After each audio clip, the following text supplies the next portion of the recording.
ka achiel kod bedo ni an jakanyo no mar sundo committee mano oketo $650,000. Okay. $354,000 dhi chulo gowi mar jopur mano otero niangegi e kembe mag sirkal to pok ochul nyaka sani. Pesa modong' e wiye ma en $300,000 en wadhi chulo kode jotich nikech kiwuotho e kembe wage jotich moko osetieko nyaka higni 10 kapok oneno misara. Omiyo mano e tija mar sundo komiti mara kokale migawo mar agriculture mondo mi jowa bendo yud konyruok kaka gitime weche mag kahawa kaachiel kod chai. Erokamano nekech sai momayo wang'a twak de pod obedo mamit ndi koro kwatieko nitiere chik mabiro konyo ywaruok mosebedo e kind loch gwenge ma en devolution e pesa michulo jod bura mano mar GCDF to kod pesa mabidhi ne county koyudo thuolo bro go mbaka ne malach but kichuto e wach budget kum sek nyiri moko machuok mheshimiwa okelo kitieko e wach ni endi nyiri moko machuok nitiere pesa miluongo ni shareable revenue ma kale nyimo od bura kaachiel kod senate. Sirkandni chiko wacho maler na tamala 15 mar mwandu tema Kenya onego bed ni dhi ne county government e yor devolution mano kal e pend chik. Yes. Tiyudo ka kinde duto mwago kwano kodgi kaachiel kod jowa motelo ne counties ka. Jogi tero mana tamala 10 kata 12. Inyalo paro ywaruok manyo otimore kar January February ka. Yes. Kane jo county wacho nego giyud $415 to jogi jo kanyo no miluongo ni jo treasury oramo ni en mana $300 kaachiel kod 90. Tiende ni gikawo $24 mar jowagi monego dhi e counties lalka. Koro mano e chandruok mantie. Mheshimiwa Honorable Pio Wandai jatend kweth manoke od bura kum seconds 15 gimineno kochwoye wach budget ni endi kata ok odhi ni mabe kata odhi ni mabe nikech ngene sebedo malingling.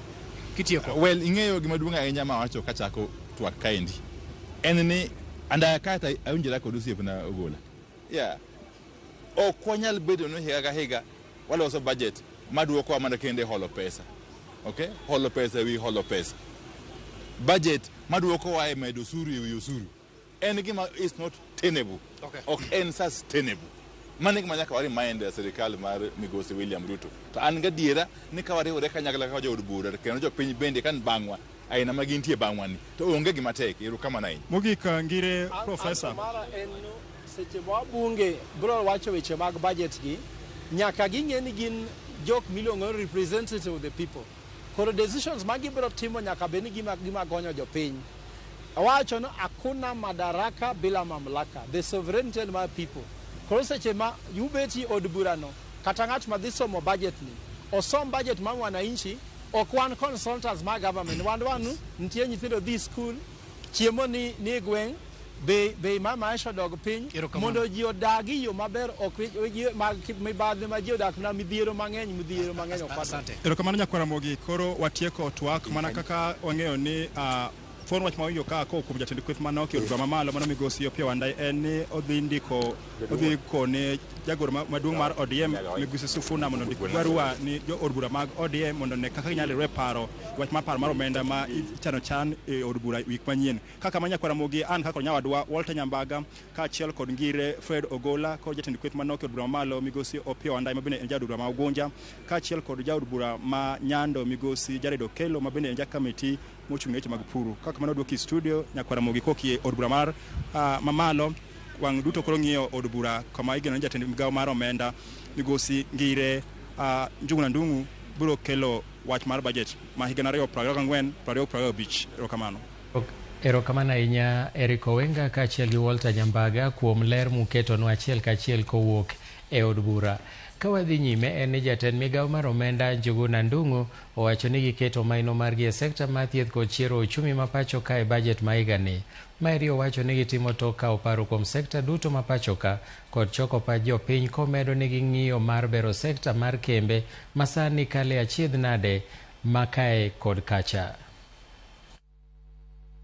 What we are doing is to summarize all that we have got from both MDAs and government institutions, plus the private sector, and then public participation in terms of what they have brought to us. That's what we summarize, that's what we present. But this year's budget, we want to emphasize two things. First, we have to protect that economic recovery. We can only protect that economic recovery through policy reforms. through the diverse measures of raising revenues, through programs, and through interventions. Okay, that is the most important thing. The second thing is that we have to, the policy reforms must go in different dimensions. With some of you, I don't know whether you look at data. If you look at export, our exports, manufacturing exports, there has been a secular decline of manufacturing export. It means that it is very difficult for the manufacturing sector to increase jobs. So in a sense, we have to look at it in terms of how do we resuscitate our exports. Ewi twak ma jatend migao mar omenda Njuguna Ndung'u ewi chenro mar budget ma kawuono ni jafwambo marwa Lydia Okeyo go tache apise mantiere Treasury ka girito kow rekode achiel kachiel nyaka od bura maduong'. Watudre achiel kachiel kod Lydia Okeyo. Lydia, inyalo nyisowa ni to lwasi chal nade kanyo, arita chal nade ne jatend migao mar omenda nikech wang'e ni gimoting'o duong' mokalo nyaka mi arita makare. Lydia. Erokamano ahinya Milton, wabiro achiel kachiel kawa oya apise mag migao mar omenda ma pacho kaka the National Treasury, kama bende igeno ni jatend migao mar omenda Njuguna Ndung'u thuolo machuok chakre sani ang' ne wuogi kapet makwar mantiere toka kanyo achiel kachiel kochomo od bura kama tsome budget mar piny Kenya mar hik omenda 2024-2025. Kaka isewacho Milton, kendo nyiso jowinjo marwa ni okinyi mang'ich no obedo koto gi jofwambo, kama bende no temo lero gino momiyo wang'ni budget ma wang'ni obedo mamalo mogik nyaka ne chwe piny, ma en budget mar $4.006 ma bende en mamalo mogik nyaka ne piny chakre. Omiyo penj mathoth osebedo kanyuole to en ang'o momiyo budget ne odhi malo kamae. Kuom mano nochiwo ranyisi ni wantiere e kinde matek, wacho ni piny Kenya noya e wechego mag COVID-19 kata coronavirus ma bende noseto uchumi ma pacho ka kendo we ka uchumi okethore. Chako wacho ni piny Kenya nobedo koda koth mapek, bende nokelo kethruok makoro dwaro omenda mowinjo bed ni losogo gigo ma bende nokethore e kinde mane koth mapek nobiro. Kaeto bende wuoyo kotenore koda kech kata oro ma bende nosene e pacho ka nyato 2023 gi moko kuom dweche 2022. Owacho ni ma gin gigo mosekelo midhiero ne piny Kenya. Kaeto bende owacho ni dok chien mar teko mar siling kipimo gi dola, mano bende en gino ma bende osemedo kelo midhiero ne uchumi pacho ka. Wacho ni kaka piny owacho gitemo duto ma ginyalo mane onegi chiero chieng' pacho kae kaka achiel kuom yorego mar medo yuto mar oganda jo Kenya kendo medo kwan mar osuru ma ichoke pacho ka, mano motiso ni revenue base. Koro ma en gino bende koro wang'iyo ka bende odhi golo atwak mare e od bura. Kata kamano par ne owacho nitiere okenge ma sirikal osebedo ka wacho ni nitiere sirikal osebedo ka ng'iyo wechego motenore kod loso thuolo ne tije ne rawere. Wacho ni ma en yo ma bende dhi konyo ni oganda obedo kod tije pacho kae. Bende wacho ni king'iyo maler Milton, wasebedo kod dok chien e kwan mwandu ma itere pinje maoko kata export. Gin mwandu ma bende yae pinje piny Kenya kadhi e pinje maoko. Iyudo ka owacho ni magi gin mwandu mosedok piny. Mano sirikal temo duto manyalo mane onegi medo kwan mwandu milose pacho ka kendo itere pinje maoko. Kata kamano penjo mathoth bende penjore kendo nyuolore kotenore kod ni to ere kaka idhi med kwan mar mwandu milose pacho ka kinde ma bende kembe kori loro oganda jo Kenya moko riembe tich kaluwore gi pek mar ngima, pek mar meto mar osuru ma bende osebed ka ineno e pacho ka. Bende onyiso ni gitimo duto ma ginyalo mane onegi keto chike mowinjore ahinya te chirni ma pacho kae mondo mi ginene giketo omenda e lwet oganda jo Kenya mondo ni pono ni igolo osuru to idwaro osuru to nitie kaka ginyalo yudo osuru ma gidwaro. Kata kamano nyakoro mga jwang' pani en kinde ma bende koro oganda jo Kenya yogo pek mar ngima. Omiyo jatend migao mar omenda Njuguna Ndung'u wacho ni seche ma osuru odhi seche ma wechego mag budget odhi malo nyiso ni osuru bende idwaro mamalo. Otemo golo ywak ni onge ng'ama dwaro nomed ne osuru. Oganda jo Kenya osebedo ka ng'ur ahinya kotenore gi paro mar oganda. Pacho oganda manochoki ng'eny oganda osebedo ka golo pache ka wacho ni kwan mar osuru masani idwaro ni mondo ojuogi odhi malo. Kuom mano wacho ni duto magitimo kaka piny owacho gin mago mag bero nyaka sekta mar kofi kata kahawa kaachiel gi sekta mar chai duto wacho ni gitimo duto maginyalo mane oni gimedo yuto mag puothe, yuto mag chirni, yuto mag loso mwandu e pacho ka, yuto mag kembe, ka bende giwacho ni ma ema dhi konyo e medo nyalo mar oganda jo Kenya bedo gi nyalo no mar chulo osuru. Wacho ni nitiere bende wach mar dwaro kawo gope e pinje maoko. Kata kamano wacho ni gope gi nitiere kuma kogik to koro ok nyal kawo gowi mohe okanyo. Omiyo wacho ni ma e achiel kuom gino ma bende koro miyo koro osuru ma pacho ka kata budget ma pacho ka odhi malo nikech meto mar osuru ma bende koro idhi medi par ni omenda maromo siling $2.9 igeno ni dhi yae osuru ma pacho ka. Waketo wang'wa kogik sa boro kanyo gi nuso dhi wuok e apise mag migao mar omenda Milton, kendo achiel kachiel odhi chomo od bura mamalo kama bende idhi some budget mar piny Kenya kendo iketa yanga budget ni ne jopiny mondo mi ging'e ni to migao ka migao oyudo omenda marom nade. Migao mar somo, migao mar wachego mag pur, nitiere migao mar thieth mopogore opogore. Par ni migao mar somo be nitiere kod dwaro. Wacho kanyo gokinyi kano otwak gi jofwambo ni kit somo manyien mar CBC osemiyo migao ni oywayo tiyo gomenda mathoth. Kaluwore ni nitiere dwaro bende mopogore opogore. Par ni nitiere nyaka kido manyien mar chiwo omenda mar HELB ne jogo mabende nikene e kuonde mag tiegruok. Omiyo waketo wang'wa ang' wamiyo kupo mag wachni e sigo mabende koro ang' ne bed ni osesom budget ma pacho ka Milton. Ka nitiere kod penjo. Wan kare Lydia, erokamano ahinya kuom ripot ma jaber ma kamano kowuok e apisi mar migao mar omenda. Wageno ni pod ibiro go tach kanyo mondo imiwa mathoth ma biro medo timore kochakore sani. Erokamano ahinya Lydia Okeyo. Ka wadhi nyime bende en ni ka wadhi nyime kanyo e bere en ni chuno ni mondo wakaw yweyo matin nono kapok wadhi e yweyo. Biro chuno ni mondo asome ote moko ma bende osechoponwa ka. Milton, mos na thuon ka ji dhi kendo ka ji duogo. Okelonwa weche mamol mos sibuoche ka nyamkago ka. Erokamano ahinya. Mano Brian Piny, kaeto migago choponwa maler Ulanda kaachiel gi mama na Aoko Buogo kaachiel gi jaoda Feni Miroyo. Kaeto bende machielo bende wacho ka ni aneni makare sana kod Mother Justin Adongo entiere Nyalenda Katuoro ka mano wacho ni luonge ni Tinga Oganyo mano Otis Martin Oganyo Kanyamkago. Olwal Nyakwaro Buogo wacho ni Ramogi TV neno maler Ulanda kaeri, warito neno budget mondo mi osomnwa kod mama na Eunice Aoko Kanyiro kama na inya budget okodeo mwananchi man pinye ground finance bill biro hinyo wa mokalo mano Alfayo Otieno. Kaeto Sharon ng'ato wacho kanyo ni jorieko ng'eny gin magiloso corruption mano Shelemia Jaludhe Dongo. Erokamano ahinya Nyakwara Mogi, wakaw yweyo matin kik idhi mabor, pod wan gi mathoth ma pod waikonu e migago.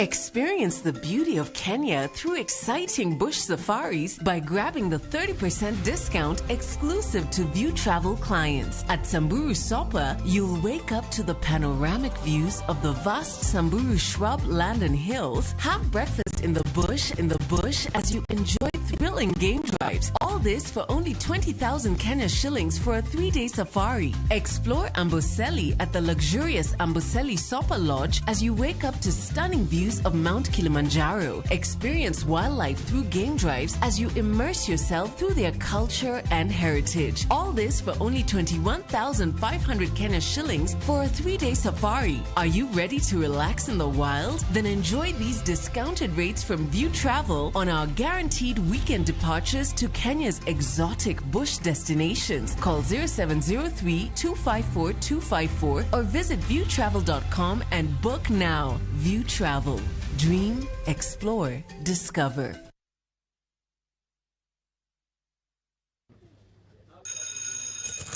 I'm telling you guys, this new Showmax app is on some next level business. Oh, it's mad. I know, man. All Premier League games live. 308 games on my phone.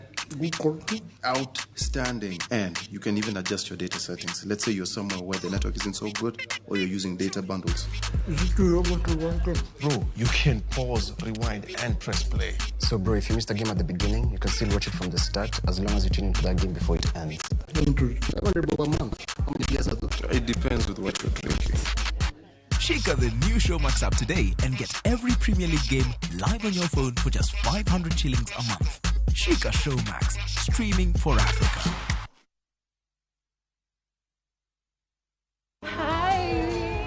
Ngozi yako ina glow. Nilijipaka mafuta leo asubuhi nikikam, lakini skin yangu ishaparara and it looks so dull. Sis, see, it's the new Nice and Lovely Lemon Extract Body Lotion. Hiyo ndo secret yangu to a moisturized and bright skin. Usimix. New Nice and Lovely Lemon Lotion, enriched with vitamin C and sunflower seed oil for 48-hour nourishing glow and brighter skin. Try Nice and Lovely Lemon Lotion today.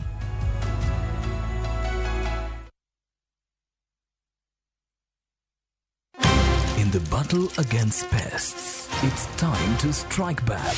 Raid Spray strikes in seconds for instant kill. Kills all doodles dead. From SC Johnson, a family company.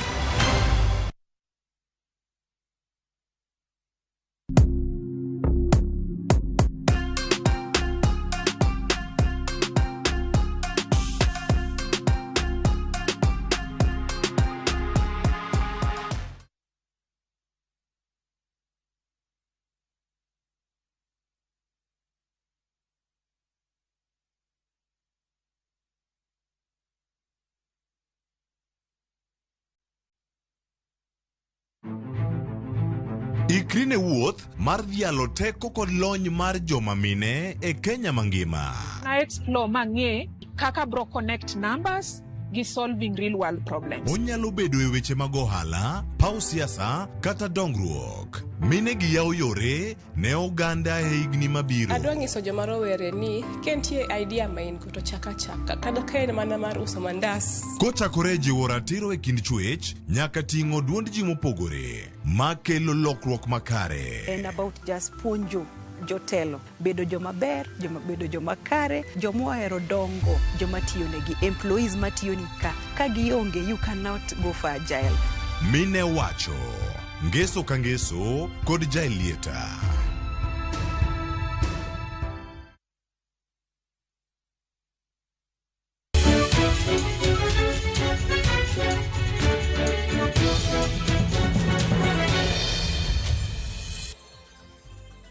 Machiegni kendo nyako Ramogi, jodak e boma ma Homa Bay dwaro mondo ket omenda ne chenro mar ndiko jopuonj kod mano mar pidho jopuonjre e sikunde, ka bende moko dwaro ni mondo ket omenda moromo ne bero apeyni ma pacho ka. Ma irie kaka ne giloso.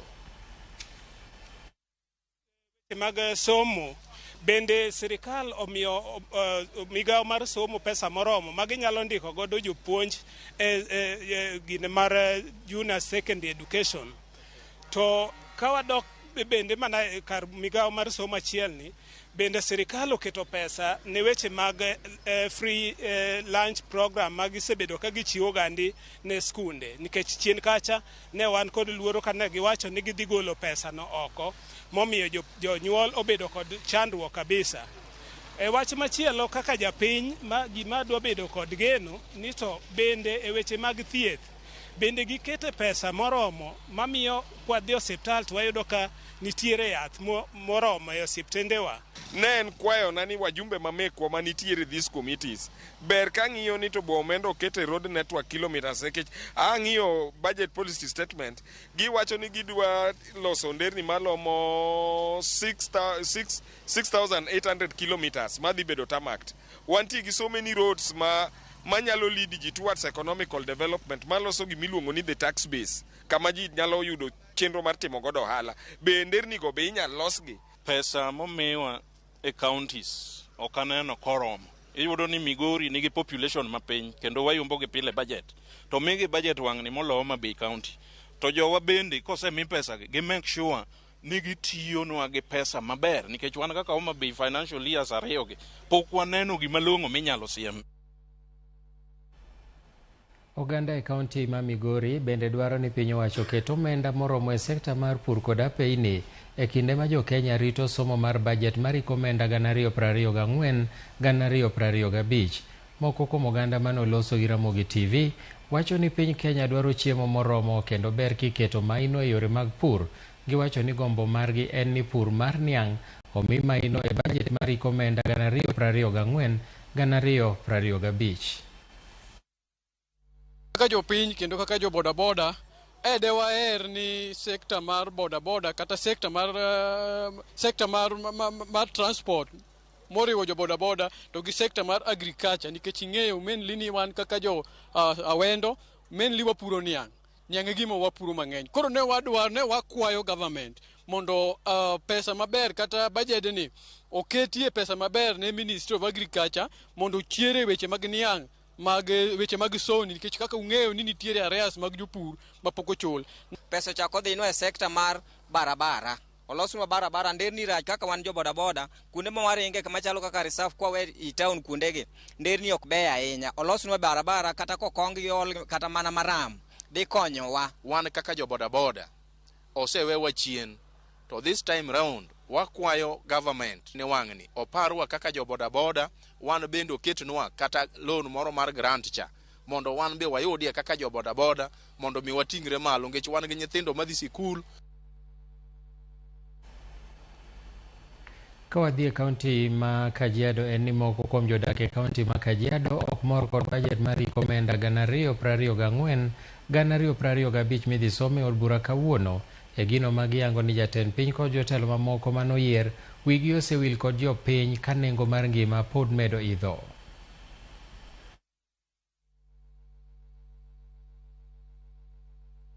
Mimi naona inaumiza sana mwananchi, inamkandamiza kabisa kwa sababu hii budget wakati inasomwa hakuna maendeleo mengine uanga inafanyika. Pesa ikiletwa kwa county, pesa ifanyi kazi na mwisho bado budget nyingine inakuja inasomwa lakini hakuna kitu yoyote. Maisha imekuwa magumu sana. Hii budget hata ingepitishwa kwa sababu maisha imekuwa ngumu sana. Mwananchi wa kawaida sasa yako mfuko iko chini sana na maisha imemlemea sana. Lakini sasa hivi kutoa natoa sana kwa mwananchi. Ndio maana hii budget imefinya sana mwananchi. Sisi kama wananchi wa Kajiado tuko na masikitiko sana. Ni heri hata hii budget isisomwe. Maana kuna baadhi ya mambo zilianza wakati wa gavana wetu Ngedianye na budget zinasomwa lakini hasijafanyika. Kama mfano library, ile nyumba ya assembly haijawahi fanyika na iko katikati ya hiyo budget. Sisi kama wananchi wa Kajiado tumekasirika sana na tulimchagua William Ruto. Hata nimewahi gongwa kofi mahali nikimchagua William Ruto. Lakini mahali baba yetu wa taifa umetufikisha ise ni kubaya. Ukisikiliza vile hiyo budget inasemekana iko, sisi hatujaisoma lakini kulingana na vile iko itakuja kutuumiza. Na mpaka mahali sasa Kenya iko tunaumia sisi watu wa chini. Kwa hivyo ningeomba serikali iangalie ili swala la budget kwa sababu hii budget kuna watu ambayo saa hii hata ukiangalia katika Kenya yetu kuna watu saa hii ambao wanahangaika. Kuna watu hawana makazi. Tungependelea hivi mambo ya kupandisha vitu na mambo ya kupandisha vitu ya biashara, hiyo kitu ningeomba serikali iangalie sana kwa sababu wananchi wanaumia. Esama budget mari komenda isomo kawuono jodak mawajia oketo wangie cheno makamano kagi to winjo mago midhi landi. Parni en achiel kuom gwenge mag nyandwat ma ugwe ma Kenya mabendo nywako Garissa kod Mandera kaginie moko kuom mago mani kod nderni maricho mokalo kendo penjo en ni bende sirikal biro keto omenda moromo mar bero gedo mar apaya e alworano, sikunde, thieth kod gigo mochuno. Achiel kachiel watudore kod Hashim Jimal waleronwa geno ma Wajir nigo. Matarajio yangu leo ni kuboresha yani katika serikali naona ya kwamba tulikuwa na shida mingi ambayo moja yao ni barabara duni na maisha ngumu. Hiyo yote itasomwa itakuwa kwa bajeti. Na tunangoja ya kwamba bajeti imezungumza mambo mingi kuhusu hata wazee ambayo wakongwe na wale ambaye wote wamejumuishwa katika bajeti ambayo sasa inasomwa. Kama wakaji wa mkoa wa Kaskazini, matarajio yetu ni kubwa zaidi because mabarabara zetu hali hazibitiki hata mpaka wa leo since mafuriko ile ya juzi. So kwa hii budget inafikiri mkoa wa Kaskazini itakuwa imeangaliwa sana na hali ya hata elimu zimeenda chini, afya zimeenda chini. Manakamano nyako Ramogi achiel kachiel wadwadhi od bura kata bad migao mar omenda, apisi mar bad migao mar omenda ma en treasury, kama bende jatend migao mar omenda Njuguna Ndung'o biro wuok e saa sani kochomo od bura mamalo.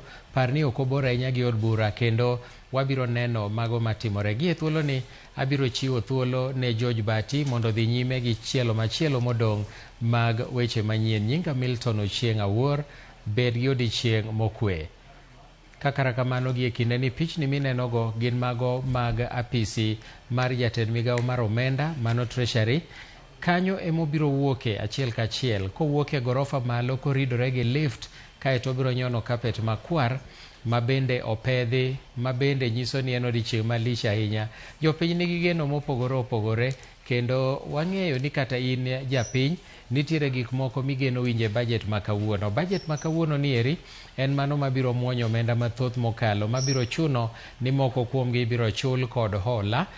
Gino mabende nyaka sani jopiny duto te okete pachgi. Jotelo mopogore opogore gi jolony osebedo ka nyisowa gigo matimore e budget masani ni eri, jogo moselieko bath gigo eko midhi som, kendo ging'eyo gima budget no nyalo timo ne japiny, kata ma budget makamano nyalo hinyogo japiny, kata nyalo bedo maber ne japiny. Wan gi thuolo makare nikech pod wan gi welo mathoth mabende gin jolony, mabende wabiro temo ni mondo walosgo ka watudore kodgi achiel kachiel e studio kaka achiel gi oko e laro mar od bura, ka achiel bende gi kuonde duto e kor gwenge ma pacho ka, to mole alwora ma Nyanza, Nairobi to gi kuonde mamoko moganda onagi nyalo bedo ni nie gi maino kata ni nie gi paro mar ng'eyo kaka budget dhi chalo. Par ni bang' kosesom budget makamano, paro bro biro mopogore opogore, kendo wabro kawo pach jopiny e kor gwenge ma Nyanza ka achiel gi Nairobi to gi tunge duto ma Kenya, mondo wang'e ni to chenro makama jopiny okawe nade. Maeri pod warito, to kosesome eka koro wabro wacho niya, ngire Njuguna Ndung'o owacho magima, mano to ni kare, makama mowacho to ok ni kare. Ibro bedo gi thuolo mar oronwa ote machok bende e laini marwa mar ote machok ma en 23600, to ni mar wabiro bedo gi thuolo makare mar somo ote mari mondo wawinj ni into iwacho ang'o mopogore gi mago ma jotelo wacho. Par ni motelo ne ma ne wan koda jatend kweth manoke od bura Opiyo Wandayi, ka achiel kod jaod bura ma Nyando Jared Okelo, to gi jakedo ne ratiro Frederick Ogola, ma bende ne loso achiel kachiel gi Walter Nyambaga, ka achiel kod Eric Owenga achiel kachiel e laro mar od bura.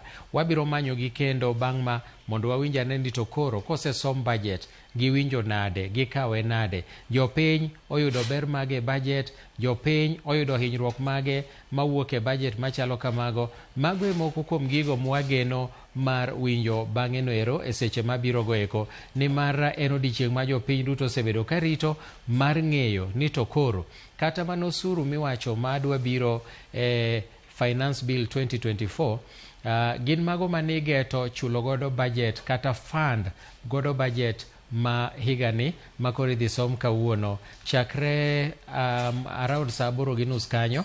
Wageno ni biro somnwa budget ma higani.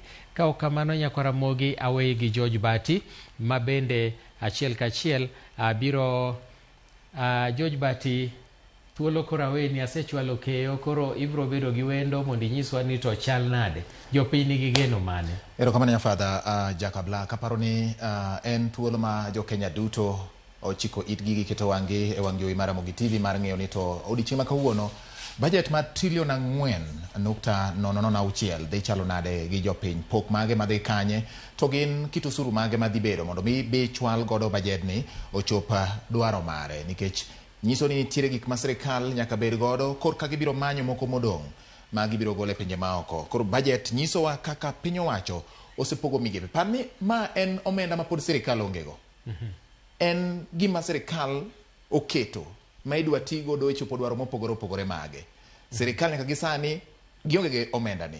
Omenda ni ing'iyo kaka koro biro wuok ma oting'o weche mag gope, oting'o weche mag osuru, oting'o weche mag omenda michiwo gi joma chunygi ng'on miluongo ni grants. Minyalo migi ng'eny giluongo ni conditional grants, nyiso ni komigo to nyaka iti kode yo malong'o kaka dwarore, kaka chik dwaro. Koro gin weche modang'iyane odiochieng' ma kawuono e kinde ma jatend migao mar weche mag omenda Ngire Njuguna Ndung'o dhi somonwa budget ma kawuono. Kapok awei Bati, nitiere kamoro nakale tayudo ka ji go siasa e town kana biro, to giwacho ni sirikal ohinyowa gi finance bill ni giwacho ni sirikal ohinyowa osuru momedegi osemede. Ing'eyo ni nitiere ka budget omedore kuom ranyisi kaka ne wan gi budget mar trilion 3.7 ma higa mokalo to sani koro wan gi trilion 4. Nyiso nang'o? Dwaro mar sirikal omedore. Kama sirikal dhi yude pesa kata kama gidhi yudo omenda ni be nyaka koro gigo kwano. Mae ema kelo samoro medruok mag gik machalo kaka osuru nikech omenda nyaka yudre mar siro budget. Omenda gi moko kuom gi gin choko mag sirikal e pacho ka, gin hola magi kawo pacho ka kod pinje maoko, gin moko kuom mich michiwo negi kod jolony kata jok ma chunygi ng'won magi oting'o nyaka riwruoge moko mag omenda mag pinje maoko, oting'o bede mag omenda machalo ka IMF, World Bank, African Development Bank achiel kod mamoko. Gin omenda ma ichiwo negi mondo ojol koro fuok manodong' cha. To bende ka ok wiwa wil ni osuru nyalo medore nikech sirikal dwaro omenda mathoth mondo gichop godo dwaro mar budget ma higani. Erokamano ahinya George Bati, kora mi keyo nikech en ang'we kede kora kawo baton ami mondo idhi nyime. Erokamano nya Milton Ochieng kendo erokamano in bende nyaka Ramogi kuom kinde duto yiero Ramogi TV thuolo ka thuolo mondo mi omi weche manyien matimore. Par ni ma en budget higa mar 2024 2025. Omenda ma idwani mondo sirikal obi oti godo en trilion 4.006. Pok mar omenda ni nyaka Ramogi moko biro bede sirikal mamalo, moko biro dhi sirikal mar counties, moko bende oket tenge ne chulo gope kaachiel kod nyinyo mosenyuolore ma bende nitiere. Gi kinde ni nyaka Ramogi adwani mondo mi anyisi achiel kachiel kaka weche dhi nyime gi sani. Wadani mondo wateri nyaka kama jatend migao mar weche mag omenda Ngire Njuguna Ndung'u wuok e apisi mare gi gombaka ikawo weche ing'iyo kaka idwa keti ayanga ne oganda jo Kenya. Ma budget mar trilion 4.06 kaka nasing'isi nyaka Ramogi. Medruok mar budget kopogore kod budget manosom higa mokalo nyiso ni dwaro mar sirikal koro medore. Nyaka koro giyaw thuok gi mar yudo omenda mabiro konyo e neno ni budget ni ochopo kare. Mano en apisi mar jatend migao mar weche mag omenda midendo ni Treasury House kata Treasury House e boma ma Nairobi, kama jatend migao Njuguna Ndung'u biro wuok achiel kachiel kadhi e od bura maduong' mar piny Kenya, kama kawuono jo od bura duto dhi bedo mar winjo kaka isomo budget mar omenda 2024 2025. Kaka nanyisi bende ma en omenda ma pod sirikal ongego. En omenda ma koka sirikal biro manyo kaka iyudo. Mane momiyo juma manyien gibiro pedho e nyim od bura twak mar paro mar chik miluongo ni finance bill, ma bende biro yango kenge ma koro sirikal biro tiyo godo e yudo omenda mondo koro sir budget ma oketi kata midhi soma yanga odiochieng' ma kawuono. Pogruok nitiere kind budget. Samoro ng'ato nyalo paro ni jo od bura biro dhi go piny budget ma kawuono. Oyo ngang'. Kawuono isomo dwaro mar sirikal kaka idwa ni riemb piny Kenya kuom higa achiel mangima kochakore tarik 1 dwe mar 7 mar higa ni nyaka dwe mar 6 higa manyien giko mare. To gima iluongo ni finance bill ma en paro mar chik mar omenda ema koro biro ng'ado ni to ibiro choke yo machalo nade.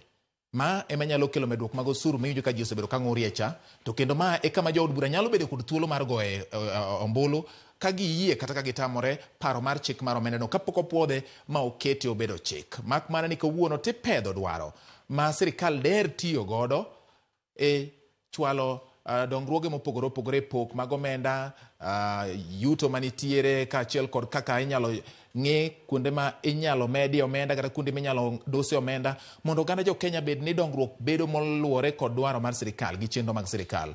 Mano gin weche nyaka Ramogi moda funo ni par ni odiochieng' ma kawuono dhi bedo kod wendo mar CPA Victor Ogutu kaachiel kod CPA Evans Ogutu Ouma. Duto gibiro konyowa fuono tie budget ma 2024 2025. Jomoyuto, joma samoro yudo lal, kuonde momedi omenda, kuonde modhi piny, apise mag sirikal, kako ketgi. Moko kuom weche moselieki nyaka Ramogi en ni Mawang'eyo malong'o ni sirikal mamalo nitiere kod pok mag omenda ma oting'o mabiro dhi e weche mag osara kaachiel kod tayo chenro mamoko mag sirikal, kasto nitiere moko bende moket tenge ni weche mag dongruok. Mano bende chal kod piny owacho mar counties ma bende idhi miyo omenda kaluwore kod bajedni, to omenda kaka chieng' moro choponegi gin bende gin kod okenge magi mag neno ni oket omenda mag dongruok kaachiel kod mag chudo mag osara kaachiel kod riembo chenro mamoko mag counties. Mano e kaka obro bet Ramogi. Sama oketo omenda gi, wiwok nyal wil ni wan kod gope ma bende piny Kenya noseholo e higni mosekalo kaachiel kod hik omenda ma bende rumo gi sani. Gin gope ma nyaka duok gi nikech nyinyo margi bende osebedo ka nyuolore. Chiegni $1 trillion oket tenge ne chulo nyinyo mag gope mosenyuolore miluongo ni interests on debts ma osenyuolore Ramogi, kendo gin achiel kuom pok ma ni malo ahinya kotenore kod omenda mosebedo kadhi e weche mag chulo gope. Ramogi, tipo mineno go mana ka ng'isi en tipo mar migawo mar omenda Treasury building, kama japisa mag arita kaachiel kod joma moko bende manitiere kod mich mopogore opogore kata ting' mopogore opogore momigi oseketo chenro ma opuch mabiro golo gi kanyo nyaka e od bura mamalo mar piny Kenya mar neno ni chenro ni en gimotim kaluwore kod kaka ochane kod migawo mar omenda kaachiel kod piny owacho. Omiyo achiel kachiel Ramogi, mago gin tipo ma ineno kanyo kendo gin ma nyisi kaka weche medo lokore, weche medo chalo. King'iyo kamachielo en od bura mamalo mar piny Kenya, the National Assembly, kama twak ma kama idhi timie. Parni ma en twak mabiro higa ka higa, tich ang'wen mar 2 e dwe mar 6 higa ka higa Ramogi, piny owacho tang'o ne oganda jo Kenya budget magiketo. Odiochieng' ma kawuono Ramogi, nang'isi ni an gi mor ahinya ka an kod CPA Victor Ogutu kendo an kod CPA Evans Ogutu ouma bende obro riwore kodwa e lai mar lony manyasani ma iluongo ni Zoom mondo wagoye kod gi mbaka ging'iswa ni to budget machal kod ma ka ging'iye kopime kod kaka piny Kenya osebedo ka dongore, kata obedo ni iwacho ni yuto mar piny Kenya osebedo ka dongore opogore kod kinde mokalo. Dipo ni ma nyalo bedo mayot ne jopiny chopo. Thuolo mokalo chien ka wang'iyo kosekal gimiluongo ni finance bill ma opuodhe ma koro bedo an act, koro inyalo ti kode, obedo koro chik mitiyo godo e choko, manyiso ni ka opone ok itimo kamano to koro in ng'ama oketho chik. Osebedo ka wachore ni telo mochung' ne choko osuru e pachoka, Kenya Revenue Authority, ok osebedo ka chopo ageta mage mag choko mag osuru. Ma waneno ka medruok nitiere budget ma higani. Diponi okenge moketi dhi konyo KRA, ma en telo mochung' ne weche mag choko osuru Ramogi, mondo chop dwaro mar omenda ma gidwani mondo gichoki kokalo mano ma dho ngere dendo ni ordinary revenue, omenda mopogore miluongo ni appropriation in aid, kaachiel kod omenda mamoko bende mar mondo gisir godo budget ma kama. Magi gik modwani mondo watwage Ramogi. Weche mag osuru ka wang'iyo kopim kod higni mamoko Ramogi, e kinde higa mokalo kata hik omenda ma koro rumo sani gi hik omenda manyien ma koro idhi som kawuono, nitiere kaka medruok e weche mag osuru bende nitie. Ka ing'iyo osuru mar income tax higa mar 2023 2024, noket ni osuru mar income tax ni nowinjo bed ni bedo $1.9 trillion. Kata kamano gie sani en $1.2 trillion, nyiso ni nitiere medruok e dwaro mar sirikal mar timo ma. Ka wang'iyo excess duty, e higa ma koro rumo sani mar omenda ni ne oket ni choko mar nowinjo bed ni bedo $200 kod 90.1. Sani okete $429.60. King'iyo VAT ma bende en omenda ma ichoko kaluwore kod mwandu kata chenro mag medo ndhadhu e mwandu gi chenro mopogore opogore, ne en $554.80 e hik omenda ma koro rumo ni. Sani ochwale kendo geno mar sirikal en ni gichok VAT manyalo romo $812.20. Ka wang'iyo gimiluongo ni import duty, e hik omenda ma koro rumo ni ne dwaro mar sirikal ne gidwa ni gichok $142.40. Kata kamano sani koro dwaro mar sirikal mondo gisir makare dwaro mar hik omenda ni gidwaro $187.40. Choko mamoko ma dho ngere dendo ni other revenues. Sirikal e omenda makoro rumo ni negiketo ni kachoko kodhi maber ginyalo yudo kuonde mamoko achiel ariyo maromo bilion 271.200 sani koro giwacho ni gidwaro bilion 253.8 nyiso ni ka nitiere dok chien e choko mamoko kata kamano nitiere medruok e choko machalo kaka income tax ne jok ma samoro ndiki tich ma ing'ado kuomgi osuru VAT ming'ado mwandu mopogore opogore excess duty kaachiel kod import duty gin moko kuom mago ma choko margi nyalo dhi malo kaluwore kod dwaro mar sirikal. Ka choko duto ma sirikal dwaro en trilion 3.496 mondo gisir godo budget. Ma en pesa ma sirikal dwani oyud kaluwore kod choko mare. Ma opogore kod trilion 2.928 ma bende ne oketi e higa mokalo. Nyakora Ramogi nyiso ni samoro kae makoro wach mar finance bill cha nyalo donje nikech ibro dwar kaka iyudo omenda gi iyudo choko mag osuru moko kuom osuru ma wacho nigo. Koro nyiso ni finance bill cha koro kopo no puodhe to koro biro keto chik mondo sirikal yud omenda maromo trilion 3.496 mar chopo dwaro mage mopogore opogore. Mano kowuok e pacho ka magi opogore kod hola mawuok e pacho ka kod mawuok e pinje maoko kaachiel kod chiwo mag jok ma chunygi ng'won. Nyakora Ramogi tipo mineno aneno ka jatend migawo mar weche mag omenda Njuguna Ndung'u oseting'o kirowo mare adundo manitiere kod nyadhi mar simba e kore kendo oriedo kod jokanyo mamoko kagi sungo ne jo Kenya kit obok manitiere e kirono ma ok en gima nie kirono ken omenda to kirono oting'o andika ma ibiro some od bura kawuono Nyakora Ramogi manyiso kaka chal mar budget ma 2024-2025 biro chalo. Neno ko ting'e malo sunge jo Kenya onyiso ni mano en kirowo mar loch kawuono. Kirowo ma oboke manie iye biro riembo piny Kenya e chenro mag dongruok chudo kaachiel kod weche mamoko manyalo tucho e kor higa kochakore tarik 1 mar 7 Nyakora Ramogi nyaka dwe mar 6 higa manyien karumo kapok osom budget machielo makoro biro wuok higa 2025-2026. Achiel kachiel tipo mineno Nyakora Ramogi wuok ni log tich mar migawo mar omenda Treasury boma maduong' ma Nairobi kendo neno ka jal mondo ne dhi kanyo mondo mi odhi ochwal agenda mare en bende to yudo ka apisa ma ngamo ji Kolou Nyakora Ramogi osengame gi e kore moko bendo make gi tinde ne kori ting'e ganglo igole kanyo mondo kik oketh lai ma oketi mar nyiso jo Kenya chenro mag gik manitie. Mago tipo machiel kachiel mineno go Nyakora Ramogi kendo amora ahinya ka ikete Ramogi TV mondo wafuon ni gi dhowa weche gi eyo ma inyalo winjogi wang'i pok manitiere omenda mowinjo bed ni dhi ne weche mag gope kaachiel kod chudo mamoko ma oketi miluongo ni consolidated account kata consolidated fund services ma bende gin mago ma owinjo bed ni itiyo godo. Gin to gin omenda mochuno mowinjo ni nyaka gibedi ma oting'o omenda midhi chul godo nyinyo mag gopego nikech gope wan wasekawo wan kod chik mar mondo waduok gopego. Omenda gi oting'o weche mag neno ni ochul di chudo mag aeri kaachiel kod mamoko kaachiel kod riembo apise mag sirikal moketi e bwo chik miluongo ni constitutional institutions kata commissions ma bende gin moko kuom apise mag sirikal ma oketi mondo ota chenro mamoko mag sirikal kopogore kod sirikal mamalo. Gima bende nyalo mako dhok ka en ni kipimo gowi ma wan go kod chenro mag dongruok kod yuto mar piny Kenya. E kind gowi ma wan godo kod yuto mar piny Kenya iwacho ni ratio mare kata gima keto gi machiegni en ochung'e 63. Nyiso ni omenda modong' ne piny Kenya mondo gitagodo chenro mag dongruok en atamalo 37. Ka atamalo 63 koro dhi e gope gi weche mamoko.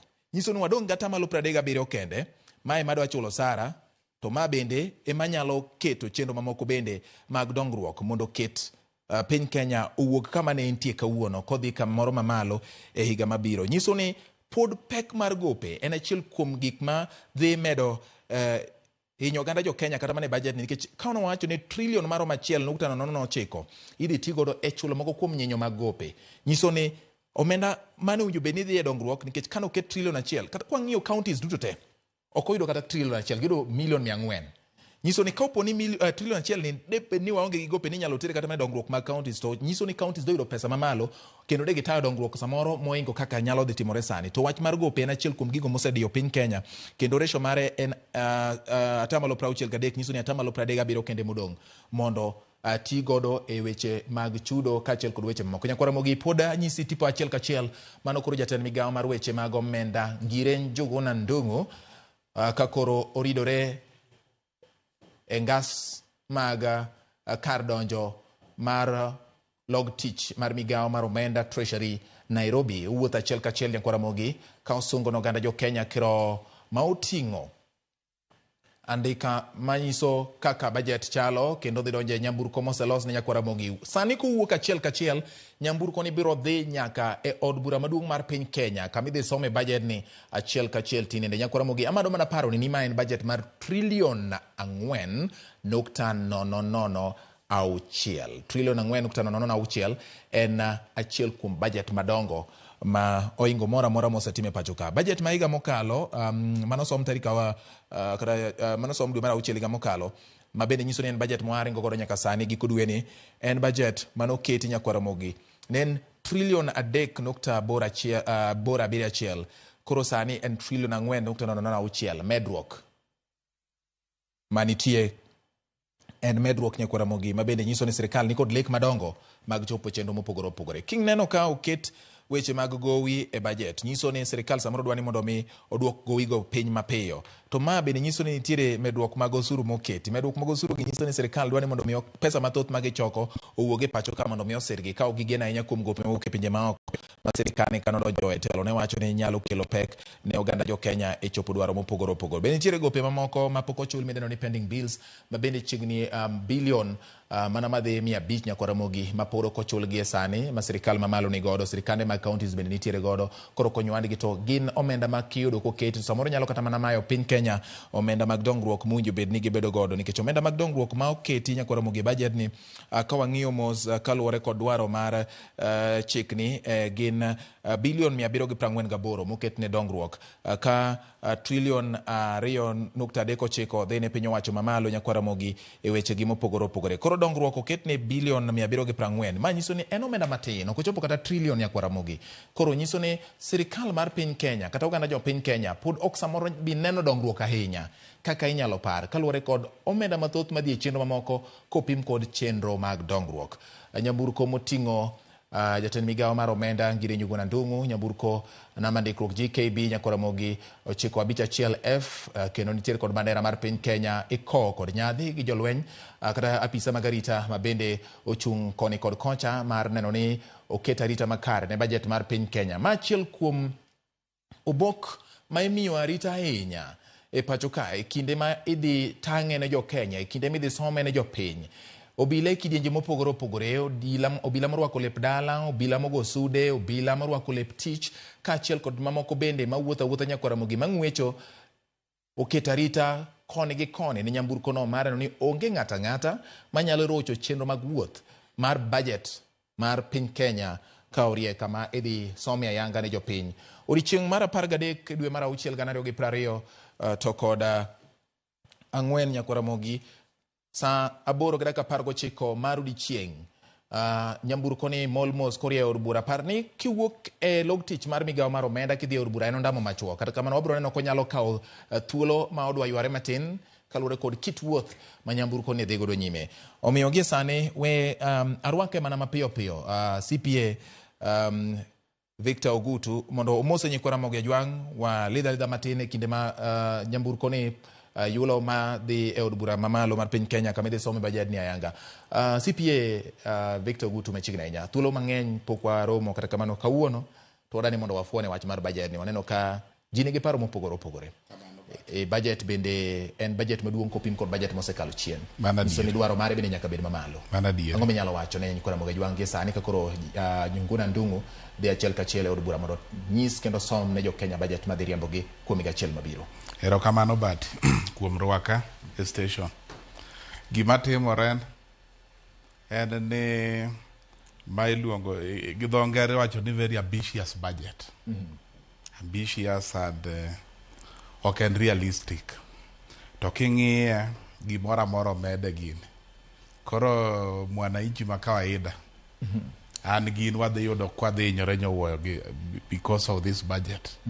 Nitie gik ma giketo mang'eny ma gini dhi miyo ngima dhi ridore nyowuoyo unless nitie pogruok ma gidhi keto to ka en gik mwasesomo mondike mwan wasenene finance bill cha to ok ane figa ma giparo ni gidhi yudo mar 3.4 trillion ne to nyalo bedo lek mok gibi chope nikech giketo andama mag ushuru mang'eny e kuonde modhuro to nitiere possibility ni investors mang'eny biro kata rengo wuok Kenya ka nikech giketo ushuru mang'eny excess duty king'iyo to oketgi chiegni in all sectors.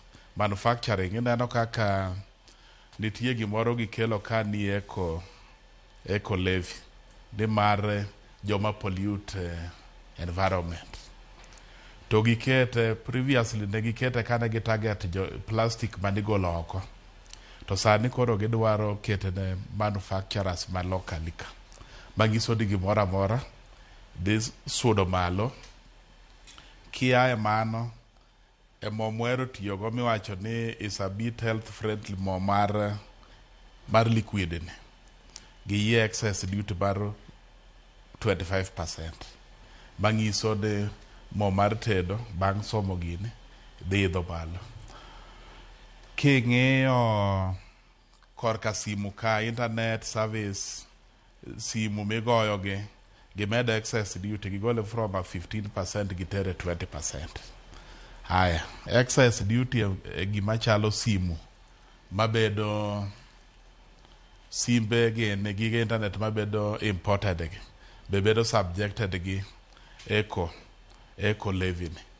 Koro tek the ultimate game king'iyo gini mwananchi mondik tich kaka in mondik tich ne pesa dhi dok chien nyowuoyo to garama be dhi medore. Koro neno ka ng'ani en ng'ama dhi hinyore nyowuoyo okel nyaka mar gari miwacho ni motor vehicle tax ne motor vehicle tax mar 2.5 ne ning'eni kosekete to ng'ata gimoro amora dhi idho to gima wan kaka accounting profession wawacho ne gari kidwa kelo Kenya ka king'iyo gari tiyudo ka over 50% sexual taxes modhuro kidhi go mafuta kaja te ushuru ng'enye nitie road maintenance levy petroleum development railway development koro mae imedo nang'o ngima dhi medo bedo moridore kaka molo kaka nche ntiecha to king'iyo comparison kata higa mokalo ka nche gimedo ushuru to serikal noko achieve gima ne gi target most of them nodok piny moloyo higa mar 2022 kucho.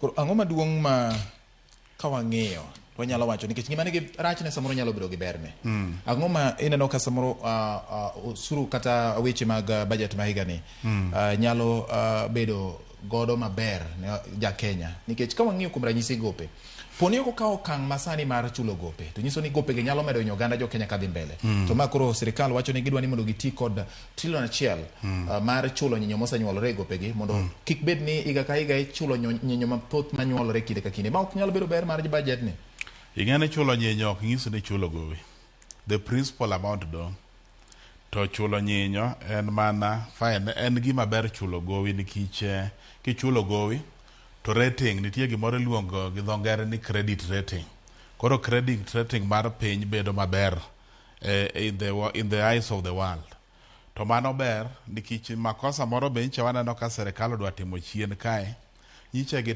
gitimo hola mang'eny domestically pesa mang'eny giolo ka gitiyo gi government bonds gi bills gi government T-bills gi T-bonds mano ok ber ahinya ne economy ka serikal olo pesa locally to nyiso ni pesa minyalo mi joma dwaro olo pesa from banks ok bi bedo nikech government iluongo ga ni risk free lender borrower en kimiye to in gadier no biro duoko ni koro serikal ka olo pesa locally ka piny ok nya dongore nikech gibiro kawo pesa mang'eny nikech gin ka banks omiyogi to ging'e ni biro yudo pesa gino.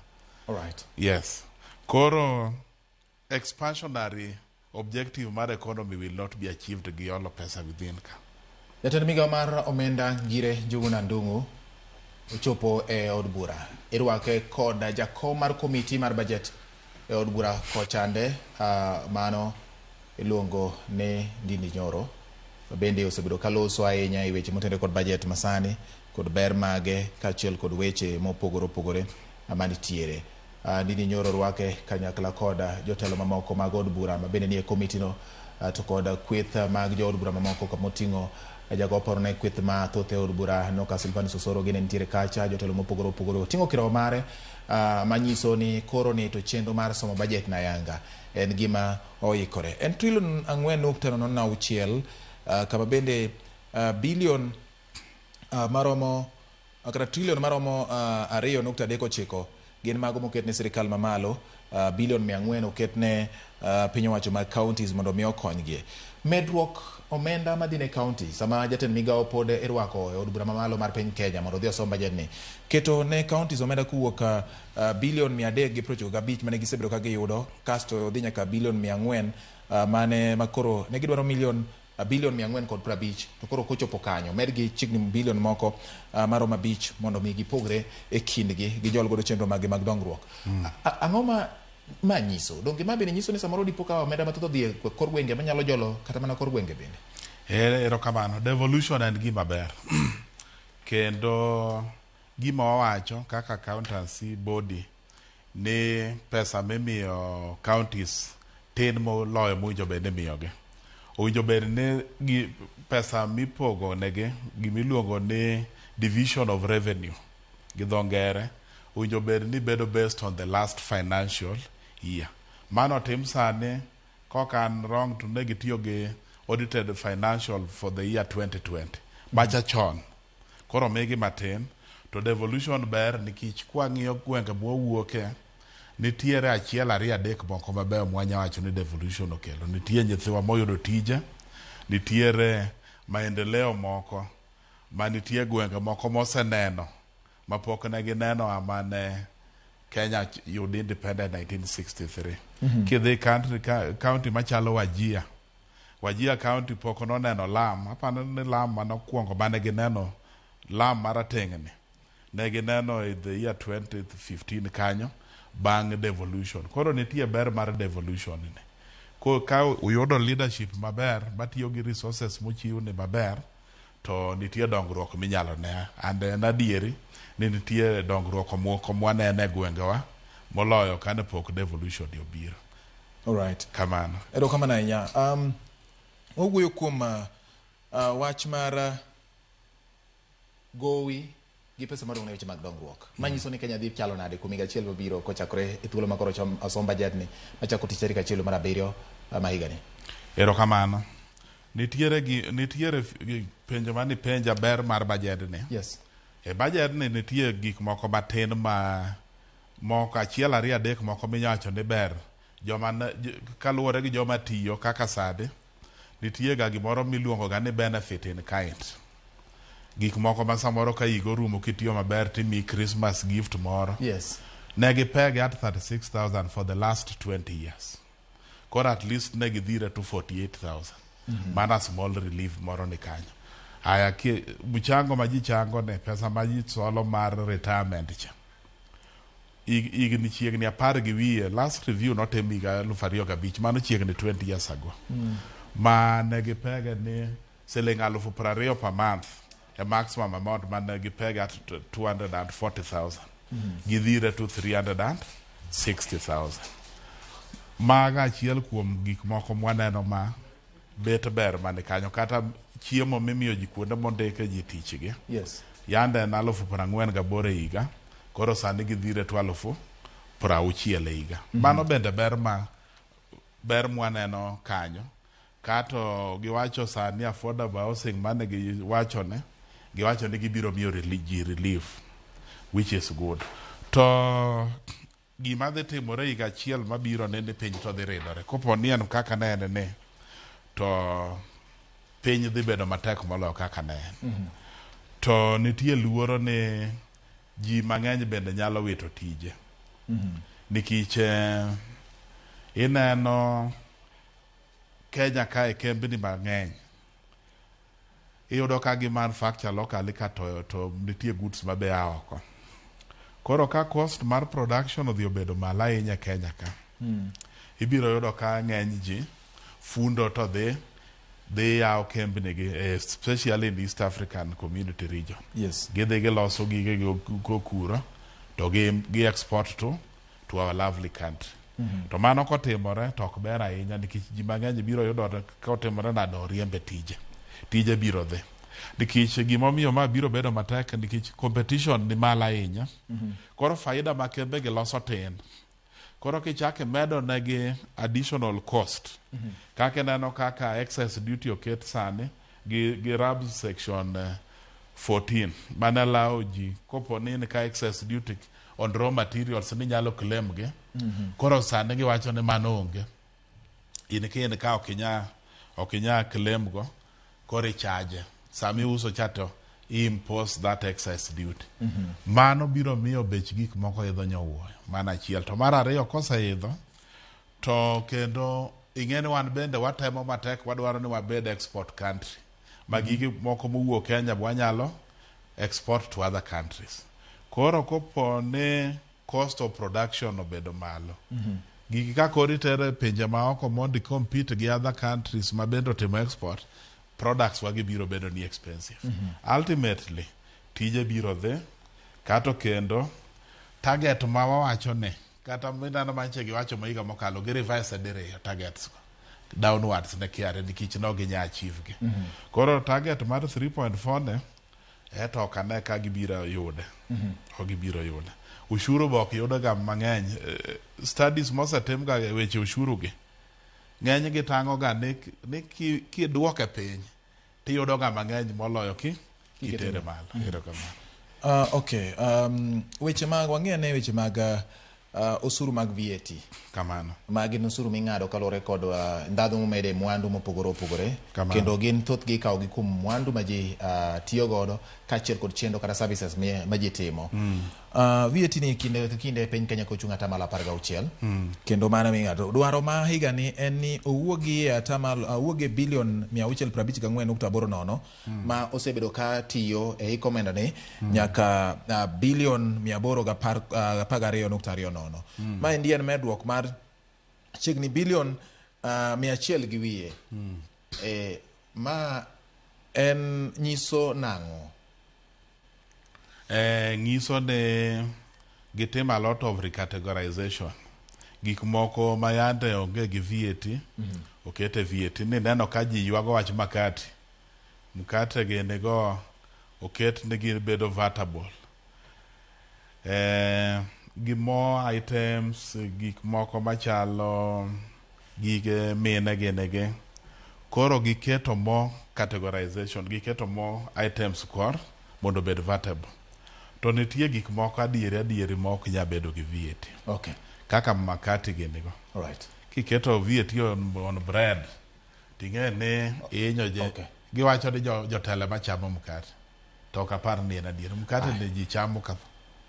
Wan gi wendo marwa bende lai mar tudruok mar nyasani CPA Evans Ogutu to ka wang'iyo od bura mar piny Kenya nyaka Ramogi wano ka speaker mar od bura mamalo osebedo piny Moses Wetangula kendo rito mondo jatend migawo mar weche mag omenda Njuguna Ndung'u mondo donji osom bajet e od bura malo mar piny Kenya. Jo od bura nyaka Ramogi bende nitiere od bura ka girito mondo osom bajet ma kamano e kinde ma koro piny Kenya ni kod geno mar dongruok kendo piny Kenya osebedo ka wacho ni gidwa ni gigo okang' kendo gichop e rang'iny mag pinje mamoko ma sama ne yudo loch mar piny Kenya nitie rang'iny machal kodgi kata kamano e kore ka nitie ka ng'wech nodhi ma jogo yombogi.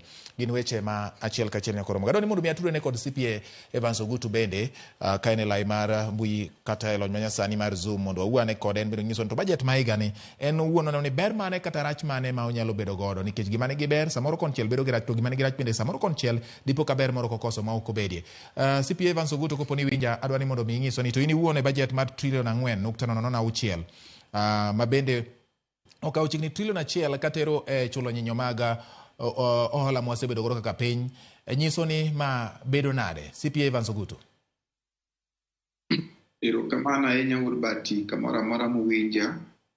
An be aneno ka wasechope migao kata rang'iny almost in the second last process, a budget making process, ikomenda ka ikomenda. Manyiso ni kawuono Njuguna dhi somo gimiluongo ni budget statement. Yes. Gima biro luwe tok ma en ma gima ibiro luongo ni appropriation bill. Erokamano. King'iye matut bati gini nochakore dwe mar 11 nikech budget nigi calendar. Budget not an event, en process malach. All right. Onyalo bedo gi ber nende kabisa. To methodology ma sirikal oketo midwa ginego, midwa yudgo pesa, ema nyalo bedo ni ok gikawo pach jopiny e yore madwarore. Erokamano. Matimore ni yes. Erokamano. Adwani mondo mi ang'adi gi kanyo CPA Evans Ogutu nikech aneno ka speaker mar od bura mamalo Moses Wetang'ula osechako oloso kowuoyo kod jood bura. Onyisogi kaka chenro mag od bura dhi bedo odiochieng' ma kawuono kisomo budget mondo kik ng'ato dipo ka okier mokalo chike ma oketi e kinde misomo budget matinende mabiro tayo piny Kenya chakre tarik 1 mar dwe mar 7 higani nyaka giko dwe mar 6 higa manyien.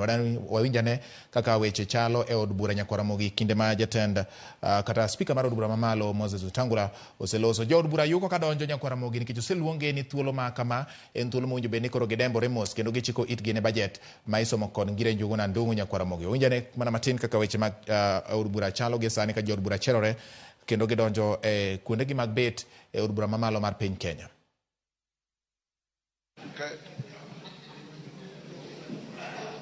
You can see the strugglers or those who are waiting to receive. Mano en speaker mar od bura mamalo Moses Wetang'ula nokochung' nyakwara Ramogi en kod andika moro e lwete kendo omedo loso weche mopogore opogore.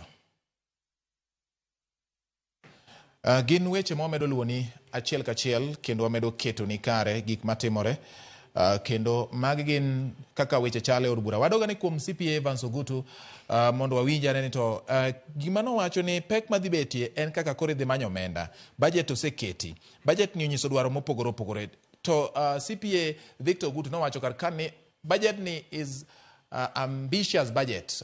En ni budget moro ma ni kod miluma ma odwa bedo mamalo matin. Odwa bedo mamalo kaluwore kod gima piny Kenya ni kod nyalo mar yudo. Owinjane CPA Evans Ogutu imbineno budget ni ka en budget ma nitiere kod miluma e yudo omenda koso en budget manyiso kaka dwaro mar piny en emomiyo nyaka obed miyo oting'ore gi malo mopogore kod ma wasetiyo godo e higni mokalo.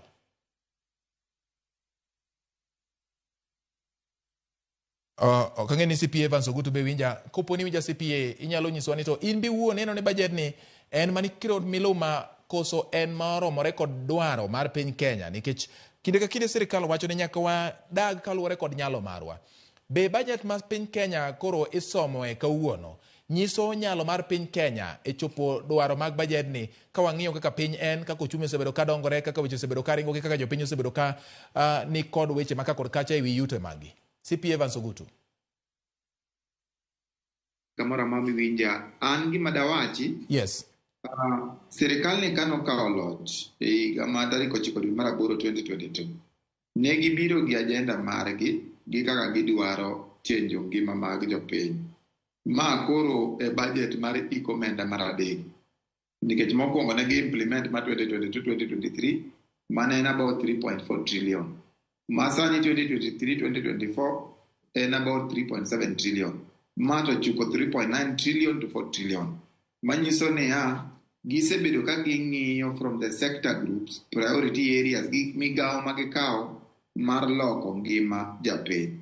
Gima wanyalo penjore ni e ikomenda mokwongo gi mar ariyo gi, be nitie migawo ma sirikal osekawo ma waseneno impact kuom migawo magikawo? Nikech adieri budget mokwongo wanyalo yudo 2023 to ne ok en budget magine mane giloso. Macha budget manolos gi administration manokalo gin ne ginyalo mana timo supplementary budget. To 2023-2024 ne giloso budget mane nyoni gi fuok.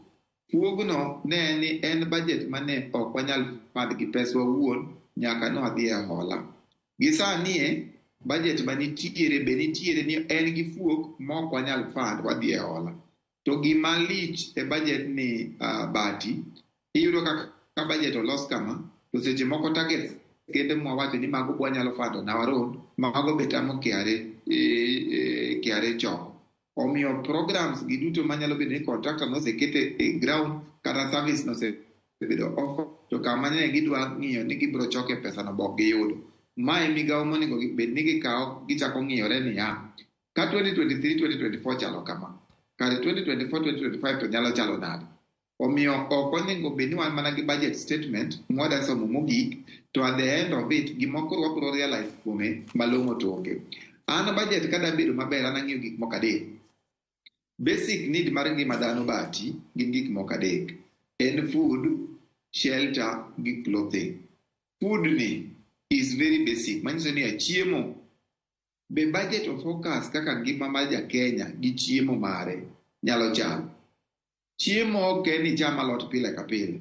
Binyalo afford a lot, ring'o, ochele. Man is first thing manyalo address issue mar budget. Ere kaka budget ni address issues mag agriculture. Nikech ka chiemo rach e kaka ji weche mag tuo. Ing'eni kata kwa wacho ni budget of focus more on health. Health be nitie ka nikech tuo en gima nie ngima madhano. But the primary thing monego budget focus on ni are Kenyans able to feed themselves? Bwanyalo dak ma ng'ato nyalo yudo chiemo ariyo kata adek odiochieng'. Mane gima budget onego bed ni focus on. To ka en budget ma kata chiemo kende yudo ka mo omede tax ire. Mano budget madhi bedo matek ahinya. Mar ariyo ineno ka VAT oket nyaka tinga madhi ting'o niang' kata e factory ma nyaka VAT. Manyiso ni japur cha pod inege anega. Budget ni omedi nyaka VAT mondo mi wafande nyaka mukate nyaka bed gi VAT. Aya ecological system budget, the ecosystem budget ma wata nyaka juande mukate ginika. Bro mana medo keto nengo bedo matek. Omiyo budget mokwongo onego bed niya bwanyalo afford issue mar chiemo. Namba ariyo en ga shelter. Kuondewa mag dak bwanyalo access gi. Be wanyalo mago are the basic human needs. Then koko wanyalo dhi secondary human needs machalo education gi health center. Adieri budget oketo pesa mang'eny e issues mag bati king'iye malo oket issue maduong' kabisa education sector. Nang'o? Nikech wadhi e competency based curriculum kwae 844 system. Wasebedo gi ng'ikni e sector no makata nyithindwa ok oseng'eyo niya from the ABCD to abo kuonde matigi ketone. Be nitiere a transformative agenda gi pesa mokete jang'eny maber manyalo konyo e issues mag somo. Somo is very important. Health sector. Health sector nitie tieng' dirijo. Nitiere mantie gi national budget, national government modong' bomalo to nitie gi county health services. County health services owene governors wa 47. Mamalo gi oketne gi malo. Gimomiyo kata ka sirikal okawo mana 128 billion keto e health sector mamalo. Onego bed ni koro county health services budget mang'eny mag dhi bi e county moro mineno ka obedo devolve 446 billion cha. Be gi priority health sector mondo mi ka nitiere ma wanya yudo from national government, county government oyudi. Erokamano. Erokamano ahinya. Iwinjo kaka CP Evans Ogutu bende loso wachni. Owacho ni budget winjo bed ni ng'iyo gik manyalo konyo japiny kowuok piny kama gintie.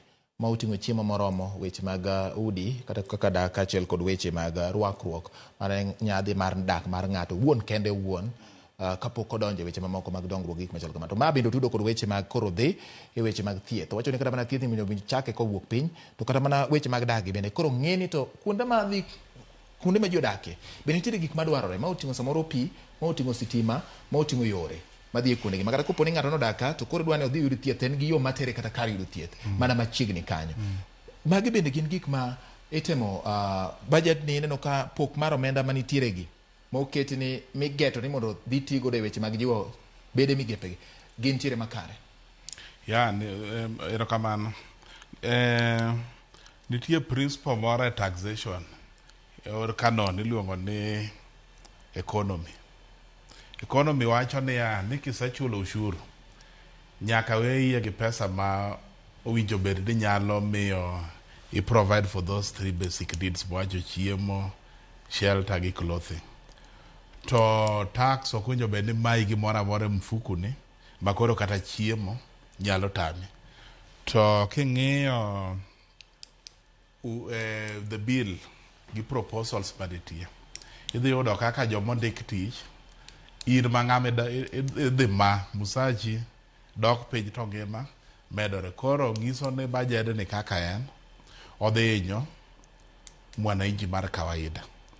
Mwananchi mar kawaida ni dhi thagore, ok obi nyalo dhi osiptal, samoro kata chulo ot biro tame. Nikech ineno e dwe mwadhi chako, dwe mar 7 kata mar NHIF molok nyingene, donge neno ka idhi ng'adu pesa mang'eny.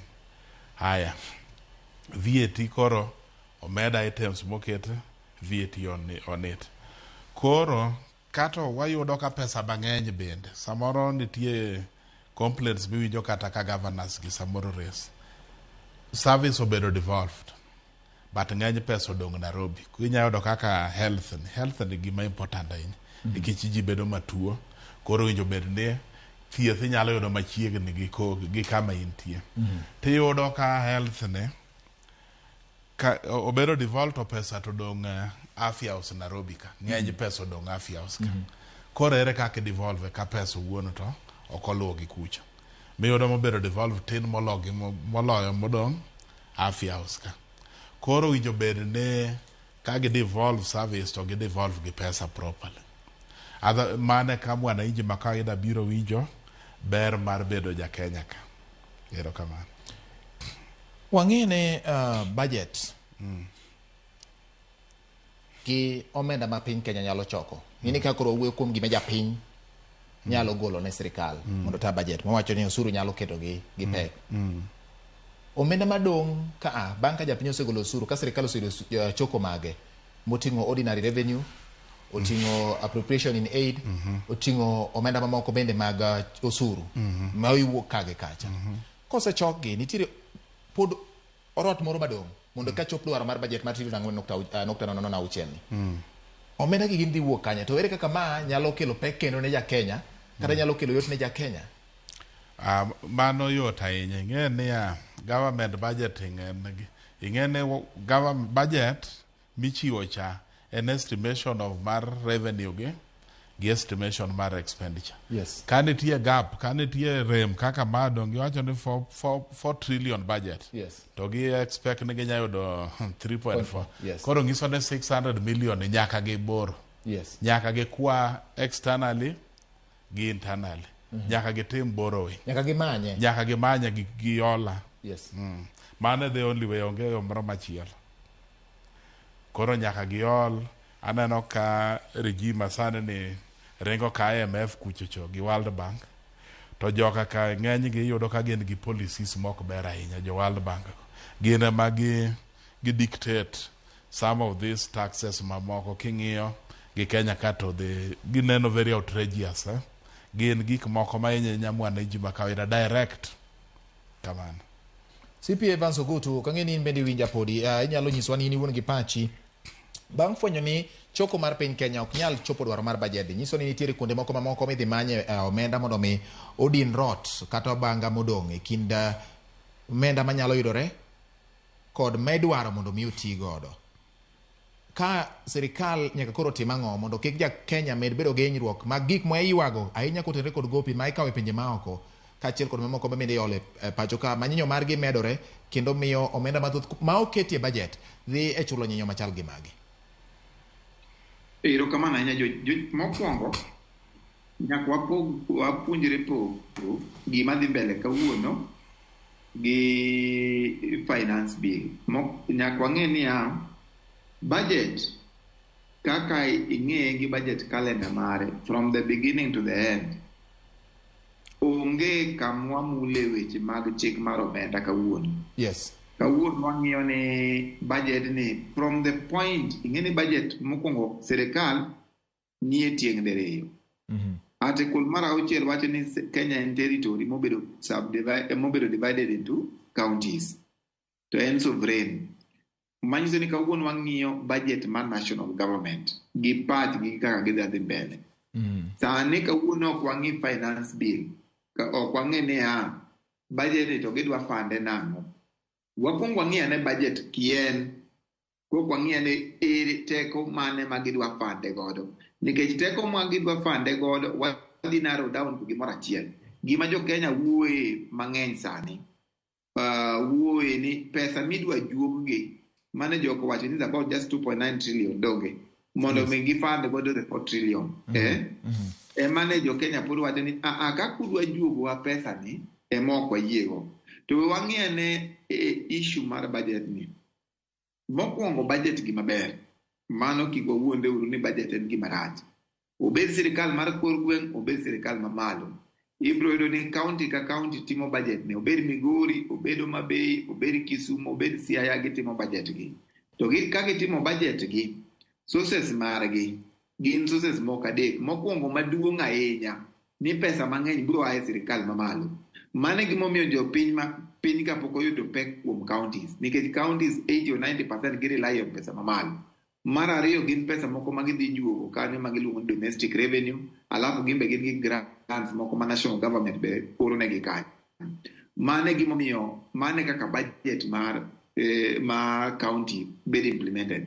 Budget mamalo en gi ministries, department gi agencies. Ging'iyo chenro magikawo manyalo duoko ngima piny. Mokwongo gilieko ni education sector wadwa keto million, hapa ni giketo bilion 600 gi wiye. To bilion 600 gi wiye gi list gik magidwa timo kaka junior secondary school, free primary education, vocational training institute, magi migawo mwada kete pesa. Mano gima gitimo. Ging'iyo health sector. Kenyatta National Hospital wadhi keto pesa di, obed migawo mane mar health sector wadhi keto, ibro yudo ne keto around 128 billion. Ging'iyo defense, the Ministry of Defense wakete pesa di, National Police Service wakete pesa di, mondo mi okony migawo go. Omiyo budget in its nature ok nya bedo marach. To budget nyaka itim ni operation mondo mi ng'e berne kata rachne. Inya yudo ni gimidhi somnie policy statement, budget statement kawuono gin figures in summary.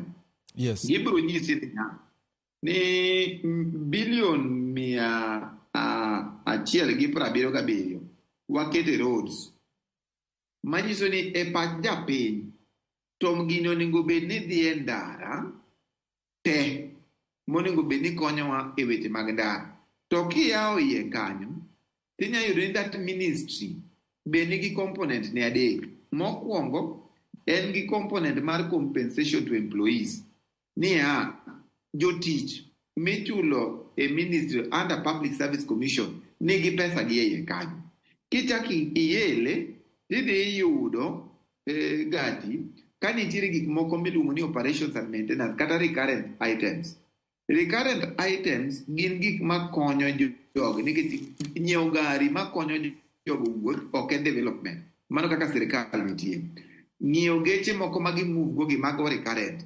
Nyiewo fuel mikete geche go mago recurrent. Iwinjo. Inya yudo ka iye kanyo kata ki ichaki yelo mana mar Ministry of Roads mana wawuoyo. Koka nitie development. Development gi koka gi list barabechi ni ka. Koro yudo ni 177 billion kiyawo iye kendo ok ena nderni kende. Nitie components manitiere e iye. Kanyo mwanyalo ng'iyo ni gik mokete iye kagi be nitie moko madhi medo wa wastage kata nitie moko monego bed ni wabedo gi jogi piny mowacho ni hapana. Nikech inyalo yudo ni accommodation and domestic travel e ministry kende seche moko ket kata bilion 1. Bilion 1 idwa wuodhe dhi omang'o. En wuoth marang'o pesa ni monego bed ni kae mwagole. Where do we prioritize mondo kik wami jogi wastage? Ing'eni kawuono kaka wadhi somo budget statement e National Assembly ni gati. Yes. Ka wacho ni State House kata sirikal mamalo omi billion kata Office of the President omi 5.1 billion. 5.1 billion ni seche moko wuoth kende foreign travel mare oket bilion 1. Domestic travel oket kata milion 700 kata 800. Ing'eni sama president dhi chako wuoth koko jatend piny wuoth ahinya. To wuoth ahinya to sama nonego bed ni wan component mar chik manwamiye e budget. Seche ma pok otiyo gi bilion 1 e foreign travel, ing'eni en poporo luwo machik nikech chigno okadh gi bunge. Koro onego bed ni wang'iyo ane matut ni programs mokete e budget gi be gi conform e weche ang'wen. Mokwongo en niya, they minimize wastage. Koso wastage odhi mana bedo nikech gini kosesom ni okadhe e kaka ni wacho ni wakadhe uma piyo piyo nikech kaka jobunge sani jabunge nokoyie ni budget oduok piny kata ngima mar dhano ne tek nade ne giwacho ni marwa mar parliament kik mul ok oduok piny kane idwa budget ka judiciary kik imul marwa no weya kel kanyo kare ere ng'ama dhi konyo japiny ka nitie elements mag wastage no is a very key element. Number 2 en priority of development. Ibro yudo ka budget ni sani ka rais obiro migochwa ka wabro nyisa ni jatelo wadwa barabara ma Migori kadhi Miuru to wadwa ni ochako ng'ade Miuru kochako kalo Sori koduogo e Uriri. The economic viability ni poko kaw to nikech wambe no wadwaro lam igere makata economic importance magi poko timo na poko ng'i magi duto are elements mag wastages e budget. Number 3 en unfair distribution of resources. Ibro yudo ni budget jokuna nonego bednia omiyowa picha kaka gigo bedo distributed e Kenya mangima. Adwa timo ma atime Isiolo, adwa timo ma atime Migori, adwa timo ma atime Mombasa mondo mi impact mar gini odhi ne ji duto. Mane ka ichiero gwenge gi duto mok ni watimo budget achiel to seche moko budget no chiko mana Kiambu. Watimo budget to ng'eny ne te ochiko mana Nairobi. Koro magi area monego bed wang'i mondo mi okony jopiny mondo mi wa understand the entire budget. Ok inyal ng'e summary kawuono kaka idhi someni. Erokamano nya CPA Evans Ogutu. CPA Victor Ogutu. Iwinjo ka CPA Evans Ogutu wacho ni mondo ja Kenya ong'e ber gi gima budget nyalo kelo ka koro isome. Kinjo bed ni ng'iyo specific projects gi kuonde ma iterogie mondo japiny ong'e ni ma to biro no amadhi kama moloyo rito korka ywak bro bet ma okotim nonro malong'o mar gimomiyo noket pesa marom kamano budget kata ne bad migawo mar sirikal. King'iyo wach mag timo nonro mag chenro mag dongruok mitayo kuom ranyisi ji wuoye wach mar Korusoin dam kata yawo ma Korusoin miwacho ni nyalo kelo resruok ne joma pi jachando moko kuom gwenge manyando kata mana gi parts of Nyakach to kendo onyalo konyo kata mana pi ma koro juol kawuok e nam Lolwe kaidho kendo nyoro ji kuonde ma jodakie. Sama iketo weche mag omenda gi chenro bende osebed ka iyudo lai gi nonro makare koting'o kod pach jopiny bende maromo mondo ni budget miloso kata kidwaro pesa mondo tim godo gimoro to luwore kod dwaro mar jopiny. Kosenena gima koro isomo mondo ji ong'e ni wan mayo oboke ma wan go koro hero kaka idwa yude to koro en wich lieu. Erokamano ahinya. En gimong'ere publicly serikal owuon osewacho ni 40% of the budget revenue, of the revenue mobedo rest from the budget lal ikwale ichabe gi dholuo 40% pesa moyudi. Ratiro mar pesa mobedo miyudo gi sirikal ncha winjo ka sister company negi interview jakiare moro kachacha CPA wadwa pesa miyudo ng'ega kabisa gimoko ng'ega mok landga clearly openly en kaka pesa tiyo mar pesa ni mok landga publicly pesa miyudo to eto information mwang'ega quarterly gi target kochopo kata okochopo to serikal ne temo migrate to accrual. Nitie gima miluongo na accrual accounting ma wach mar debts moko miwacho ni pending bill ni biro rumo go is a step in the right direction. To kaka pesa tiye serikal ka en ma obedo surrounded gi misery ok ong'ere maber. To then budget making process ja CPA wadwa wacho maber chakore November. To nitie process moro kae ma thagowa kabisa kaka accountancy profession. Iluongo ni public participation. Iluongo e bunge kachacha muchiw maone gi evidence gi gima wacho ni nyalo timore. Koro gima dhierowa ni ng'eny ne dhi yudo ka public participation ji odhi wuoye ma jo Kenya ogolo nikech joma golo maoni e public participation gin ma jo Kenya kendo joma nigi lony kendo giwacho clearly consequences mag achiel ariyo adek moko ma okete e bill. Te yudo ka jogi osewacho gini to their input bedo ignored completely. Nche wapenjo kata the other day wapenjo chairman mar finance committee no. Ni iluongo ne Kuria, MP Mamolo. Nito what is the other stakes? Ka ji te, the public participation, yudo ka chiegni ji te are talking against something. Te yudo ka gi implement kendo. Koro public participation ni is it samoro wapenjoren to bentie gima konyo gadier nikech it is part of the budget making process. To yudo ko bedo ignored. Koro ata paro ni budget opoko rumo kata sane wabunge mwayiero in gi an mane wayiero gin gi thuolo ka gini ko ango sa land gini it will be discussed. Portions magineno ka dhinyo joge magi represent mano yiero gi aparo no winjo bedene dekigolo. Budget is not cast in stone and something is debatable and it is something which is subject to discussion. Miwinjo ka ng'ato wacho ni ng'ane odage counties do winche dwaro manche gidwaro be no mege ok omegi the exact figure mane gidwaro. Koro aparo ni winjo bedene what face reality, wang'iyo the job world, wang'iyo the implication of gini on mwananchi wa kawaida, then we will have achieved the right target. But otherwise, to me, budget is over ambitious. Nikich kamoro kanu loso 3.4 iga mokalo ok achieve. Iwacho ne winji ng'ad court ni according to your size. Ka no ki achieve 3.4 chiko 4.0 you are making a mistake.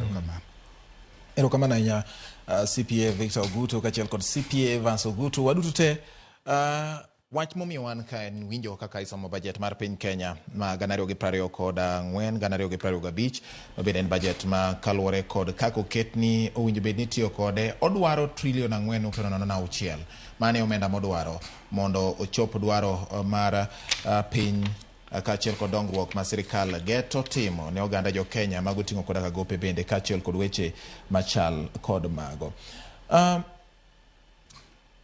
Diponi ang'o momiyo samoro gope mag piny Kenya osebedo ka medore ahinya to thuolo ka thuolo misomo budget to sirikal wacho ni gin kod dwaro mar chulo gopegi. Ang'o momiyo ma nyalo bet ni osebedo ka timore? Wachak kod yane CPA Victor Ogutu. Erokamano.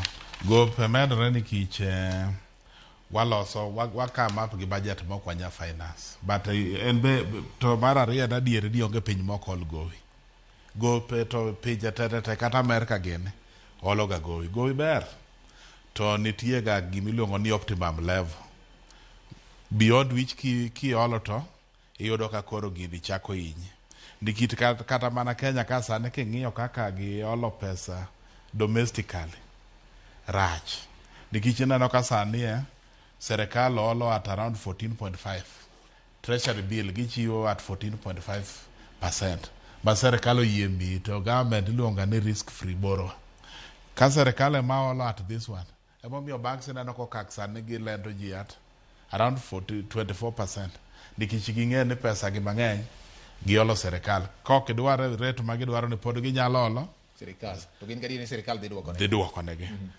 to the moment ma serikal ma olo pesa mang'eny nitie gimoro economics iluongo ni expansionary onge serikal mose achieve a lot in the world by using tax as a policy nitie gimiluongo ni expansionary ibiro gi strategies moko minya encourage ji mondo come and invest in this country ka gi invest in country ni ibiro collect a lot of money to ke come up with strategies ma serikal ma olo gi pesa munja all investors okwa bidhi maber ahinya.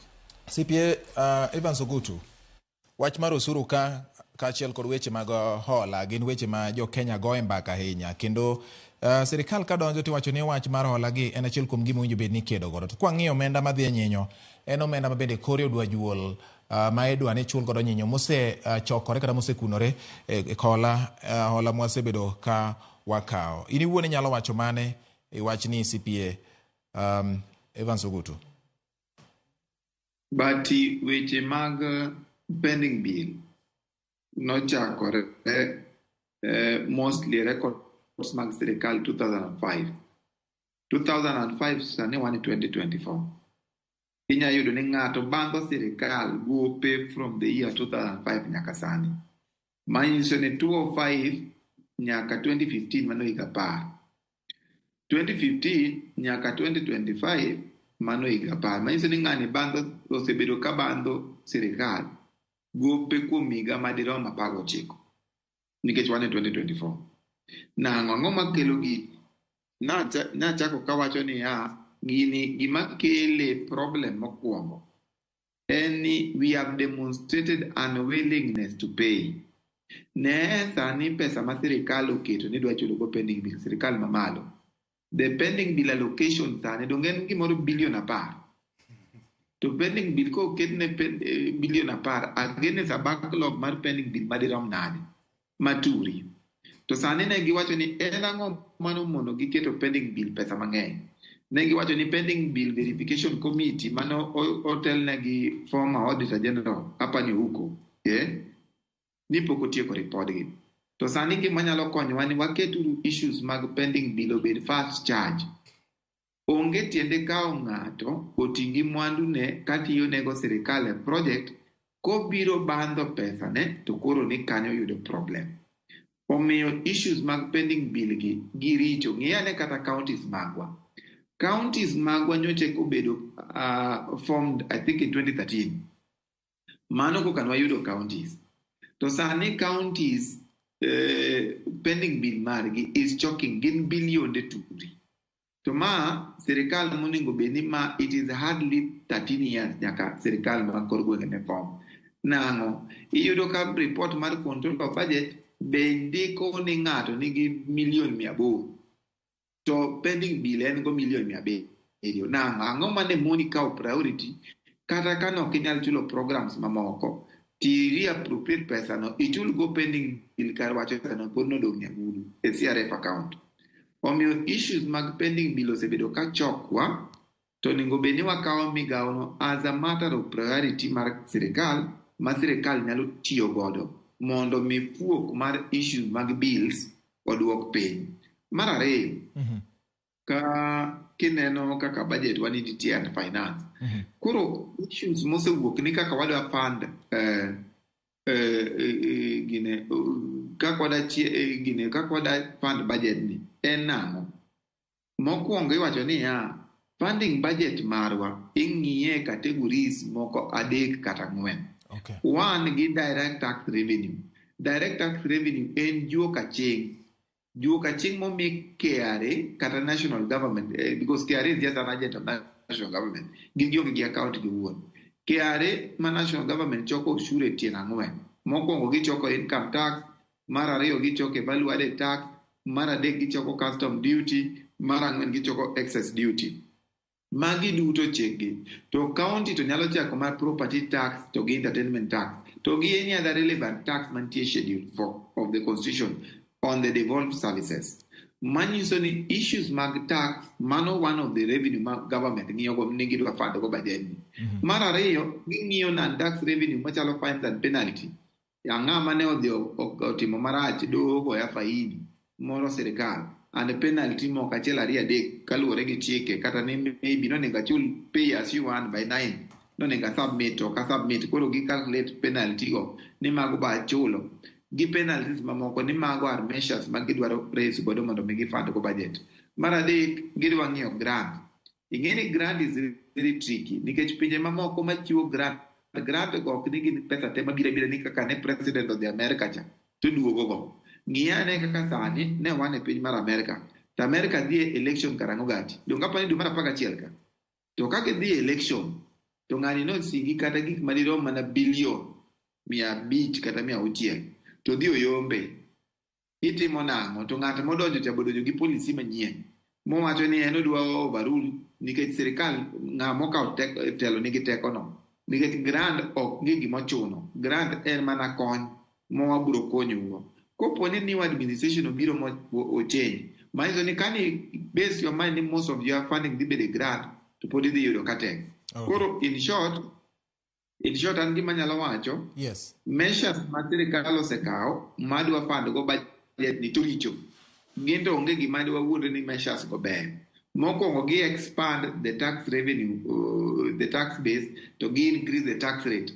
Mano is not a strategic measure minyalo konyo jopiny. One, paying tax en gima ber, mano onge miriambo. Wachulu ushuru. Lakini, wachulu ushuru kiseketo revenue stream ma ng'ato nyalo bedo ni the income mare cha bing'eyo ise expand ne territory kako nyalo yudo pesa mijuoge godo. Erokamano.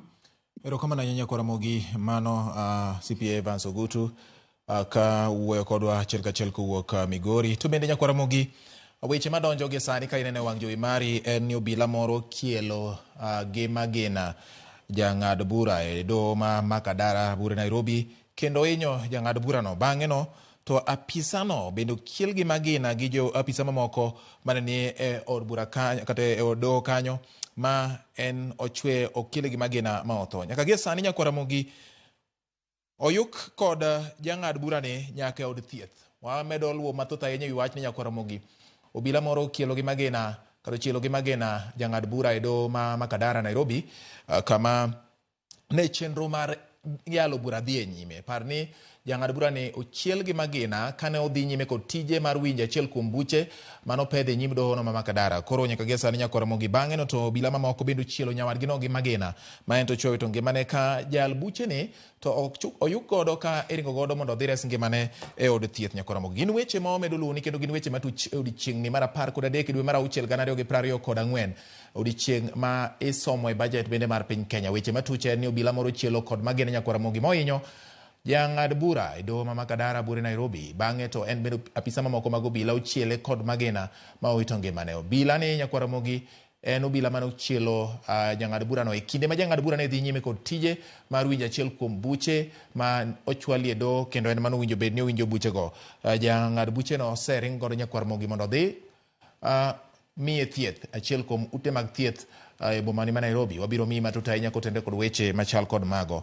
Ka kamano to weche ma wuok e od bura achiel kachiel Ramogi bende koro nyaka gi sani tipo mineno en mar spika mar od bura mamalo Moses Wetangula kamedo loso e okenge mag od bura motelo ne soma yanga budget mar piny Kenya. Parni jatend migawo mar weche mag omenda Ngire Njuguna Ndung'u osedonjo e laro kata luora mar od bura mondo mi opedh ne oganda jo Kenya budget mar $4.006 trillion.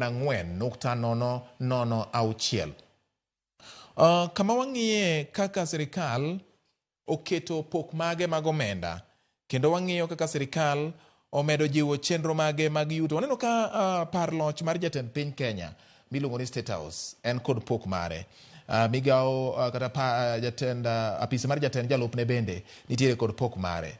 Nitiere apise mopogore mag sirikal, apisi ma migawo mochung'ne weche mag tudruok pinje maoko, migepe mag sirikal duto oketnegi pok magi. To kwang'iyo thuolo mosekalo chien kendo kata kiwinjo weche ma idendo ni supplementary budgets gin bajede ma kojolo opogore gi misomo sani to giduto ing'iyo kuma rem ma nitiere tiwacho ni koro dani mondo watim budget moro ma kojolo mondo jolwa ichopo wang'ada ora gi dwaro ma koro utuch gi e sani. Wano ka nitiere weche mag bero kata loso alwora mar parjot en achiel kuom gik manokelo ng'ur e hik omenda ma koro sani watieko ne. Ok ang'eyo ni gik machal kamagi koket budget ne apise mag sirikal kaachiel kod apise mag jotelo ma wamiyo teko mag sirikal. Ma endi nyiso nang'o? Waneno ka chiegni bilion mana madhi 9 oket ne parjot mar jatend piny miluongo ni State House gi chenro mamage miluongo ni State House Services bende. CPA Victor. Erokamano. Kaka CPO wadwa wacho ni budget allocation kosechiw and ma en common feature public sector entities ka giseneno pesa to ging'e ni pesa ni en tie mar tiyogo. Koro waneno ka kuonde ma rais odake oger maber, moko diloko, moko iketo kabro to nikech ne gin gi allocation pesa no migi koro gitiyogo kako migi. Koro ing'e ni once budget no osebedo pass to gin gi ing'e ni budget mar sirikal run from July to June. Yes. Fine. Sama ne gitimo supplementary tune to nwaneno ka ne nitie kaka nigolo pesa kuonde ma ne nitie gi allocation go kitero gi kuonde ma ne nitie gi rem. To nitie offices moko mane ji be ng'ur kabisa kani igole pesa kuonde machalo judiciary. Yes. Iyudo kan sane ne gin gi rem ogol pesa kuomgi, koro nitie gik moko mano winjo bende gitimo ma ok ginyal timo. Ofis machalo mar Auditor General bende nitie gol mano ogol, ting'ene mana nyaka gitim nikech no gichope target mana gi expect chopo cha. Nitie offices moko ma kigole pesa tineno ka be tok ber ahinya, but aparo ni gimiluongo ni extravagance emujo bed ni igole serikal. Wastages mane CPA wadwa wacho cha, nitie kuonde mang'eny serikal ni gisetemo reduce areas of training. Nitie ber moko ma be nyaka ichiw areas mag training outside the country. Nitie ndalo moko chien kae manyiche jo serikal mang'eny moko nyiche nitie kata gi ute Arusha, nikech ng'ato yudo ka jombe chiegni adek gin Arusha kucho e training. Koro nyiche giwacho ni training minyalo chiw locally kik ji dhi. Man is a good thing. To pod nitie wastages. Ineno kamiluongo ni expenditure kae, tiyo gi pesa ka emujo bed ni serikal ne ng'iyo kabisa gi sectors mapok nobedo taxed, ne ginya ng'iyo how to come up with strategies on how to tax them. But again, the last one, nitiere tax kata king'iyo tax ok chakre ga zero. Nitie sectors moko ma for sure kata kidwa tax tichalo ng'ama lao yamo. Koro kidwa tax ng'ama jausalot e osiptal kamoro machalo osiptal ma Nairobi kama iluongo ni Marikiti kachacha. Ing'e ni the whole exercise nitie jomoko ma for sure you might not be able, you might target them, but you might not get so much. Nikech ineno e canons mag tax gi nitie moro miluongo ni productivity. Ng'iye gimoro manyalo miyi tax moro manyalo konyi. To kik ilawri gi ja pikipiki ni koro ja pikipiki moro machajo 100 be believe ni nyaka bed ochiw ni teams mondo bed ni file mondo bed ni yudo some tax from him. You will not achieve much from that. All right. Erokamano ahinya kwa Ramogi. Aneno ka koro chenro mag somo budget ni dwani ochakre ayanga. Nitiere gima iwacho ka the executive office of the president kachiel kod state house. Pogruok mane manitiere apise ariyogo nikech kiyudo ka the executive office of the president omi kata billion kata abich to machielo cha omi kata billion 9. Pogruok nitiere kanye ka to iwacho ni samoro ng'ato wacho ni kose mi president of state house mwang'eni odake executive office of the president chal nade. Aparo ni CPA aparo ni winjo bed ni wamakane matin. Okay. Mondo wawinjane kaka chenro mag koro somo budget chakore ayanga gi sani kama jatend migawo mochung' ne weche mag omenda Ngire Njuguna Ndong'o osechung' kendo koro somo budget mar piny Kenya kwa Ramogi achiel kachiel nyaka od bura mamalo mar piny Kenya. Of the budget policy highlights and revenue raising measures for the national government. Mr. Speaker, since 2020, our economy has been unwinding from the effects of negative and even persistent global and domestic shocks that have pushed the economy to its lowest activity level. These shocks include the COVID-19 pandemic, second, the global supply chain disruptions, third, the effects of climate change from prolonged drought in 2021 and 2022, and even the floods of 2023-2024. And measures to mitigate these negative shocks embarked on structural reforms under the bottom-up economic transformation have been successful in ameliorating these effects. The efforts have reduced the cost of living and created vibrancy in the economy that have shown signs of strong economic recovery. Mr. Speaker, in several regions, Kenya has sunk into abject poverty, largely because markets in their segments were interfered with or not properly governed. The failure to protect and regulate markets disrupted their development and, more importantly, curtailed further investment in those sectors such as coffee, sugar, cotton, pyrethrum. The institutional failure problem pushed policy to fail. In this context, the bottom-up economic transformation agenda interventions at the bottom of the pyramid are targeted to ensure that the markets are properly governed to work for everybody, and especially the poor. Mr. Speaker, for Kenya to transition from the middle income status of the economy to an upper middle income status as envisioned in the Kenya Vision 2030, two driving factors are important. That is, we must develop our human capital capability, and we have to increase production and productivity. Mr. Speaker, the Kenyan economy is susceptible to the ravaging impact of climate change, as demonstrated in the 2021-22 severest drought, which was more severe, which we haven't seen in the last 40 years, and the events of floods that have led to massive loss of property and life. The most important thing is that these shocks have shifted budgetary resources from economic activity to saving lives and rebuilding damaged infrastructure. And this calls for urgent and decisive interventions, especially to our supply side, which I will later address in this statement. Mr. Speaker, our fiscal policy towards supporting bottom-up economic transformation agenda of a fiscal consolidation plan designed towards slowing down the growth of public debt without compromising economic growth. The fiscal consolidation efforts will continue to target domestic revenue mobilization and rationalization of spending through improved public financial management while reallocating resources in priority areas. Mr. Speaker, in this year's budget process, we accorded Kenyans an opportunity to share their views on how to address the economic challenges facing the country. Kenyans responded to our call and requested the government to address, through this budget, first, the devastating effects of the ongoing floods; second, taxation concerns and cost of living; third, the level of unemployment; fourth, protection of the poor and the vulnerable; fifth, reduction of wastage in public expenditures at the national and county governments level. Today, Mr. Speaker, I wish to assure Kenyans that we have listened to their concerns, and we have spelled out measures to address through this budget.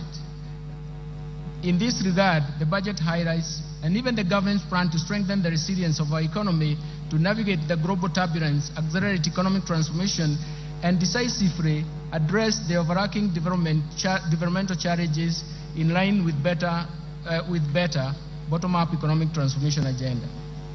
It is in this context we have chosen the theme of this year's budget as sustaining the bottom-up economic transformation agenda, fiscal consolidation, and investing in climate change mitigation and adaptation for improved livelihoods. Mr. Speaker, it is now my privilege and honor to present the economic policy context of this budget. Thereafter, I will broadly outline the policy priorities and structural reforms underpinning the bottom-up economic transformation agenda. The proposed resource allocation as well as revenue-raising measures that the government will implement in the financial year 2024-2025 budget are going to be summarized. But, Mr. Speaker, we have to remember that we have one major problem that has three phases. This problem is as follows. There is increased demands for increased spending or expenditures from the government. That means that either we have to finance that through taxes or debt. The second dimension of this problem is that there is limitation and even constraints imposed in terms of public debt accumulation and even the debt carrying capacity of the economy. Third, and more fundamentally, there are limitations in terms of mobilizing higher tax revenues, something that we have to remember, something that is quite critical from our side. Let me turn now to the economic policy context. Mr. Speaker, the financial year 2024-2025 budget has been developed against a backdrop of improved global economic outlook. The world economy stood at 3.2% in terms of growth in 2023, and is projected to continue at the same pace in 2024. In the domestic economy, Mr. Speaker, the Kenyan economy is now unwinding from layers of negative and persistent shocks, and some of these shocks have actually have been protected and have a structural and permanent effects on the economic activities. Mr. Speaker, through forecast interventions as well as structural reforms, the policies of Kenya Kwanza government have started to yield some positive results. Economic recovery is evident, with a GDP growth of 5.6% in 2023, up from 4.9% in 2022. This is above the global average and also above the average of sub-Saharan African region. The domestic growth in 2023 was mainly supported by a rebound in agricultural activities given the improved weather conditions and subsidized inputs for farmers. The resilience of the services sector remained strong in that same year. So the overall inflation also declined to its target level at 5%, and in April 2024 from a peak of 9.6% in October 2022. The decline was driven mostly by easing of food and energy prices, a strong pass-through effects from exchange rate appreciation, and the impact of monetary policy actions. And the tight monetary policy has been complemented by fiscal policy measures to enhance food production through subsidy program on fertilizer and seeds. Mr. Speaker, in February this year, the government took advantage of financial market conditions to refinance the buyback of US $1.5 billion of the Eurobond 2024. The government, through this process successfully removed the uncertainty of the settlement of the Eurobond. The government also successfully issued an 8.5-year infrastructure bond that attracted significant foreign investors, making it the most successful domestic bond issuance in the country's history. Mr. Speaker, these two operations in February significantly improved the market perception, together with a tight monetary policy stance and significant reforms in the interbank foreign exchange market. It has brought stability in the foreign exchange market. As of 31st May 2024, the exchange rate was Kenya shillings 130.20 to the US dollar, from a high of 163 earlier on in January. And this represents a significant appreciation of 18.7%. The appreciation and stability of the exchange rate created confidence and triggered inflows of foreign exchange foreign direct investment, and attracted investors to the Nairobi Securities Exchange. In order to enhance monetary policy transmission, the Central Bank of Kenya has adopted a new monetary policy implementation framework, and this is based on inflation targeting and introduces an interest rate corridor around the central bank rate. The interbank rate is expected to be within this corridor. In addition, the Central Bank of Kenya launched the DAO CSD, a central securities depository infrastructure that delivers world-class level of registry, custodial, and even settlement services for both primary and secondary market operations. Mr. Speaker, I wish to encourage Kenyans and investors to take advantage of the DAO CSD to invest in risk-free treasury bills and bonds in order to grow their wealth and secure their financial future. We have simplified the DAO CSD, and investors can simply use the USSD *866# to log in and invest a retail bond for amounts as low as 600 shillings. This also will be allowed to make investments of government securities all inclusive and include the bottom of the pyramid.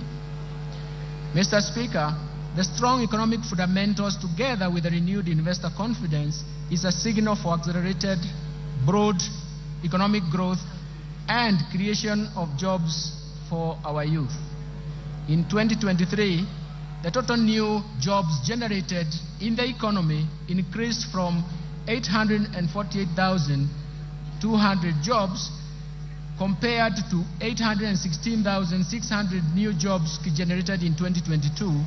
And this is attributable to policies implemented, especially when you focus on affordable housing and the agricultural sector interventions. Looking ahead, Mr. Speaker, and considering the ongoing reforms and even additional measures the government is introducing through the budget statement, we project our economy to grow at 5.5% in 2024 and 2025. This strong growth will be supported by ongoing interventions at the bottom-up economic transformation agenda. In this regard, the government will accelerate investment in human capital development and capital accumulation, in market development, protection and regulation, in domestic resource mobilization, in reforming and restructuring government institutions, and finally, and more important, digitization to usher an era of efficiency in economic management to support economic recovery. Mr. Speaker, in order to safeguard macroeconomic stability and protect the fragile economic recovery, monetary and fiscal policies will remain very prudent. The Central Bank of Kenya will ensure inflation rate remains within target while maintaining a competitive exchange rate and stable interest rates. The Central Bank is further expected to safeguard the improvements in the functioning of the interbank foreign exchange market and apply all its instruments to strengthen the monetary policy transmission mechanism. On the other hand, Mr. Speaker, fiscal policy stance over the medium term aims at supporting the government's bottom-up economic transformation agenda by delivering a strong fiscal consolidation with fiscal deficit declining from 3.3% of GDP in financial year 2024-2025 from a high of 5.7% of GDP in financial year 2023-2024. This will improve the primary surplus to 2.3% of GDP in the financial year 2023-2025 from a primary deficit of 0.4% in the previous year. I will later in this statement elaborate on policy measures to deliver the strong fiscal consolidation.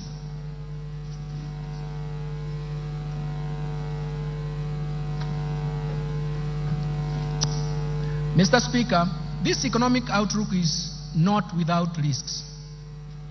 We continue to witness external shocks and recurrence of extreme weather events that not only affect the economic activities, but also pose major fiscal risks. The government will take appropriate interventions to cushion the economy from these risks. Mr. Speaker, let me now expound on the policy priorities of the government to promote economic transformation and improve livelihoods for Kenyans. First, let me start with the bottom-up economic transformation agenda. To strengthen economic recovery, the government will accelerate the implementation of policies, programs, projects, and interventions in bottom-up economic transformation agenda. First, enhance agricultural transformation. Second, support micro, small, and medium enterprises. Third, provide affordable housing and settlement. Fourth, achieve universal health care.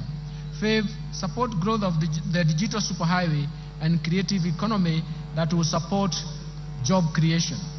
Towards actualizing these objectives, actualizing development objectives to the public, the government in March 2024 launched the fourth medium-term plan for the period of 2023-2027.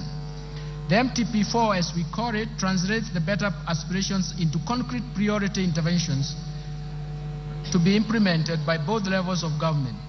These are premised on the value chain approach with sectors which will target sectors with the highest impact to drive the economy and sustain economic recovery. The key priority interventions focus on the following value chain. First, leather and leather products, textile and apparel, dairy, the tea industry, lice sector, edible oils, the brew economy, and natural resources including mineral and forest, and finally the construction and building materials. The value chain approach ensures rational resource allocation by eliminating wastage of resources occasioned by duplication, overlap, fragmentation, and ineffective coordination in the implementation of the program and projects, while promoting a whole of government approach to service delivery. To create employment, special focus has been given to investment in special economic zones and county aggregation and industrial parks, diversification of export markets, and market access of goods and services from micro, small, and medium enterprises. Mr. Speaker, the government will also undertake the following targeted strategic interventions to support economic transformation. First, the government will continue to maintain macroeconomic stability to enhance security, to foster a secure and conducive business environment while protecting Kenyans and their properties. Second, the government will scale up development of critical infrastructure in the country, such as roads, railway, air, seaports, energy, water, and reduce the cost of doing business and ease movement of people and goods, as well as promote competitiveness. Third, the government will enhance investment in key sectors for broad-based sustainable growth by promoting agricultural transformation, growth in manufacturing, environmental conservation, and climate change mitigation, stimulating growth in tourism and sustainable land use. And all this in management will actually refocus ourselves in terms of how we can get moving in these subsectors. Fourth, the government will enhance human capital development through investment in health, education, and appropriate social safety nets for vulnerable groups, vulnerable population, for improved social and economic outcomes. Fifth, the government will support the youth, women, and even persons living with disabilities through government-funded empowerment programs that leverage on partnership with private sector organizations.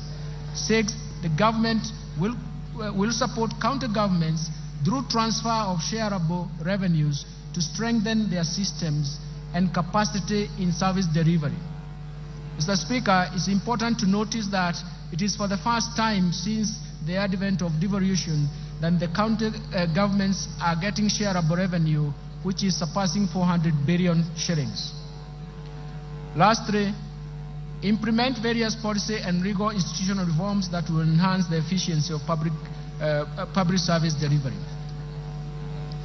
Let me turn now to investing in climate change mitigation and adaptation to enhance resilience. Mr. Speaker, the effects of climate change have become detrimental to economies across the globe, with extreme weather conditions, events affecting lives and livelihoods of millions of people. The rising cost of adaptation are diverting funds from essential services like healthcare and education, and potentially destabilizing the economies. Mr. Speaker, Kenya has not been spared by these negative effects of climate change. The recent unprecedented floods that our country faced following the prolonged drought in 2021-2022 claimed lives, caused injuries to many people, and wreaked havoc on property, infrastructure, and livelihoods. The government responded promptly and undertook short-term measures to mitigate the devastating impacts of the drought and floods. Going forward, we shall formulate and implement long-term climate change adaptation and mitigation strategies to generate strong resilience pathways. Mr. Speaker, our climate action agenda is informed by the need to restore our degraded ecosystem that include forests, rivers, and wetlands. It is for this reason that His Excellency the President has rallied Kenyans to prioritize environmental conservation, implement aggressive reforestation, afforestation, and wetland restoration programs, and reverse the biodiversity loss and even land degradation. In response to the President's call, the government has stepped up climate adaptation mitigation efforts, including green energy, smart agriculture, decarbonizing manufacturing, e-mobility, and green building, all aimed at the attainment of zero carbon by 2050. I therefore urge all Kenyans to support the government's response to the ecosystem restoration that aims to grow 15 billion trees nationwide by the year 2030. Let me turn to policy rigor and institutional reforms. Mr. Speaker, while we have made progress as a nation, we remain alive to structural constraints that impede the pace of economic development. Aware that sustainable economic transformation is predicated on timely implementation of appropriate policy, rigor and institutional reforms, I propose the following interventions that will improve the business environment, increase efficiency in public service delivery, and strengthen the accountability and transparency of public finance management. First, let me focus on public procurement reforms. Mr. Speaker, in my last budget speech, I informed this House of the government's plan to fully automate public procurement and disposal processes by implementing an end-to-end e-government procurement system. Mr. Speaker, Phase 1 of e-government procurement system has successfully undergone user acceptance testing and piloting in 12 selected MDAs and counties. This piloting will continue up to December 2024. The system comprises, among others, an e-marketplace, electronic marketplace, for the common user items where prices for various outlets are feasible, allowing intense competition in procurement of these common user items. Once the e-government procurement system is rolled out, all MDAs and executive offices of county governments will be required to fully transition to the system, while state agencies and corporations, county assemblies, and even county agencies will be onboarded in the second phase within the 2024-2025 fiscal year. The system will reduce cost of goods, works, and even services between 10 and 15%, maximize value for money, and increase the transparency of procurement. Second, let me turn to restraining growth of public sector wage bill. Mr. Speaker, the public sector wage bill continues to rise, leaving few resources for development. Public sector wage bill stood at 38.2% of the ratio as a ratio of total revenue in 2021. To contain the wage bill, the government implemented a wage freeze in the financial years 2021-22, 2022-23, in addition to eliminating and streamlining the number of allowances. Further actions planned in relation to containing the wage bill include: first, all MDAs and county governments should review and rationalize their staff establishment to ensure affordability, fiscal sustainability with the right composition and skill sets. Second, the government will roll out a unified human resource information system for the entire public sector starting from 1st July. The system consolidates human resource and payroll data in the public service for access through single warehouse. The system has been linked to the Kenya Revenue Authority iTax to facilitate filing of payee returns. This reform will eliminate the multiple manual and standalone payroll systems. Third, the Salaries and Remuneration Commission will continue to streamline allowances paid in the public sector through harmonization and rationalization of categories, rates, rules for allowances.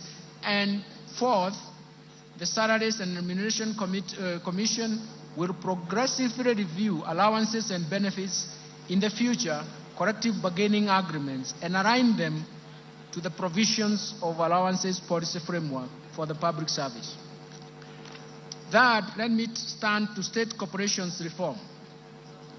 In order to address the challenges faced by state corporations, including government-owned enterprises, the government will first privatize government-owned enterprises whose mandates are no longer relevant, those that require huge budgetary allocations for bailouts, and those producing goods and services that are more efficiently produced by the private sector.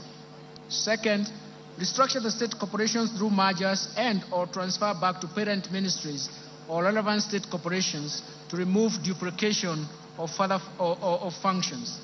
and enhance the efficiencies and synergies in operations so as to optimize use of limited resources, and ensure state corporations are self-sustaining, generate additional revenue to the exchequer, and also ensure quality service delivery to Kenyans.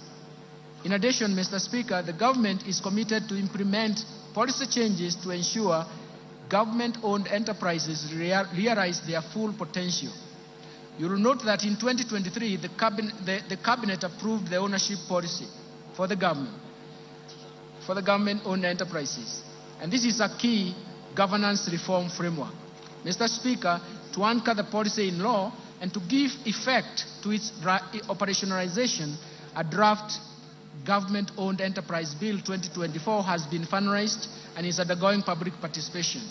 Once the process is completed and an approval granted by Cabinet, the bill will be submitted to this august House for consideration, and I'm seeking support from this House for approval of the bill. Mr. Speaker, we have also prepared a draft Government Investment Regulations 2024 to provide a framework for efficient and effective management of government investment. The draft regulations will be taken through public participation before submission to this House for consideration and, if possible, approval. Fourth, let me turn to pending bills. Mr. Speaker, in the last budget statement, I informed this House that the government plans to establish a pending bills verification committee to carry out a thorough analysis of all stock of pending bills for the period 1st July 2005 to 30th June 2022, and formulate measures to stop accumulation of pending bills going forward. Mr. Speaker, as you are aware now, His Excellency the President inaugurated the pending bills verification committee in November 2023. The committee received a total of 94,997 pending bills claims valued at Kenya shillings 662.3 billion. Analysis of the pending bill claims submitted by MDAs is ongoing. The general public has been given an opportunity to submit any pending bill claims owed by the national government. The committee is expected to complete its work and submit a report by October 2024 for implementation within the fiscal framework. Fifth, the national assets and inventory management reforms. Mr. Speaker, the National Treasury has initiated reforms geared towards automating assets and inventory management in MDAs as well as county governments. In this regard, the National Treasury will operationalize the assets and inventory management modules of IFMIS, with the module of all MDAs scheduled to launch and go live in July 2024. The rollout of county governments will commence thereafter. These reforms will enable the accounting officers to have visibility of all assets and inventory under their control and facilitate optimal assets utilization. Sixth, let me turn to financial sector reforms. Mr. Speaker, the Kenya banking sector remains stable, resilient, and continues to play its role in mobilizing funds and channeling them to deserving productive economic sectors and activities. The banking sector remained profitable with a growth of assets of 0.3%. It is now standing at 7.74 trillion in February 2024. Credit from commercial banks to the private sector stood at around 6.9% in terms of growth in April 2024 and has benefited key sectors of the economy. The Financial Inclusion Fund, popularly known as the HASRA Fund, and the de-risking of lending to the MSMEs through the Credit Guarantee Scheme have facilitated additional lending to the MSME sector. Mr. Speaker, to position the banking sector to effectively play its role in Kenya's socio-economic transformation, 3 recent reforms have been implemented. First, the licensing and oversight of digital credit providers to address inherent challenges, including the high cost of credit, inadequate debt correction, inadequate disclosures and lack of transparency, breach of data privacy, and abuse of personal information. As at the end of March 2024, 51 digital credit providers have been licensed. Secondly, On climate change, the CBK in April 2024 issued draft Kenya Green Finance Taxonomy for public participation that will serve as a tool to classify whether particular economic activities are green or environmentally sustainable, and serve as a guide for banking sector and other market participants in making informed investment decisions or financing decisions. That, to eliminate money laundering and vulnerability in the banking sector, the CBK has revised the anti-money laundering and combating the financing of terrorism and proliferation of financing, and a supervisory framework has been implemented so that the risk-based supervision is enacted, undertaking institutional and sectoral risk assessment and enhancing staff complement capacity for supervision. Mr. Speaker, the Kenya banking sector is exposed to dynamic global, regional, and even local developments, necessitating reforms in this respect. The following reforms are proposed. First, the Central Bank of Kenya intends to progressively increase the minimum core capital for banks from the current 1 billion to Kenya shillings 10 billion. The CBK will engage the market for an appropriate timetable to achieve this goal. This is intended to strengthen the resilience and increase the bank's capacity to finance large-scale projects while creating sufficient capital buffer to absorb and withstand shocks posed by continuous emerging risks associated with adoption of technology and innovation as institutions expand. Second, the central bank plans to amend the Banking Act to provide for stiff dissuasive penalties that are proportionate to the violations committed, support a strong compliance culture in banks, and also make sure that it aligns to international best practice. Let me turn to capital markets developments. Mr. Speaker, in order to enhance price discovery and boost income for coffee farmers, the Capital Markets Authority has licensed 14 coffee brokers, and so far 29 auctions have been conducted under the Capital Markets Coffee Exchange Regulations 2020 at the Nairobi Coffee Exchange.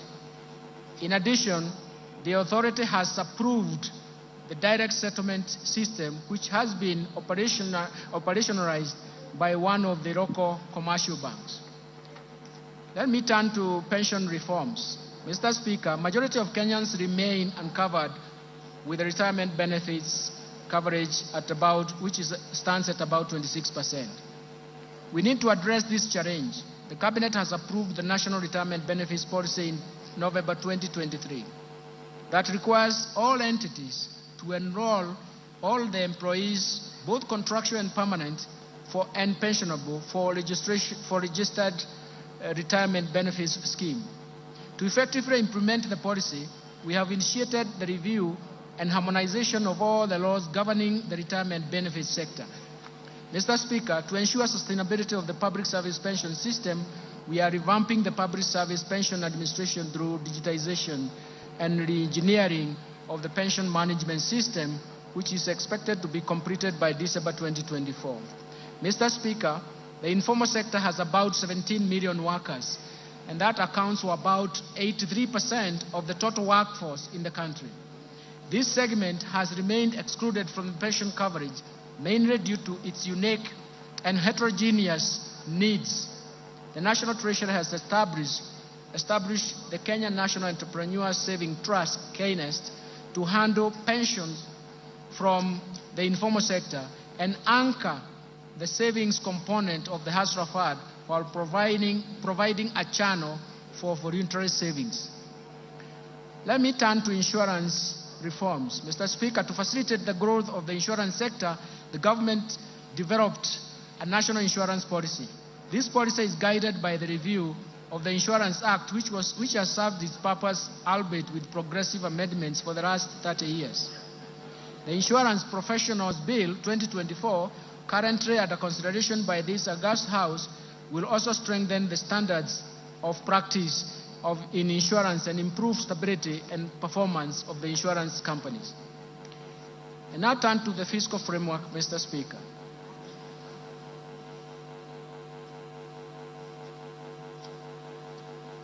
Mr. Speaker, the government's fiscal policy is to enhance fiscal consolidation efforts to reduce debt vulnerabilities and rebuild fiscal buffers amid significant global and even domestic challenges. These external and domestic shocks that Kenya has experienced serve as a reminder of the importance of fiscal buffers. Mr. Speaker, the focus of our fiscal policy thus remains to reduce the deficit from 5.7% of GDP in the current financial year to 3.3% in the financial year 2024-2025. We're going to do this through various means. First, domestic resource mobilization. Mr. Speaker, implementation of government's plan for rapid and inclusive socio-economic transformation largely depends on robust revenue growth rate. Indeed, despite significant government investment in reforming the tax structure, the tax to GDP is estimated at 11.5% of GDP as of 2022-2023 against an estimated potential of 25% of GDP. And this is also the convergence criteria in the East African community countries. We therefore urgently need to address the challenges that negatively affects our revenue correction, some of these challenges include, first, there is an existence of hard-to-tax sectors. The economy is dominated by a large informal sector that is mostly outside the current tax instrument, leaving the country to rely on a narrow tax base, and it is time to reverse this trend. Second, proliferation of tax expenditures over the years. Tax expenditures are estimated right now at 2.9% of GDP if you consider the 2022 data. That it has major erosion to the tax base. Third, low tax compliance largely attributed to factors such as the technical and complex nature of our tax laws and procedures, taxpayer apathy due to perceived inefficient use of tax revenues, high compliance costs, and inadequate taxpayer education. Fourth, there are difficulties in taxing emerging digital economy. The tax system is not fully equipped to deal with the emerging business models that leverage on the digital technology. Finally, Mr. Speaker, inadequate modern technology equipment for use at every stage or exit border points, misdeclaration and even misclassification of goods, inadequate customs border posts, infiltration of counterfeits, smuggling, and diversion of goods. Mr. Speaker, in order to address these challenges and enhance the revenue mobilization, we shall implement a combination of tax policy and administrative reforms. The reforms are premised on the need to ensure that taxes are more supportive to economic activity. They do not distort the market and have a predictable tax structure. The reforms include, first, implementation of tax policy and administration measures proposed in the Finance Bill 2024. Second, implementation of the medium-term revenue strategy to expand the tax base to 20% of GDP over the medium term. Third, to strengthen the tax administration for enhanced compliance through leveraging on technology to revolutionize tax processes, sealing revenue loopholes, and enhancing the efficiency of tax system. And finally, we're focusing on unlocking additional non-tax revenue potential by MDAs through the services they offer to the public. Let me turn to improving the efficiency of public expenditure. Mr. Speaker, turning to expenditures, we should ensure that our scarce resources are used in the most efficient and effective way.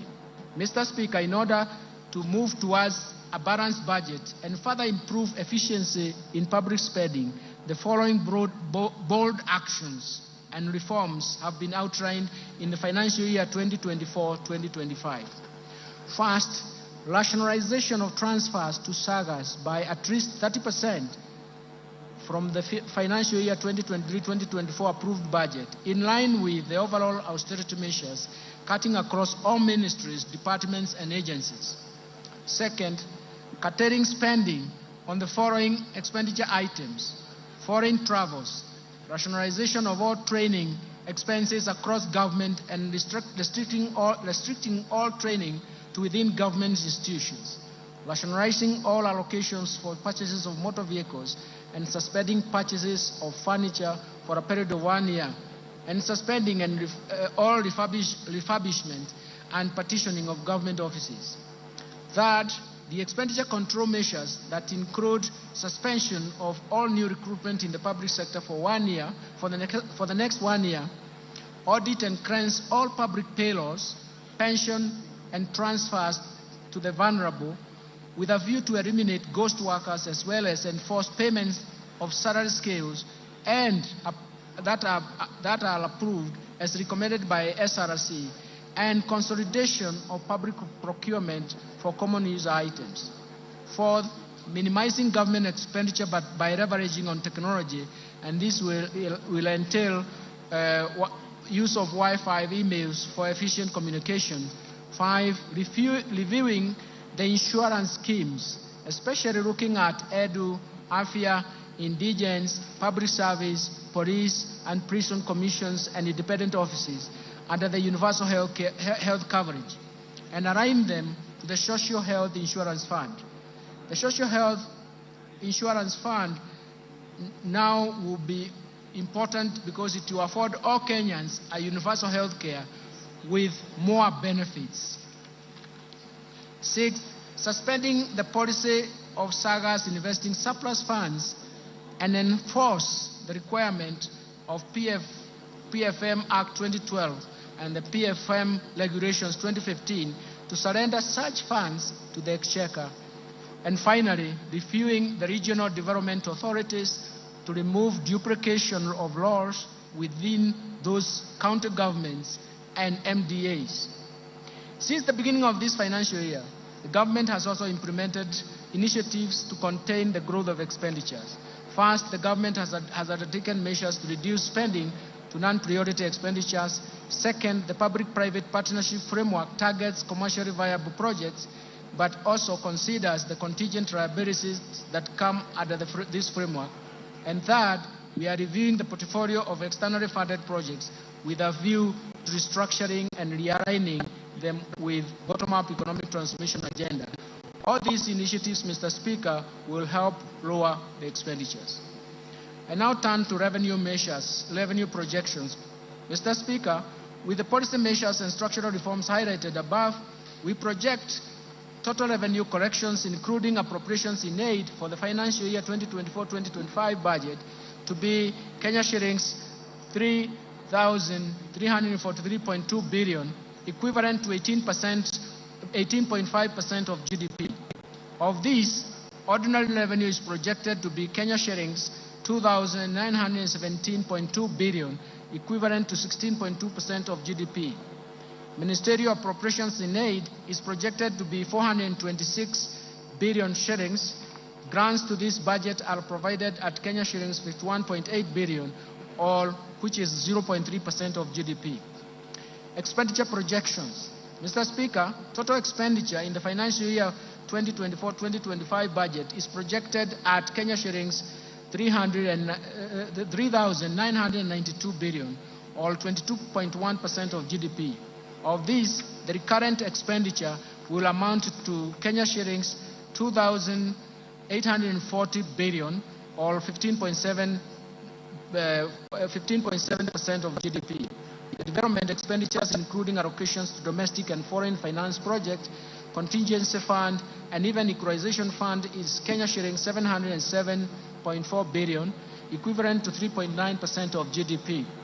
Total allocation to county governments is projected at Kenya shillings 444.5 billion, of which equitable share is 400.1 billion. Fiscal balance. Mr. Speaker, given the projected revenue grants against the projected expenditures, the fiscal deficit including grants is projected at 597 billion, equivalent to 3.3% of GDP, and this is down from Kenya shillings 925 billion, or 5.7% of GDP in 2023-2024. In this respect, the primary balance will improve to a surplus of 2.3% of GDP from a deficit of 0.4% of GDP in the current financial year. The fiscal deficit for 2024-2025 will be financed by net external borrowing of 333.8 billion, equivalent to 1.8% of GDP, and net domestic borrowing of 263.2 billion, which is equivalent to 1.5% of GDP. Public debt management, Mr. Speaker, Kenya meets its obligations promptly, and no debt arrears have been accumulated. Public debt is projected to remain within sustainable levels on account of fiscal consolidation path that reflects the decline in the ratio of debt to GDP in present value terms over the medium term. To improve Kenya's debt sustainability and boost our credit rating position, the government will continue to implement measures to enhance growth of foreign exchange earnings. Our medium-term debt management strategy aims at lowering the cost and risks in the debt portfolio. In this regard, the government will slow down uptake of new external commercial debt and undertake liability management operations through debt swaps and other innovative solutions. The government will also diversify sources of financing through issuance of Panda bond, Samurai bond, and Sukuk in diverse financial markets in China, Japan, and the Gulf regions respectively. The government will maximize use of concessional financing from bilateral and multilateral institutions to improve the debt sustainability and boost our credit rating. Let me turn to public-private partnership framework, Mr. Speaker. Due to the limited fiscal space, the government will continue to scale up the use of public-private partnership financing for commercially viable projects. Currently, there are 37 projects at various stages of PPP project cycle. In order to enhance viability of PPP projects, I will soon be proposing amendments to the PFM Act 2012 to speed up the process of financial close, as well as ensure that the related fiscal cost and contingent liabilities are within acceptable levels. Let me turn to public investment management. Mr. Speaker, in order to increase efficiency and effectiveness of public spending, the government will continue to implement public investment management regulations at the national government and commence a rollout of county governments. The regulations are aimed at streamlining and initiating execution and delivery of public projects within the timelines. Further, the government will roll out public investment management information system to all MDAs to improve the management of development projects in the country.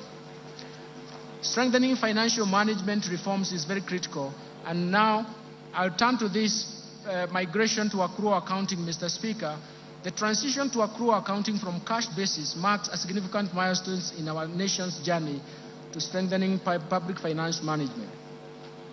In recognition of this, the Cabinet in March 2024 approved the transition from cash to accrual basis of accounting to improve cash management and enhance the financial and fiscal reporting. The accrual accounting will enable the government to account for all assets and liabilities, including all government assets. With accrual accounting, we will also be able to account for all pending bills, public debt, and pension liabilities. Mr. Speaker, this is an important step to strengthen the public finance management, and I will therefore direct all MDAs and county governments to migrate to accrual accounting starting July 2024.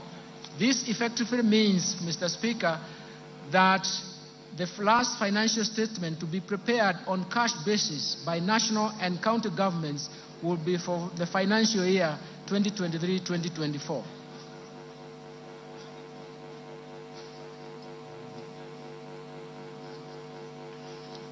Mr. Speaker, let me turn to Treasury Single Account.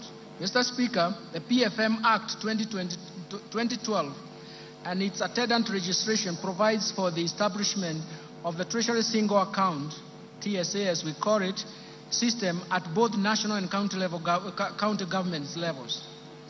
Based on the experience over the last 10 years since the enactment of PFM Act 2012, the need to review the scope of TSE implementation has become apparent. To improve public cash management, it is necessary to operationalize other elements of the TSA system and that are envisaged in the law. The automation of government payments through the Integrated Financial Management Information System, IFMIS, and the Central Bank of Kenya Internet Banking, IB, system forms a good basis to widen the scope of Treasury Single Account System. The National Treasury undertook an inventory of bank accounts and balances held by public sector entities in various financial institutions and established that as at 30th June 2023, these entities held Kenya shillings 431.7 billion with various financial institutions. These large cash balances were not immediately accessible at the time when the government was very, very cash strained. Mr. Speaker, to address this challenge and underscore the government's unwavering commitment for fiscal discipline, transparency, and efficiency in the management of public finances, the Cabinet approved the implementation of Treasury Single Account System in a clustered approach. The system will consolidate government cash resources into a single account held at the Central Bank of Kenya and sub-treasury single accounts at the commercial banks. The National Treasury in this respect will establish a treasury function to manage the TSA and the TSA sub-account structure so that every day the government financial position is known and ascertained. The migration of the TSA system commences on 1st July 2024. Let me now turn to resource allocation under the bottom-up economic transformation agenda. Mr. Speaker, let me turn the highlights to government spending priorities in the coming financial year. And in light of the revenue challenges, significant expenditure demands, spending in the financial year 2024 to 2025 will focus on bottom-up economic transformation agenda priorities on 5 core areas with the highest impact on the economy. The first one will be agricultural transformation and inclusive growth. Mr. Speaker, the government focus will be on agricultural transformation and inclusive growth through the value chains approach. This aims at providing adequate and affordable working capital to all farmers through cooperative societies. This, we consider them as aggregators, and deploy the modern agricultural risk management instruments that ensure farming is profitable and incomes are predictable. In addition, it aims to transform farmers from food deficit to surplus producers through input finance, subsidies, and intensive agricultural extension support. This will raise productivity of key food value chains, reduce dependence on basic food imports, revamp underperforming export crops, and expand to new high-value emerging crops, and boost tea value chain through breeding and branding. Mr. Speaker, to attain food and nutrition security, I proposed an allocation of Kenya shillings 54.6 billion for various programs under this sector. This includes Kenya shillings 10 billion for the fertilizer subsidy program, Kenya shillings 6.1 billion for the National Agricultural Value Chain Development Project, Kenya shillings 2.5 billion for the Enable Youth Program, Kenya shillings 2.4 billion for the Enable Youth and Women in Agriculture, Kenya shillings 747 million for small-scale irrigation value chain, irrigation and value addition project, Kenya shillings 642.5 million for the food security and crop diversification project. Mr. Speaker, to improve livestock production, I propose Kenya shillings 2.4 billion for de-risking, inclusive and value enhancement of pastoral economies program, Kenya shillings 1.5 billion for livestock value chain support project, Kenya shillings 1.5 billion for Kenya livestock commercialization program, Kenya shillings 192.5 million for the embryo transfer project. I have also proposed Kenya shillings 300 million for the development leather industrial park, Kenani. Mr. Speaker, to support the growth of the brew economy, I propose a total of Kenya shillings 11.3 billion to the brew economy and fisheries subsector. This includes 3.7 billion to aquaculture business development project, Kenya shillings 3.1 billion to the Kenya Marine Fisheries and Socio-Economic Development Project, Kenya shillings 540 million for rehabilitation of fish riding sites, Kenya shillings 695.5 million for Riwatoni Ultra Modern Fish Hub, and Kenya shillings 600 million for marine fish assessment. Mr. Speaker, to raise agricultural productivity and enhance resilience to climate change risks in targeted smallholder farming and even pastoral communities, I propose an allocation of 340 million shillings towards adding drought and emergencies project. Mr. Speaker, to ensure legitimacy of RAD ownership and settle the RAD race, I propose a sum of 5.5 billion. This allocation will cater for the processing and registration of the title deeds, settlement of the RAD race, digitization of the RAD registry, georeferencing of RAD parcels, and construction of RAD registries. Second, I want to turn to transforming micro, small, and medium enterprises economy. Mr. Speaker, accessibility and affordable credit to most Kenyans at the bottom of the pyramid remains a challenge. To address this challenge, the government is proposing an additional allocation of 5 billion shillings to the Financial Inclusion or HASRAS Fund to scale up access to credit for households and MSMEs. I also propose an additional 200 million for the Youth Enterprise Development Fund, Kenya shillings 162.5 million for the Center for Entrepreneurship Project, and Kenya shillings 1.9 billion for rural Kenya Financial Inclusion Facility. Third, let me turn to housing and settlement, Mr. Speaker. Mr. Speaker, the government's commitment to turn the housing challenge into an economic opportunity to create quality jobs for the youth directly in the construction sector and indirectly through the production of building products. This will be achieved through, among other measures, facilitating a delivery of 200,000 houses per annum and enabling low-cost housing mortgages. To continue supporting this initiative, I have proposed an allocation of 92.1 billion shillings for the housing, urban development, and public works. This includes Kenya shillings 8.3 billion under the Kenya Urban Program, Kenya shillings 3 billion to Kenya Mortgage Refinance Company for enhancement of the company's capital as well as for lending to the primary mortgage lenders, Kenya shillings 32.5 billion for construction of affordable housing units, Kenya shillings 15 billion for the construction of social housing unit, Kenya shillings 14.7 billion for social and fiscal infrastructure.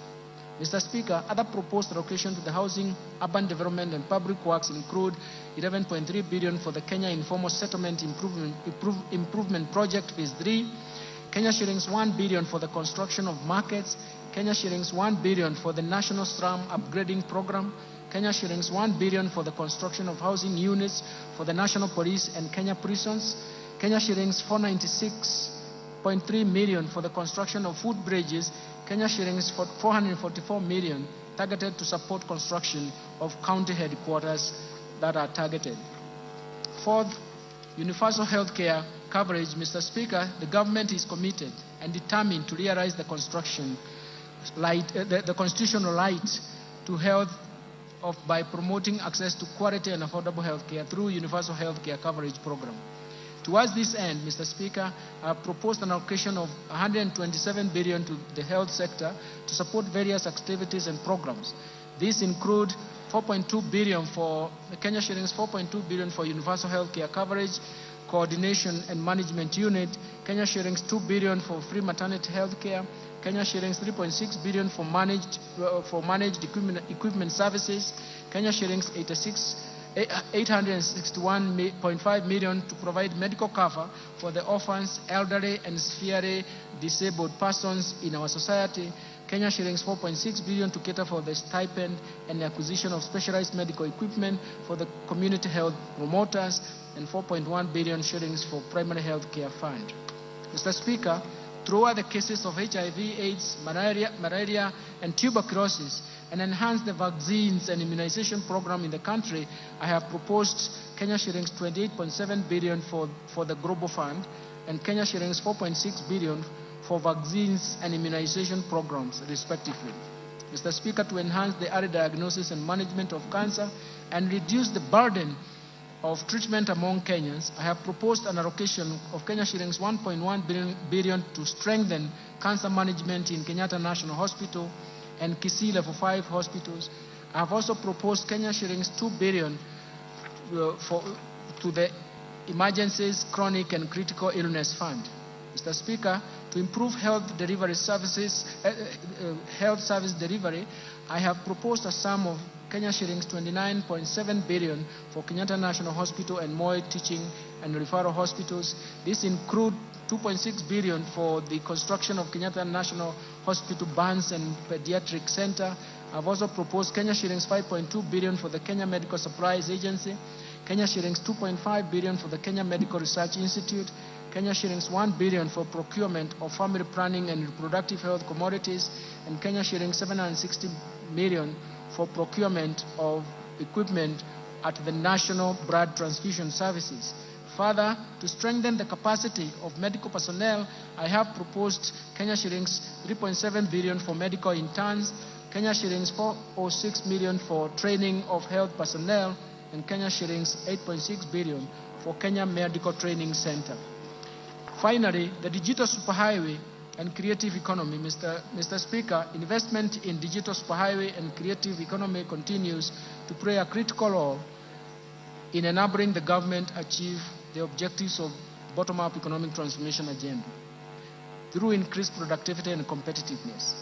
On the creative economy promotion of music, theater, and graphic design, digital animation, fashion, and craft, among others, continues to create jobs opportunities for the youth. Mr. Speaker, to support the growing digital superhighway and creative economy, I have proposed an allocation of Kenya shillings 16.3 billion to fund the initiatives in the information, communication, and technology sector. Specifically, this proposed allocation includes 1.1 billion for government shared services, 704 million for digital superhighway, 2.3 billion for the construction of Kenya Advanced Institute of Science and Technology at Concert Technopolis, 2.8 billion for Kenya Digital Economy Acceleration Project, and 2.8 billion for maintenance and rehabilitation of the last mile county connectivity network.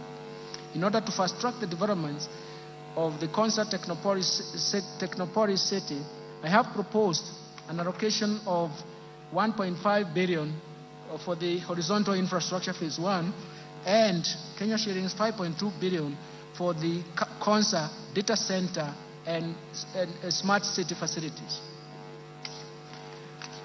Other key allocations to critical sectors supporting better include investment in critical infrastructure. Mr. Speaker, the government continues to expand and maintain critical infrastructure in roads, railways, sea, and airports to achieve socio-economic transformation that will also enhance Kenya's competitiveness and facilitate cross-border trade and regional integration. Towards this end, I have proposed an allocation of Kenya shillings 193.4 billion for development of roads. This includes 86.2 billion to support construction of roads and bridges, Kenya shillings 37.7 billion for the rehabilitation of roads, and Kenya shillings 69.5 billion for road maintenance. Mr. Speaker, to expand the railway transport and even associated infrastructure, I have proposed Kenya shillings 25.2 billion. I have also proposed Kenya shillings 2.4 billion for infrastructure development at Dogokudu Special Economic Zone, Kenya shillings 1 billion for Nairobi Bus Rapid Transport Project, Kenya shillings 316 million for promotion of e-mobility project, and Kenya shillings 239.4 billion for the development of Nairobi Railway City. To facilitate movement of goods and people in our inland waters, I have proposed an additional Kenya shillings 200 million for acquisition of ferries for Lake Victoria. Mr. Speaker, to scale up production of reliable and affordable energy, I have proposed an allocation of 69.7 billion to the energy subsector. This includes Kenya shillings 27.8 billion for the national grid system, Kenya shillings 24 billion for rural electrification, Kenya shillings 14 billion for the development of geothermal energy, Kenya shillings 2.2 billion for the alternative energy technologies, and Kenya shillings 920 million for the development of nuclear energy. Mr. Speaker, I now turn to improving education outcomes. The government continues to invest in education to improve education outcomes and create a level playing field for all Kenyan children. Mr. Speaker, From this end, I have proposed a total allocation of 656.6 billion, or 27.6% of total expenditures to the education sector. This includes Kenya shillings 358.2 billion to the Teacher Service Commission, Kenya shillings 142.3 billion for basic education, Kenya shillings 128 billion for higher education and research, Kenya shillings 30.7 billion for technical vocational education and training. Mr. Speaker, the allocation of the education sector includes Kenya shillings 9.1 billion free primary education, 61.9 billion shillings for free day secondary education, Kenya shillings 30.7 billion for junior secondary school capitation, and Kenya shillings 5 billion for the examinations fee waiver. In addition, Mr. Speaker, I have proposed an allocation of Kenya shillings 13.4 billion for the conversion of 46,000 junior secondary school interns to permanent and pensionable terms. Kenya shillings 1.3 billion for the training of teachers on competency-based curriculum, and Kenya shillings 360 million for the digital literacy program and ICT integration in our secondary schools. Mr. Speaker, to support infrastructure and infrastructure development and ensure safe learning in our schools, I have proposed an allocation of Kenya shillings 3.2 billion for primary and secondary schools infrastructure, Kenya shillings 1 billion for construction of classroom for junior secondary schools, and Kenya shillings 2.3 billion for the construction and equipping of technical training institutes and vocational training centers. Further, I have proposed Kenya shillings 11.1 billion for the Kenya Primary Education Equity in Learning Program, Kenya shilling 1.8 billion for construction of integrated resource centers, and Kenya shillings 1.5 billion for the Kenya Secondary Education Quality Improvement Project. Mr. Speaker, other proposed allocations to the education sector include Kenya shillings 1.1 billion for the research, science and technology innovation. Mr. Speaker, the government is implementing the new funding model for public universities and TVET institutions through the provision of government scholarships and loans apportioned according to students' need.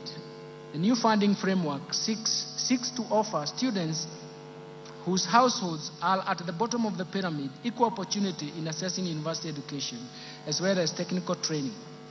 Towards this end, Mr. Speaker, I have proposed an allocation of Kenya shillings 35.9 billion to the higher education loans boards for provision of loans to university and TVET students, Kenya shillings 16.9 billion for the scholarship for university students, and Kenya shillings 7.7 billion capitation and scholarship for TVET students. Let me move now to supporting manufacturing for job creation. Mr. Speaker, further to promote local industries, I have proposed an allocation of Kenya shillings 23.7 billion under various implementing ministries, departments and agencies.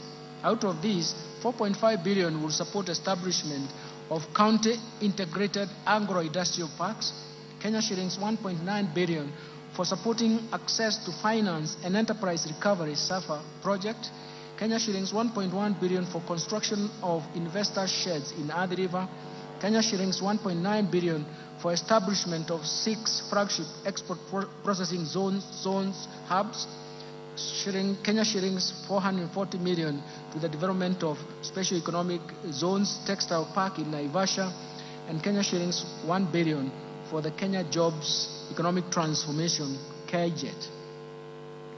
In addition, Mr. Speaker, in order to revitalize and maximize benefits from our cash crops, the government will make further investments towards revival and enhancement of output. In this respect, Mr. Speaker, I have proposed Kenya shillings 2 billion for Coffee Cherry Revolving Fund. This is in addition to Kenya shillings 4 billion allocated in the current fiscal year. Kenya shillings 1.5 billion for payments of debts owed to sugarcane farmers, arrears to employees and maintenance of cane testing units, Kenya shillings 120 million for cotton industry revitalization project, and Kenya shillings 150 million for the pyrethrum industry recovery.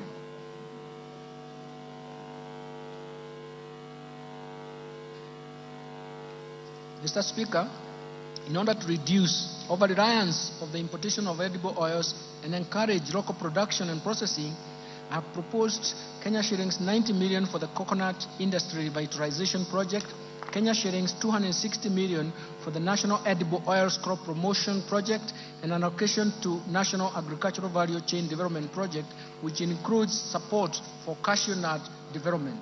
Mr. Speaker, to enhance milk processing, I have proposed Kenya shillings 1.5 billion for excess milk mop-up, Kenya shilling 500 million for modernization of KCC milk factories, and Kenya shillings 250 million for the construction of a milk factory in Narok. Mr. Speaker, to equip our youth with essential training and internship opportunities, I have proposed an allocation of 1.3 billion for the Kenya Industry and Entrepreneurship Project, Kenya shillings 119.9 million for the construction of industrial research laboratories, and Kenya shillings 114.3 million for the constituency industrial development centers. I will now turn into improving security, Mr. Speaker. Mr. Speaker, enhanced national security creates an enabling environment for businesses to thrive while aiding faster economic recovery.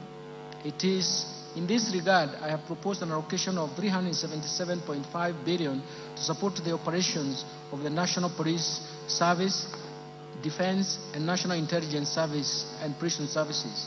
Mr. Speaker, the proposed allocations include Kenya shillings 173.1 billion for defense, 110.6 billion for National Police Service, 46.3 billion for the National Intelligence Service, and Kenya shillings 32.7 billion for prison services. I have proposed an allocation of 13.9 billion to cater for leasing police motor vehicles and the modernization program. Mr. Speaker, to step up the war on crime and embrace support to administration of justice, I have proposed Kenya shillings 918.4 million to equip the National Forensic Laboratory.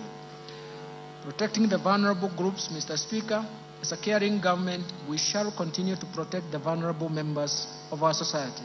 I have in this regard proposed an allocation of 31.3 billion for social protection and affirmative actions in this budget.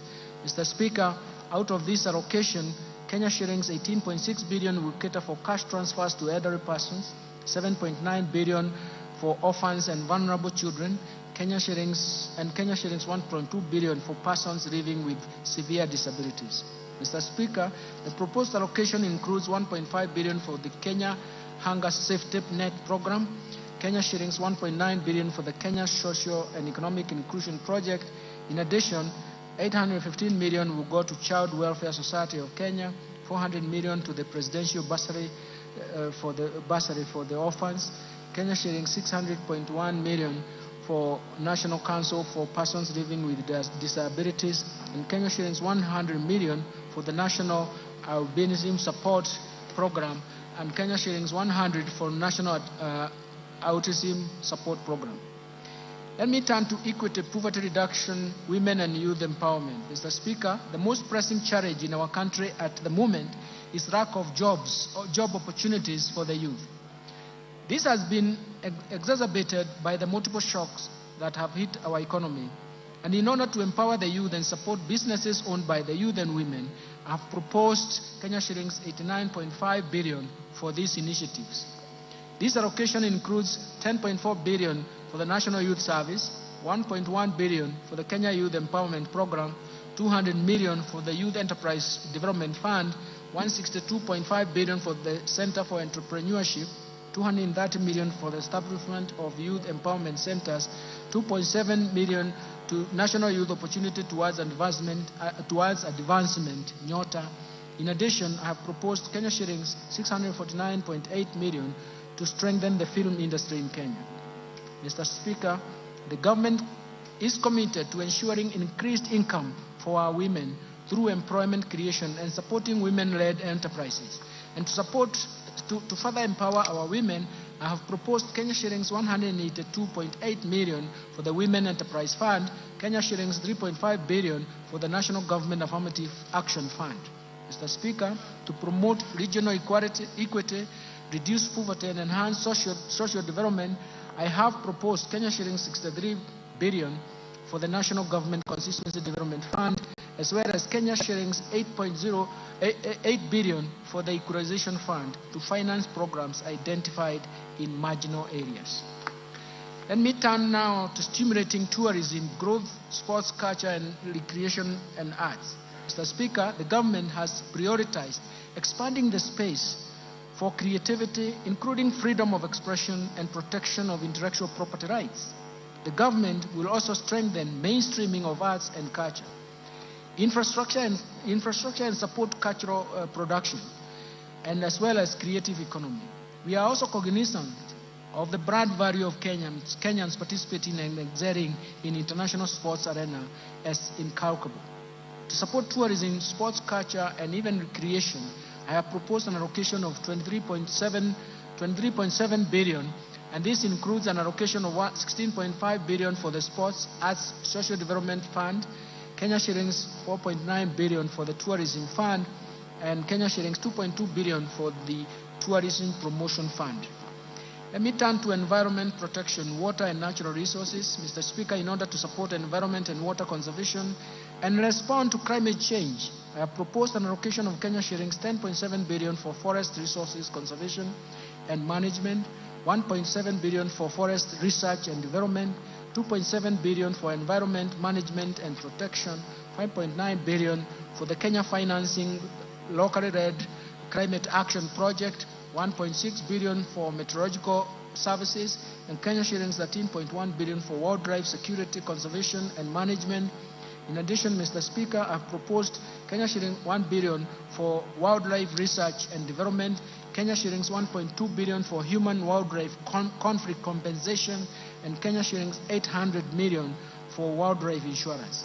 Mr. Speaker, to expand and access clean and adequate water for domestic and agricultural use, I have proposed an allocation of Kenya shillings 36.6 billion for the water and sewerage infrastructure development, 12.5 billion for water resources management, and Kenya shillings 1.9 billion for water storage and flood control.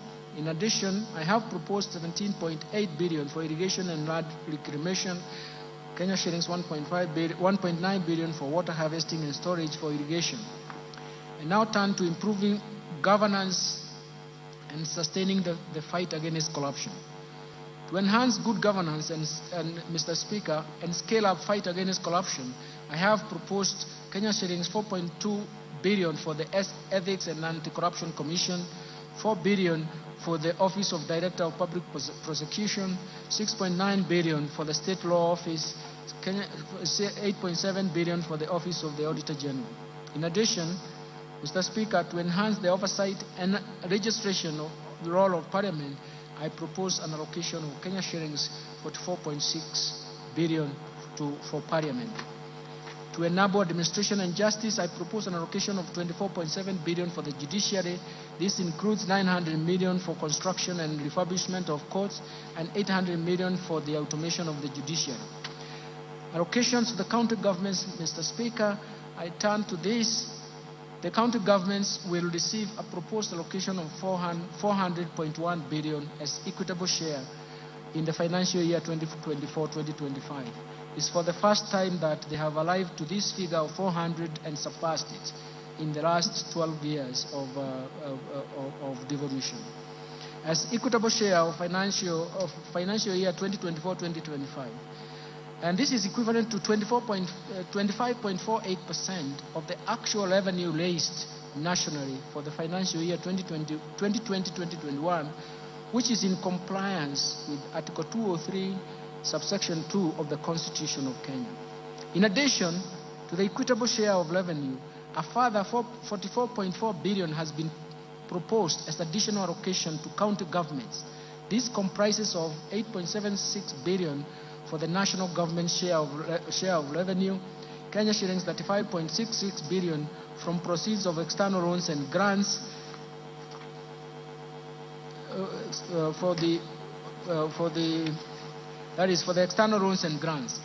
Equalization Fund, Mr. Speaker, we have proposed an allocation of 8 billion for the Equalization Fund, which is 0.5% of the actual revenue raised nationally in 2020-2021 reference year. Measures to enhance county government's own source revenue. Mr. Speaker, the National Treasury is implementing a policy to support the enhancement of own source revenue by county governments as we await the enactment of the National Rating Bill. This bill will enable the county governments to correct more property rates, including contribution in lieu of rates. In addition, Mr. Speaker, a multi-agency committee has been formed to manage the rollout of the proposed integrated county revenue management system in 47 county governments. This system will increase transparency, accountability, and efficiency in revenue collection. Let me turn now to taxation measures, Mr. Speaker.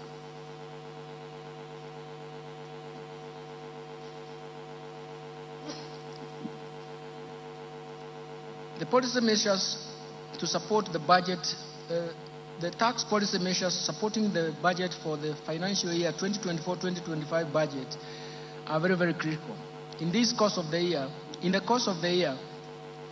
this year, we embarked on tax policy review through a number of tax studies that will support the development of a progressive tax system. Mr. Speaker, the objective of these reforms is to develop an elaborate tax policy that will raise adequate revenue to finance recurrent as well as development budgets.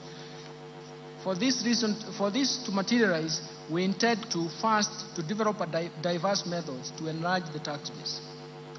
Second, we want to make sure that we minimize tax expenditures that amount to Kenya shilling 396 billion, which is equivalent to 2.9% of GDP as of 2022.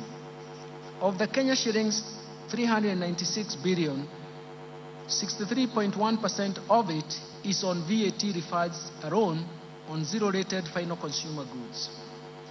Third, we want to create a tax system that is not only predictable to taxpayers, but also yields predictable revenues to government.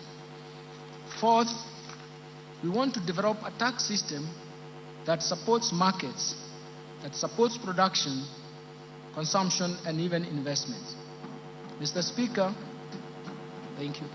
Mr. Speaker, the year 2024-2025 marks the beginning of these reforms through the proposed amendments in various tax laws contained in the Finance Bill 2024. Mr. Speaker, these reforms are part of a wider tax policy reforms contained in the medium-term revenue strategy, and I will shortly be providing highlights of these reforms. Additionally, Mr. Speaker, during the East African Community pre-budget consultations held in May 2024, the ministers responsible for finance and economic planning in the East African Community region agreed on customs measures that will support and protect industries in the region.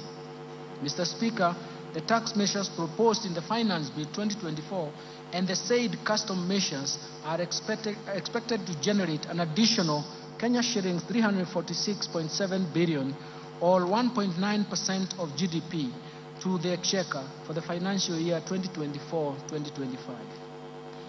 Let me start with custom duties.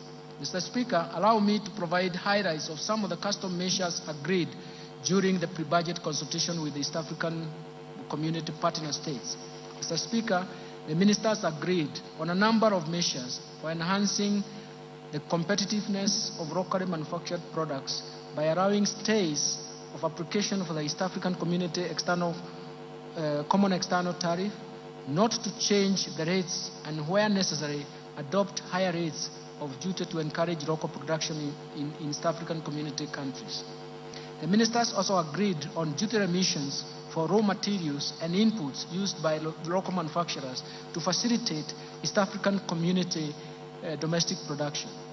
Mr. Speaker, in order to meet local demands and enhance food security in Kenya on key staple foods, Kenya was granted an extension of the current stay of application of to import rice at a duty rate of 35% or $200 per metric ton, whichever is higher, for 1 year, instead of East African Community Common External Tariff rate of 75% or $345 per metric ton, whichever is higher. And also, Kenya was allowed to import wheat at a duty rate of 10% instead of 35% for 1 year under the EAC, East African Community Duty Remission Scheme. Mr. Speaker, Kenya has a strong assembly of electronics industry, including mobile phones. In order to further open up the ICT sector to more investors, Kenya requested for duty remission on inputs for manufacture and assembly of smart telecommunication devices, including mobile phones, laptops, and tablets. This request was granted.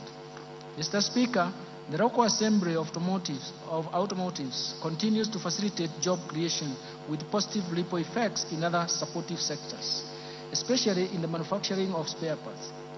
In this regard, Kenya continued to develop capacity in the assembly of prime movers, road tractors, trailers, to meet both local and regional demand. In order to safeguard this capacity, Kenya was granted a stay of application of East African Common External Tariff rate of 10% to apply a duty rate of 25% for prime movers and 35% for trailers for 1 year. Further, in order to continue supporting the assembly of motorcycles in the region, East African community ministers in this regard agreed to extend the duty remission on importation of raw materials for the manufacture of parts used in the assembly of motorcycles, including leaf springs and wiring harness. In addition, ministers agreed to extend duty remission for completely knocked down kits for assembly of motorcycles at the rate of 10%. Mr. Speaker, the growth of investment in metal and allied subsector has enhanced the capacity to manufacture various iron and steel products in the region. To safeguard the gains in this subsector, the ministers agreed to retain the duty rate at 35% with the corresponding specific rates for imported iron and steel products for a further 1 year. In order to promote and protect textile and apparel sector, which is one of the 9 bottom-up economic transformation agenda value chains prioritized in this budget, Kenya was allowed to apply a rate of 25% on selected fabric products with corresponding specific duty rates in order to curb undervaluation and under-invoicing of imported products. Further, to ensure competitiveness of textile products that are produced locally in sufficient quantities, Kenya was granted a stay of application and will apply a higher duty of 35%. Mr. Speaker, in order to reduce production costs of animal feeds, Kenya was allowed to extend importation of inputs for manufacturers of animal feeds duty-free under the East African Community Duty Remission Scheme. Mr. Speaker, leather and leather products is one of the value chains under BETA. Kenya has sufficient supply of hides and skins to meet the demand from local manufacturers of leather and leather products. In order to promote this industry and enhance incomes of our pastoral farmers, the ministers agreed to retain a stay of application of duty import on imported leather bags at 35% for Kenya. Mr. Speaker, I have just highlighted a few of the customs measures agreed by East African Community Ministers of Finance. The complete list will be gazetted by the East African Community Secretariat and will become effective starting June 1st July 2024. Let me now turn to the finance bill, Mr. Speaker.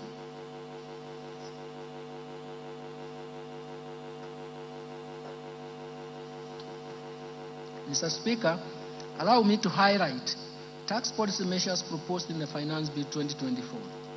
We'll begin with the proposed amendments to the Income Tax Act, followed by Value-Added Tax, Excise Duty Act, Tax Procedures Act, and miscellaneous fees and levies. Mr. Speaker, let me start with amendments to the Income Tax Act. Currently, retirement benefits, Mr. Speaker, are subjected to tax. This taxation ceases at the age of 65 years. In order to support the retired employees, I propose to amend the Income Tax Act to exempt all retirement benefits paid from the Registered Pension Fund, Registered Provident Fund, Registered Individual Retirement Fund, and National Social Security Fund and the Public Pension Scheme upon attainment of the retirement age. Mr. Speaker, for the individuals who take up early retirement, this exemption will only apply if the individual has contributed to the pension scheme for a period of 20 years from the date of registration as a member. Mr. Speaker, in addition, the annual limit of pension contribution that is exempt from tax is 30% of the individual income, or Kenya shillings 240,000, whichever is lower. Considering that this limit has not been revised since 2005, and to encourage savings for social security after retirement, I propose to increase this limit to 360,000 shillings per annum. Further, Mr. Speaker, I propose to allow deduction contribution to a post-retirement medical fund subject to a limit of Kenya shillings 10,000 per month. This will promote savings for post-retirement healthcare needs. Mr. Speaker, currently the threshold above which withholding tax applies on payments for management fees, professional fees, training fees, and contractual fees is Kenya shillings 24,000 per month. I propose to amend the Income Tax Act to remove this threshold, since it creates a room for tax planning and is a challenge to tax administration. Mr. Speaker, despite the Income Tax Act providing a corporate tax rate of 30%, some taxpayers pay tax at an effective rate of less than 15%. This is due to vigorous tax planning and tax incentives provided under the Act. To prevent this practice, I propose to amend Income Tax Act to introduce a minimum top-up tax payable by a multinational group with a consolidated annual turnover of Euro 750 million, whose effective corporate tax rate is below 15%. Mr. Speaker, the spectrum of license fees paid by telecommunication operators are currently not tax deductible, creating unfairness in the tax system. In this regard, I propose to amend the Income Tax Act to allow telecommunications network operators to deduct the spectrum licenses fees over a period of 10 years. Mr. Speaker, advance pricing agreements have emerged as a valuable tool for preventing tax disputes related to transfer pricing of cross-border transactions. In this regard, I propose to empower the Commissioner to enter into advance pricing agreement with taxpayers engaged in transactions with related entities. Mr. Speaker, to attract international financial investors in Kenya and reinforce Kenya's position as a regional financial hub, I propose to reduce the rate of capital gains tax from 15% to 5% for firms certified by the Nairobi International Financial Center Authority. Mr. Speaker, a transfer of property between an individual and an entity where the individual holds 100% shareholding does not constitute a gain. In this respect, I propose to exclude from capital gains tax this kind of transfer. Mr. Speaker, the Digital Services Tax was introduced to prevent tax-based erosion occasioned by migration of traditional businesses from physical shops to online platform that is not feasible by the Commissioner of Tax for tax purposes. It has been noted that the design of the tax does not capture all taxpayers, leading not only to loss of revenue but also to unfairness in taxation. For this reason, and in line with international best practice, I propose to amend the Income Tax Act to replace the Digital Service Tax with the Significant Economic Presence Tax. Mr. Speaker, to expand the tax base and make our country self-reliant, I propose to introduce an annual motor vehicle tax at the rate of 2.5%, the value of the vehicle, subject to minimum amount of Kenya shillings 5,000. Mr. Speaker, let me now turn to gains. There are substantial gains for Kenyans. Mr. Speaker, currently the tax-free amount on subsistence allowance paid to employees in the private sector for a period spent outside the usual place of work while on official duties is capped at Kenya shillings 2,000 per day. This is quite low considering the inflation that has occurred over the years.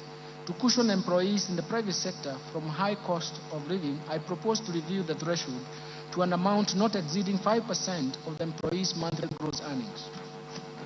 Second, Mr. Speaker, the affordable housing levy and pay as you earn are calculated from the same base, leading to double taxation. To address this, I propose to make the housing levy deductible expense. This means that there is a tax savings for Kenyans and therefore affording Kenyans more money in the pocket. Mr. Speaker, in order to encourage Kenyans to continue constructing their own houses, I propose to increase the limit of interest payments that qualify for mortgage relief from Kenya shillings 300,000 to Kenya shillings 360,000 per annum. Let me turn now, Mr. Speaker, to amendments to the value-added tax. Mr. Speaker, I will now highlight the amendments of the value-added tax. Mr. Speaker, currently the registration of VAT is a requirement for a person who makes taxable supplies of Kenya shillings 5 million or more. This threshold was last reviewed in 2007. In recognition to the effects of inflation over the years and to enhance efficiency in tax administration, I propose to increase the threshold to Kenya shillings 8 million. Mr. Speaker, the VAT Act allows taxpayers making both taxable and exempt supplies to claim input tax where the proportion of exempt supplies is less than 10%. This has led to tax planning and hence loss of government revenue. To address this, I have proposed the removal of the threshold so that only the input tax relating to taxable supplies are deductible. Mr. Speaker, in support of the government's effort to combat malaria, I propose to remove VAT on mosquito repellents and raw materials used in the manufacture of repellents. This will encourage local production of the repellents. Mr. Speaker, tax expenditure was estimated at 393.6 billion, or about 2.9% of GDP for the year 2022. Of this amount, VAT tax expenditure amounted to 248.3 billion, or what is 63.1% of the total estimate of tax expenditure, which is a large erosion of the VAT tax base. Mr. Speaker, tax expenditure creates avenues for revenue leakage and thus denying government the revenue to support key priorities that benefit majority of Kenyans, of the citizens in Kenya. Recognizing the importance of tax expenditure in the promotion of investment and addressing welfare challenges in the economy, and in line with the medium-term revenue strategy, I propose to rationalize the VAT tax expenditure as provided for in the VAT Act in form of exemptions and zero rating based on the following criteria. First, that goods currently exempt be subjected to VAT. Second, zero-rated finished goods and consumer goods and services be exempt from VAT. Third, zero rating be restricted to goods and taxable services meant for export. Based on the above, Mr. Speaker, criteria, Mr. Speaker, I have proposed several amendments to the first schedule of the VAT Act in order to move some goods and services from exempt to vatable status. In addition, I have also proposed amendments to the second schedule of the VAT Act so that we can move some of the goods and services from zero rating to either exempt status or vatable. This rationalization is expected to expand the VAT tax base and create fairness in taxation. Let me turn now to amendments in the Excise Duty Act. Mr. Speaker,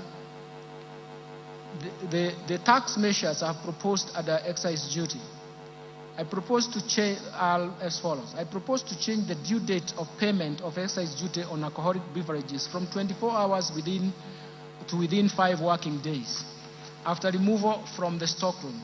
The 24 hours time frame has posed administrative challenges and cash flow, as well as cash flow challenges to the taxpayers. Mr. Speaker, to protect local assemblies and create fairness and equity in taxation, I propose an introduction of excise duty on imported fully built motorcycle at the rate of 10% of the customs value, in addition to specific tax duty rate of Kenya shillings 12,952.83 per unit, whichever is higher. Mr. Speaker, participation in betting, gaming, prize competition, lotteries continues to affect socio-economic fabric of our society, given their addictive nature. Mr. Speaker, last year we raised the excise duty on these activities from 7.5% to 12.5% to discourage participation. Despite this increase, participation rate in these activities by Kenyan citizens, especially school-going children and young adults, continues to persist. To further discourage this behavior, I propose to increase the excise duty tax rates to 20%. Mr. Speaker, in line with research findings commissioned by the National Treasury on the taxation of alcoholic beverages, I propose to review the excise duty structure on wines and beer from specific rates per litre to the rate of Kenya shillings 22 shillings and 50 cents per centiliter of pure alcohol. In other words, we want to start taxing alcohol beverages on the basis of alcohol content. Further, I propose to change excise duty rate on spirits from specific rates per litre to Kenya shillings 16 per centiliter of pure alcohol. This new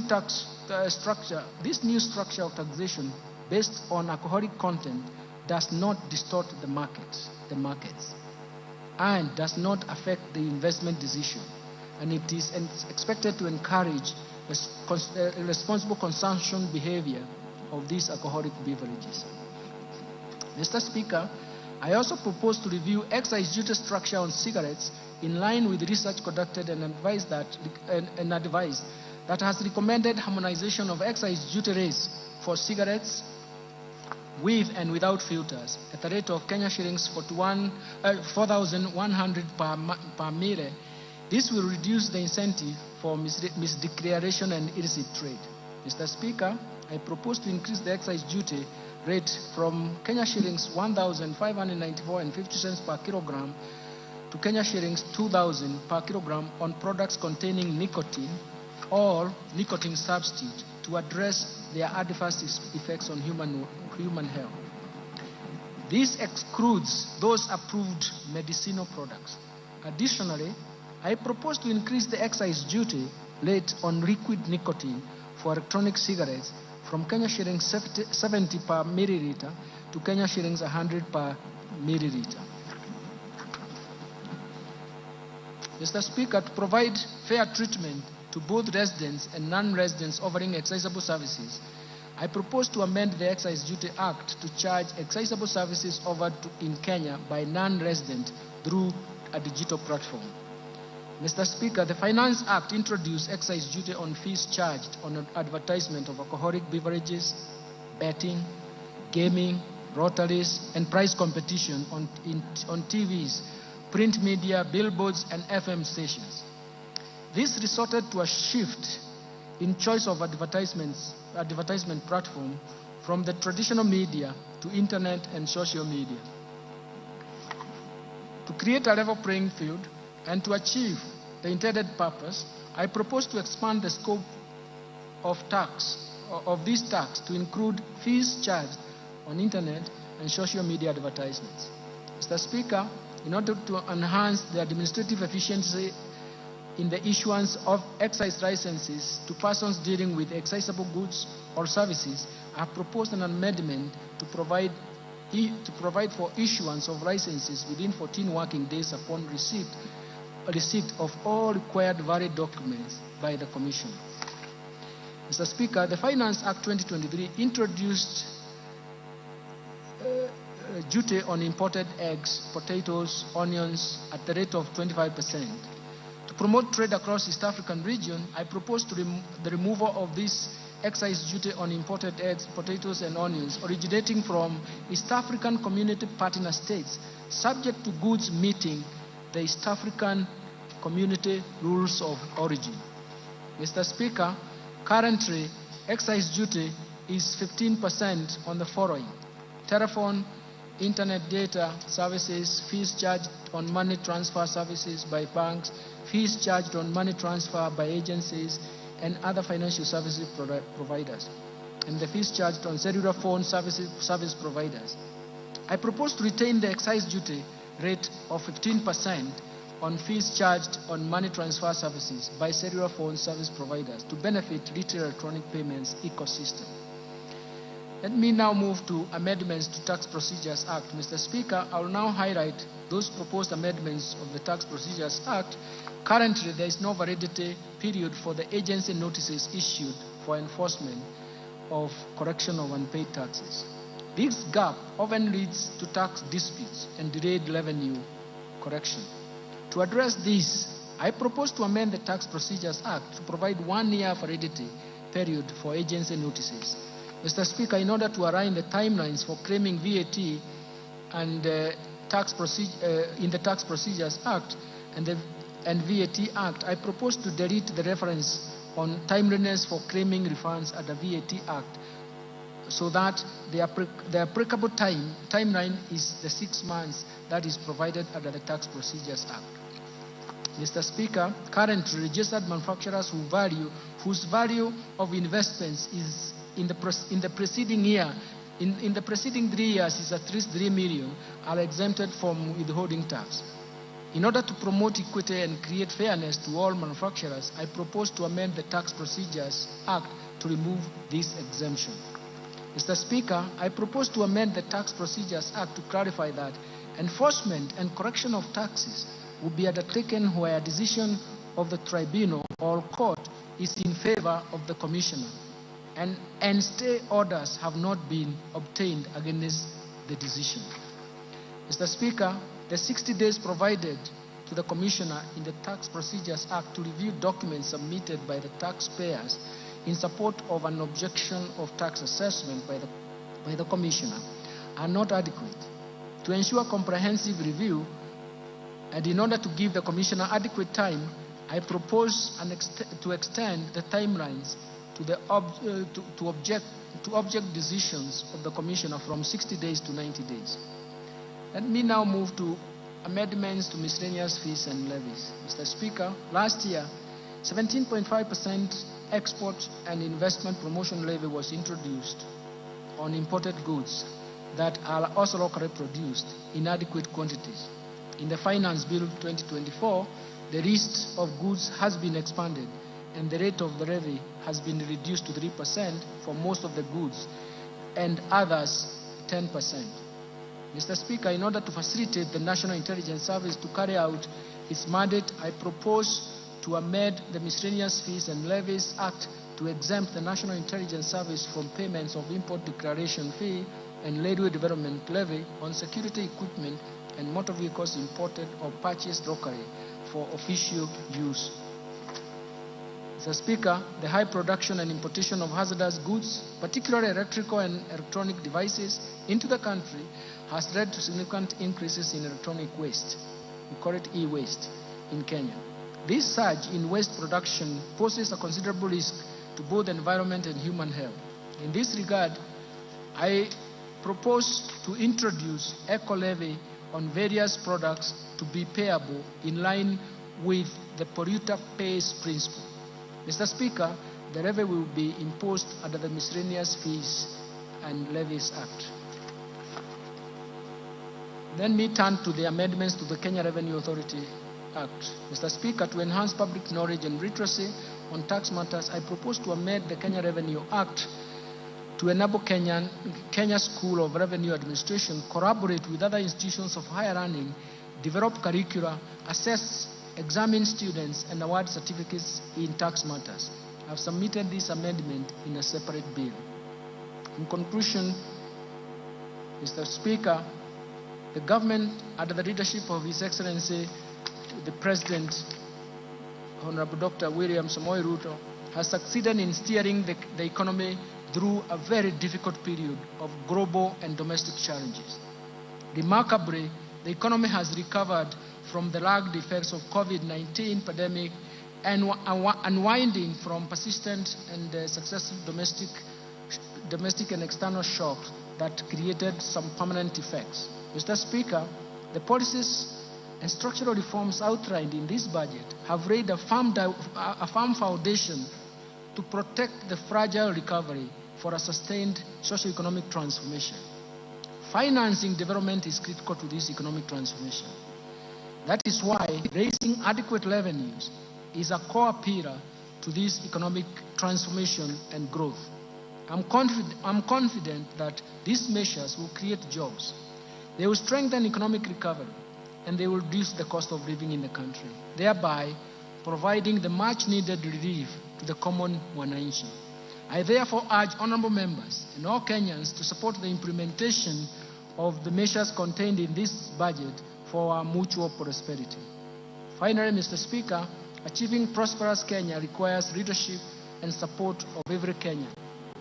For this reason, I wish to thank His Excellency the President, Dr. William Samoei Ruto, and His Excellency the Deputy President, Honorable Rigathi Gachagua, for their continued wise guidance and leadership and even perseverance to long hours of working to get things right. My special appreciation goes to Prime Cabinet Secretary, the Attorney General, my fellow Cabinet Secretaries, and the respective Principal Secretaries and accounting officers and staff of all MDAs for their support and contribution to the financial year 2024-2025 budget making process and contributions to these budget proposals. My sincere appreciation also goes first to you, Honorable Speaker of the National Assembly, and your counterpart in the Senate, the majority and minority leaders of the entire House leadership, including respective clerks, for overseeing the approval process of the budget estimates for the financial year 2024-2025 and related documents. Second, to honorable chairs, members of both Budget and Appropriation Committee and Finance and National Planning Committee, and all the other departmental committees of this House, as well as of the staff of the Parliamentary Budget Office, for their constructive input, excellent leadership during the approval process and the discussions that we have had in the process of these budget proposals. Third, let me thank my colleagues, the National Treasury and Economic Planning, led by Dr. Chris Kipto, the Principal Secretary, and the National Treasury, and James Mohati, the Principal Secretary of Economic Planning, State Department of Economic Planning, for their commitment, dedication, and support in the preparation of this budget process, including their own leadership in their own MDAs. Fourth, I want to thank the management and staff of the Central Bank of Kenya, Kenya Revenue Authority, financial sector regulators, and other MDAs for their contributions and advice during this budget process. My gratitude also goes to the multilateral and bilateral development partners for their continued technical and financial support. And further, I thank the private sector for its sustained contribution to the discussions we have had to support the growth of our economy. Sixth, I wish to appreciate the media and non-state actors for their active engagement and even participation in the 2024-2025 budget process. Mr. Speaker, I remain immensely grateful to my family and their support and inspiration as I execute my duties at the National Treasury and Economic Planning, which is not an easy task, I can tell you.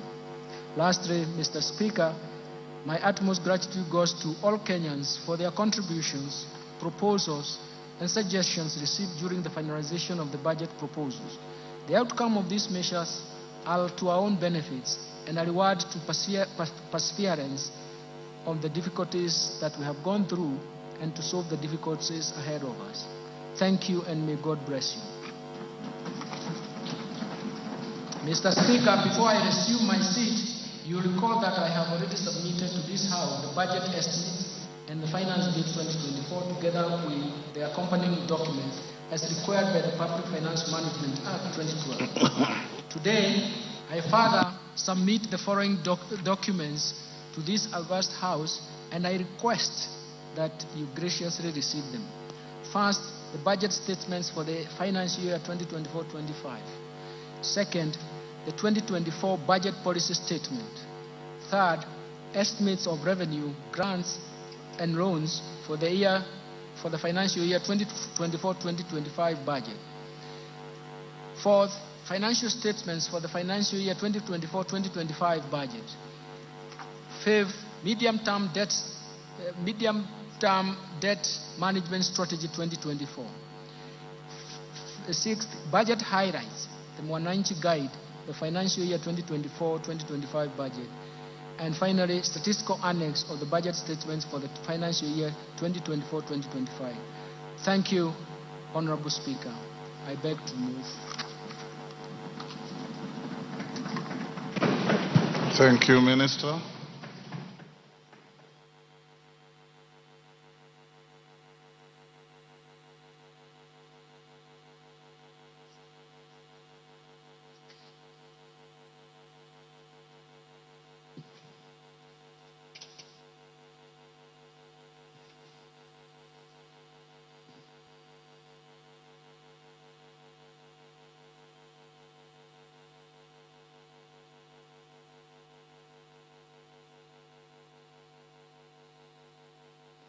Minister, I'm waiting for the handing over of the documents.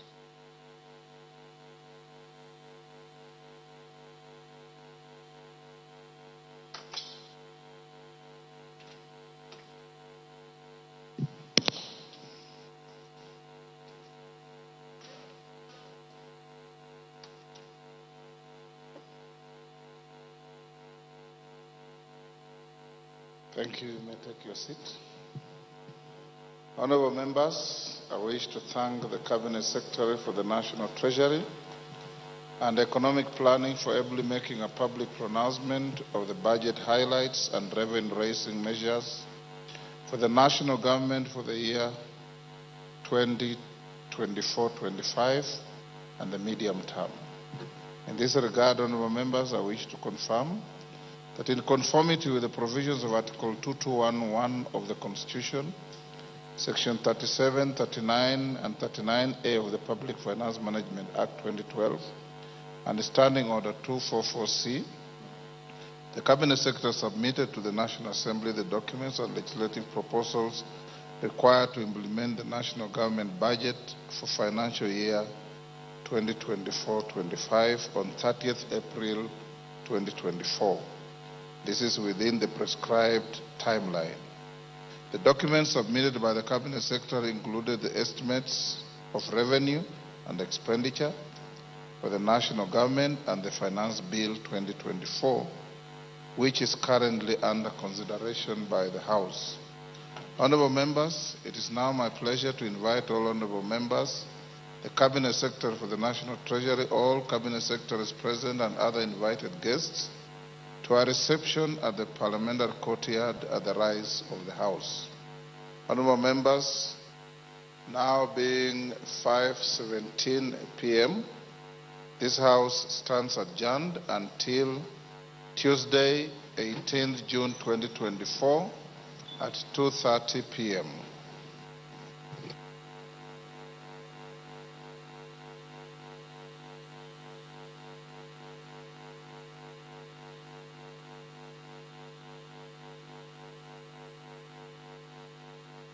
The Treasury Cabinet Secretary, Professor Njuguna Ndung'u, has delivered his much-awaited speech, and the CS has focused his speech on four main points: the economic performance, fiscal policy direction, revenue measures, and expenditure plans, where the Cabinet Secretary has outlined how the government intends to allocate its resources across different sectors such as education, health, infrastructure, and security, among other sectors. This is a broadcast that was brought to you by the Parliamentary Broadcasting Unit in conjunction with the Kenya Broadcasting Corporation. My name is Edward Kabasa. That's where we wind up the broadcast of the parliamentary business on this 13th day of June 2024.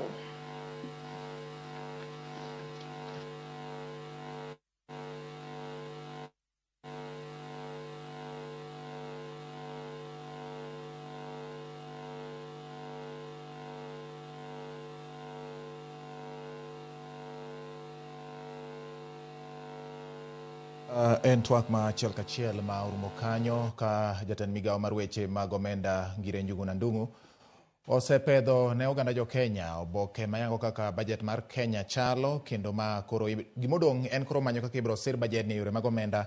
Koro senyisi kuonde ma sirikal omiyo pek gin kidienje mag weche ma iluongo ni bottom up economic transformation agenda, kata mago ma sirikal nowacho ni dhi kete maino eno ni weche mag golo piny Kenya piny kiting'o malo omi maino. Magi oting'o weche mag pur kata agriculture, weche mag thieth, weche mag ohelni matindo nyaka Ramogi, kaachiel kod weche mamoko bende ma ing'iyo godo kaka inyalo ting' malo ngima oganda jo Kenya. Ma bende oting'o weche mag udi ma nengogi oyweyo, ma bende achiel kuom gigo ma sirikal osebedo kalose ahinya neno ni oketo kenge mag juolo thuolo mag tije ne ojende ma pacho kata rowere ma pacho ka kokalo weche mag mbui miluongo ni digital super highway, ma bende gin achiel kuom moko kuom gik ma sirikal mar Kenya Kwanza ne oketo kaka moko kuom mise magi magichung'ie, magi miluongo ni bottom up economic transformation agenda. Oting'o weche mag pur, weche mag ohelni matindo e pacho ka, weche mag udi ma nengogi ogonyore, weche mag thieth ahinya ma oyweyo ne oganda duto miluongo ni universal health coverage, kaachiel kod weche mag jiwo tije ne joma tindo kokalo yore mag mbui. Gin moko kuom king'iyo bajet mar piny Kenya nyaka Ramogi ma hiko omenda 2024-2025 oketo maino e chenrogo. Magi ok opogore kod weche mamoko kama oting'o weche mag tudruok mag apeyni kaachiel kod chenro mamoko. Bende oket maino e weche machal kod mago. Weche mag ng'iyo kaka inyalo rakruok kod lokruok chal kor lwasi. Bende migao mar omenda kokalo bajet moketi kawuono nyaka Ramogi oyango ne oganda jo Kenya ni en achiel kuom weche ma sirikal ng'iyo gi yo ma dimba ahinya. Neno ni oketo kenge mag luwo lony manyasani e uso kaachiel kod ng'iewo kata tayo chenro mag ng'iewo kod uso mag sirikal miluongo ni procurement services. Jatend migao ma ochung' ne weche mag omenda Njuguna Ndung'u somo bajet oyango ni ma dhi konyo e thiro moko kuom mabadhruok manyalo bedo e kinde ma ichoko mwandu mopogore opogore mag sirikal kokalo yore mag ng'iewo kaachiel kod yore mag uso mwandu mag sirikal bende. Ka wang'iyo weche mag gope ma bende owuoyo, wacho ni nyaka e omenda makoro ne rumo ni sirikal ne ni kod omenda gope mapok ochul miluongo ni pending bills maromo bilion 662.3. Ma en nyiso ni kopo ni nyalo chul omenda gi sani e bajet makoro somni, to idhi po ka chigni omenda mane nyalo dhi e dongruok oketi ni mondo chul gopegi. Nyiso ni gopegi gin gik ma oketo sirikal kama dinya ahinya. Gima jatend migao ni owacho bende ni nitiere komiti ma ochuogi ma winjo bed ni chwalo ripot margi dwe mar 10 mar higa ni mondo yang ni to gin gope mage winjo bed ni chulo mondo chulgi mapiyo mondo ng'i kaka inyalo tiek gi bende. Jatend migao mochung' ni weche mag omenda bende oloso kotende kod weche mag choko ma ne piny mag osuru.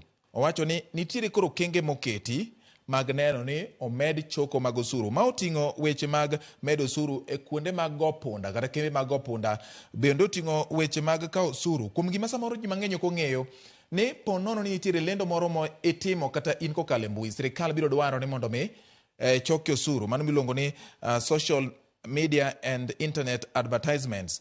Sirikal wacho ni kabe koro winjo bed ni gichoke. Magi gin moko kuom kuonde ma ok osebedo ka ichoke osuru e kinde mokalo, ka koro sirikal chiwo thuolo mar yudo osuru mar medo choko margi. Bende giwacho ni ndiko ji manyien e sirikal samoro ok dhi bedo mayot, ka bende koro jatend migao mochung' ne weche mag omenda dwaro ni mondo kaber to tim nonro e lai mag kuonde michule jotich miluongo ni payrolls kaachiel kod mag pensions michule kata jok moseyudo aheri. Chal ka gima nitiere ka gin gi chich moko ni nitiere jomoko ma samoro weche mag ndiko ji tijegi. Kinde ka kinde wasewinjo weche mag ghost workers kata jotije manyawawa. Wacho ni gidwa ni mondo mi nona ne to yore ma ichulo godo jotichgi, obok manyiso kwan jotichgi, pesa mag yorogi bende gin mopuodhi kendo gin maler. Koso nitiere ng'at ma donjore igi mondo ogeng' kata obadhre gi pesa moko mag sirikal. Magi gin mana moko kuom weche magiketo mondo ojiw omenda madong' ne sirikal kata choko mag sirikal kata mondo mi omenda mag thoth kik dhi ni chulo jotije tichulo jotije manyawawa ma onge. mondo sirikal kik beni wito pesa. Weche mabende no kan tiere kama Sarwa Molo nyalo mako nyikwa Ramogi Jwang e sekta mar thieth. Jatend migawo mochung' ne weche mag omenda owacho ni giketo omenda ne weche mag timo chanjo ewi tuoche kaka malaria. Malaria en achiel kuom tuoche mosebedo ka chando oganda ahinya gwenge ma Nyanza. Koro keto omenda manyalo jiwo weche mag chanjo ewi tuo mar malaria en achiel kuom gigo mokete bajet ni makoponi bajet no omenda moromo to nyalo biro tiyo godo e wachno. Weche go mag timo pim ma ohiu ewi tuoche mag kansa ma oting'o kata mana e kar thieth maduong' ma Kisii bende oketne chenro machal kod mano mondo mi obi okonygi. Kopogore kod mano bende nyaka Ramogi milion maromo 200 oketi ne ng'iewo feri ma biro ringo alwora mar nam Lolwe e omenda ni ma bende oketi mondo mi okonye yore mag wuoth kachiel kod weche mag ohala ma itimo kokalo e nam Lolwe. Nyiso ni samoro ma koro nyalo konyo oganda ma nyikwa Ramogi Jwang kachiel kod jok ma nitiere alwora mar nam Lolwe ma bende king'iyo counties go gin counties 14 ma nitiere bwo riwruok adundo miluongo ni LREB ma bende dipo ka koro konyore weche mag ohala ma itimo kokalo e nam Lolwe. Tok mana kende ma bende nyalo nyuolo ne piny owacho mamalo omenda kokalo tudruok e kind piny Kenya gi pinje mamoko mogo tong' kod nam Lolwe. Mago pinje malibamba. Mago gin weche manitiere nyakwa Ramogi. Koro gina weche mabende kapok wayudo jafwambo marwa Eric Owenga mantiere e od bura maduong' mar piny Kenya. Wabiro wuoyo gi jolony mabende an godo ka an kod CPA Victor Gutu kachiel kod CPA Evans Ogutu. Giduto te gisebedo ka giluwo wachni kendo gibiro konyowa nono malong'o kopogore gi mago masewacho. Weche mag chulo osuru, weche mag neno ni othir chenro mag nuoruok e tije miluongo ni duplication of roles e kind piny owacho mamalo kata bede migepe mag piny owacho mamalo miluongo ni SDS kata state departments and agencies to kod bede migepe piny owacho mag counties. Mido ka nitiere tich mitimo gi piny owacho mamalo to tijno hie chakitime kod piny owacho mar county. Miwacho ni omenda go dhi kalal e tich manunjo bende timo kod bad migawo achiel kata county achiel to moko bende resi mondo tago do chenro mamoko mag dongruok mondo sirikal kik bed ni iwito pesa mang'eny. To poni ma otimore nyiso ni nitiere kwan mag jomoko ma bende samoro nyalo bet ni koro onge tije nikech ng'ama nondike county tich mitimo gi piny owacho mamalo koponi ogol tijne lwet county kata ogol lwet piny owacho mamalo nyiso ni nitie kaka chapni bende nyalo betie. Koro pesa manunjo bende sirikal yudo kokalo gima oluongo ni income tax kuom jomondiki samoro ma be nyalo dok piny. Gina gik ma omakore kod ngima ma pile pile gi kaka inyalo neni piny Kenya oyudo dongruok. Jatend migawo Njuguna Ndung'o wacho ni ma en budget mamulo japiny achiel kachiel kokalo e mise mag weche mag dongruok ma iluongo ni bottom up economic transformation agenda ma bende osebed kiwacho kod jatend piny kod piny owacho mar Kenya Kwanza. Roni waturene kod jafwambo marwa Eric Owenga mondo mi onyiswa ni nyaka gie sani liare mar od bura Eric Owenga osebedo ka ukinyi nyaka gie thuolo ni jatend migawo mochung' ne weche mag omenda Ngire Njuguna Ndung'o bende koro osenyiso ne oganda jo Kenya chal mar budget ma giketo ne jopiny. Gimodong' ka maduong' en koro kaka idwa yudo omenda mondo taa godo budget ni. Od bura wacho ang'o Eric Owenga nyaka gie sani kinde motelo ne somo budget gi koro osesom budget samoro nitiere paro mowuok ewi weche mowach kod jatend migawo mar omenda Ngire Njuguna Ndung'o. Eric Owenga. Awinyi malera nya bati kendo abiro na kachiel ka okelo aruma od bura kendo ma biro na tok seche ariyo ma jatend migawo mar omenda Ngire Njuguna Ndung'o kawo kasomo kod budget ma higa 2024 25 odiochieng' ma kawuono kendo en budget ma pek kendo maduong' mokalo kipimo kod budget ma higa mokalo to mana kaka ipenja ni gie sani jo od bura kaachiel kod apisas ma ok migawo mar omenda kod moko kuom jotend migepe mane oyuoro odiochieng' ma kawuono od bura ka gie sani koro giwuok oko kendo en mosruok to kada wuoyo mang'eny nikech an kod ja od bura maseme ma bende kod araka odwa oka bang' budho ka kuom thuolo malach odiochieng' ma kawuono to anyamiye thuolo mondo biwo chino pache kaka ja od bura ne gibedo ka kech wang'eyo ni weche mang'eny osewachre wach mar budget ni kalore kod yo mabiro sire kod kokalo kuom paro mar omenda ma bende ibiro redhi od bura joma manyien. Migosi Nyikal ibedo ka kiwinjo ka ja od bura jatend migawo mar omenda Njuguna Ndung'o somo budget ni. Kaka ja od bura inyawo chang'owa ni japiny kalure kod ote ma kawuono. Gima wadwa ni mondo jopiny ong'e mokwongo ni bende ndalo ni budget kiloso to ikuongo jobunge makwongo lose jo od bura makwongo lose koritere kucha ka ji osewinjore kore kiduogi kele kae miyo sani gikele to kwa ng'iyo budget ni kata budget makocha gima duong' kuom budget ok en gima ondik mwanene kalatas kata misomo nwani en ni koket pesa gi to bende gibiro tiyo nikech gima duong' machendo an maneno en kuonde miketo pesa tikete sirkal mamalo ku to kiyo sure that we accelerate bottom-up economic transformation agenda. We want to invest in mitigation and adaptation because of climate change, and want to create strong resilience. That is very, very important to us, and that is why that theme is very, very important. So I think that is a nice summary, given that you may not even hear what I'm saying. I hope you can hear me. Can you hear me? Okay, thank you. That is my summary, because I think most of the issues that we talked about, but I wanted to summarize what is the, where is our important point of contribution, where first of all is to understand where we are. Secondly, to understand where we are coming from. And third, we have to define where we are going and take steps towards where we are going. And that is where we believe it's very, very important. We have challenges in terms of employment, especially our youth. We have problems in terms of fighting poverty and inequality, because these devastating consequences of climate shocks actually impact more on poverty, reversing poverty efforts, and even creating more inequality. And that is something that we do. So maybe I can take questions. Godfrey?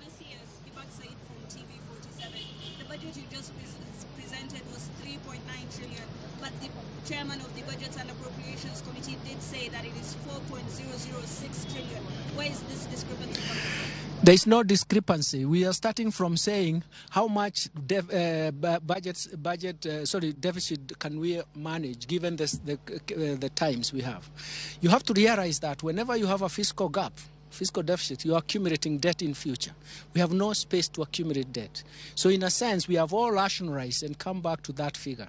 That figure is the one we have nationalized, and that is an objective we have to create for us all. Yes.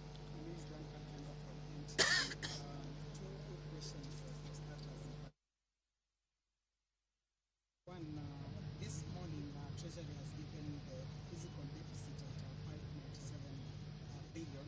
That is different from the figure that we had. What has informed this change of physical deficit figure that we are getting today in the way that you are making the public announcement? And secondly, let me first of all answer that. That is the policy we are pursuing. Out of considerations, discussions, and even looking at where the resources are, we are going to move to a 3.3% fiscal gap, fiscal deficit, and that is the figure we are going to live in. Compare that with last fiscal year. We were at 5.7%, about 925 billion. We cannot continue doing that. It's related to her question that the moment we have a higher deficit, we are accumulating debt. Debt today, it means that it has to be repaid tomorrow. So we are increasing future cost. That's the whole idea.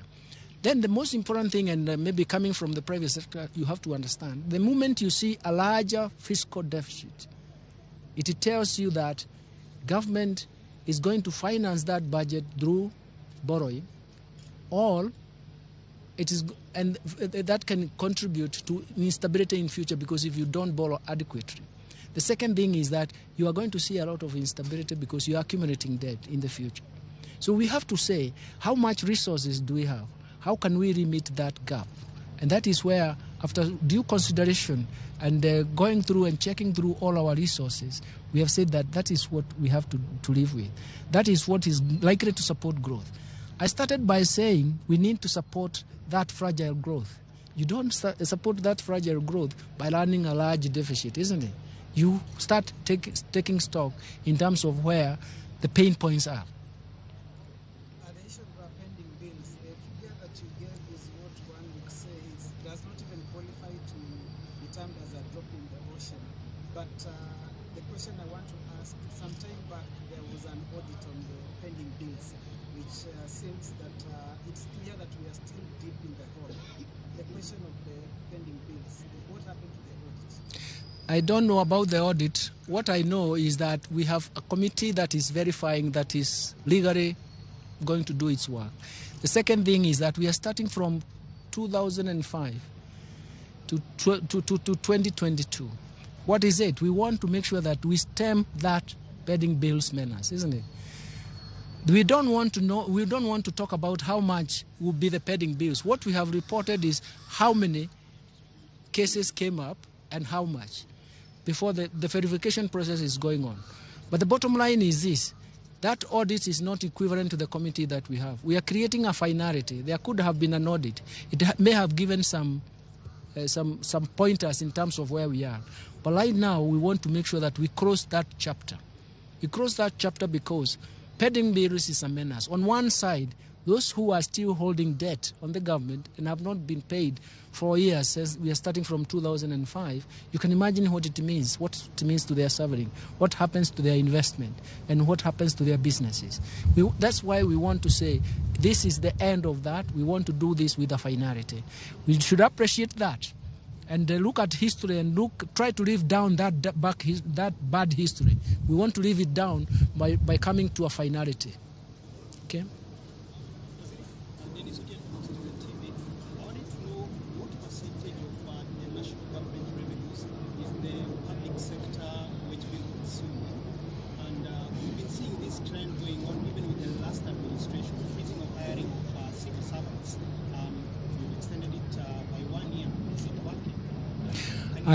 I showed that the wage bill consumes 38.2%, isn't it? It is very clear. You said it very clearly. You know, I am a teacher. Please, I have to mark your exams if you're not careful.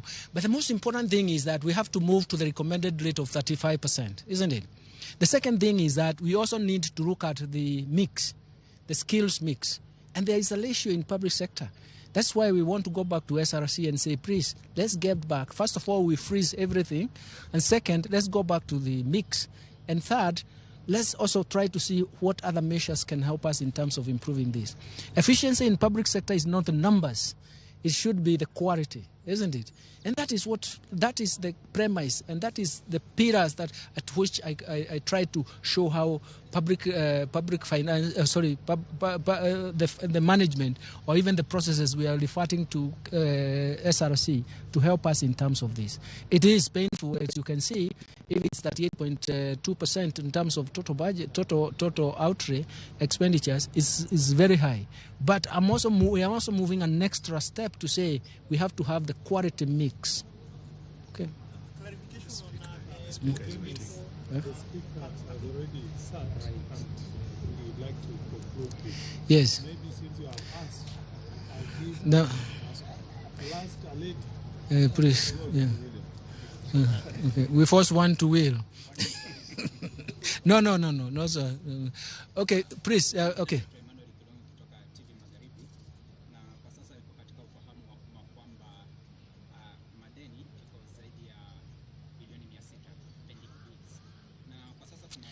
Is it pending bills or public debt? Okay.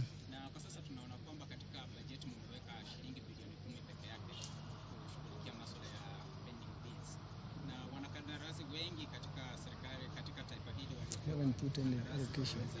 Was part of the KBC law. What was verified was 10. Okay. Okay. I explained the process, and because this is too much economics, I explained the process of pending bills verification. I explained the process. I even showed how many people had come through. What we have allocated is actually specific to a particular case. But we want to wait until we've given ourselves to October and solve this problem once and for all. And that's the question I was answering him. We are familiar with how much suffering. We are starting from 2005. That's a long period, isn't it? We're starting from 2005. But what we are really saying is that it will never happen again. We want to cross it in finality. I hope one day you translate it in Swahili for me, but I wanted to make sure that I make that point very clearly, because where we are moving from June 2005 to October to October 2022 is because we want to cross that chapter. When you do business with the government, your business should not sink, isn't it? Your business should not sink because you had business with the government, because you ended up lending to the government, not actually lending, doing business, but you were not paid for the business that you covered, and it means that you suffered. We want to make sure that I called it a data history that we have to leave down. How do we leave it down? We finish this verification, we sort it out, we have avenues of sorting it out, and close that chapter once and for all. But the other thing is that I wanted to add to him, we actually talked about implementing the accrual accounting. It means we are putting a trap, a line saying from 1st July 2024, we will not have any pending bills because we are now moving into accrual accounting. I elaborated that. You can join that and you can see how it's a good result. To be a happy ending, but it's a data history that we need to solve, isn't it? Pending bills, they have been quite problematic. Thank you very much. Thank you very much, because the speaker is waiting for me. You have asked 2 questions. You cannot be monopoly. You know, in monopoly cases, you raise your price. Thank you. Asanteni. Ramogi kanyo koro jatend migao mochune weche mag omenda Ngire Njuguna Ndung'u oseloso kotende kod gigo ma sirkal omiyo maino e budget mar piny Kenya magana 2024 gana 2025. Wach ma bende winjo kolosi ahinya kanyo nyako Ramogi en wach mag gope ma osekunore mag jogo ma osetimo rak gi sirkal. Gope gi biro bilion nyako Ramogi 662.3 mano mag sirkal mamalo. To ka ing'iyo kata mane piny owacho ma kaunti, achiel kuom gigo ma ga budget osebedo kalosi ahinya en wach mar gope ma pod ibandho counties kachiel kod ten sirkal mamalo bang' joma omiyo rak tieko tije kendo winjo bed ne chulogi. Parni gope gi osebedo kakunore chakre higa mar 2005 nyaka gie sani. Koro jatend migao mar omenda Ngire Njuguna Ndung'u wacho ni ma osethiro kata hinyo johala mathoth ma osetimo tich ne sirkal. Magi gidwani mondo mitieki kochopo dwe mar 10 mar higani. Koro nyaka gie sani nyako Ramogi adwani adogane kuom Eric Owenga mane waloso godo motelo ewi weche ma opogore kod weche kata weche mane owachi e kinde mane owuoyo gi jotelogi.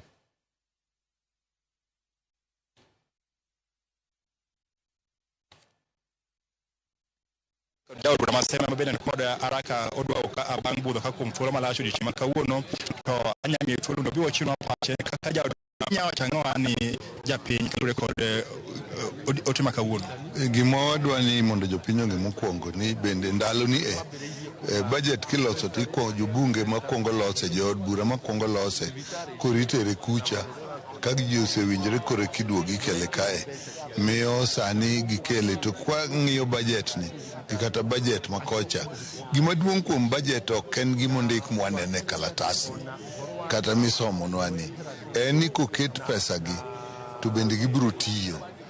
Nikech gima duong' machendo an maneno en kuonde miketo pesa tikete sirkal mamalo ku to gigo titimo sirkal mapiny kaka kata kar wach mar thieth. Okay, koro waneno no ket pesa maber, oket milion chiegni 127 ne sirkal mamalo. To gima wapenjre ni to bende wang' nochopi mano kony jopiny, nikech ng'eny gik moko titimo piny miyo ber kokete kamano. Awinjo ka giwacho gima nyicha chendo ma pod wageno ni koro dhi losre en wach mar chenjo mar nyithindo. Pesa nyocha onge, sani koro giwacho ni nitie, to nyi winjo kamano chendo wageno ni mano koro bro timre maber. Wawacho ni giketo pesa mag yath mar KEMSA matero ga yath. To gima chando chunya gi wach pesa mar KEMSA mitero koni en ni kinono mos gima chendo KEMSA ni KEMSA nigi gope mang'eny ma ok ochul, to gope gi gin mag county government.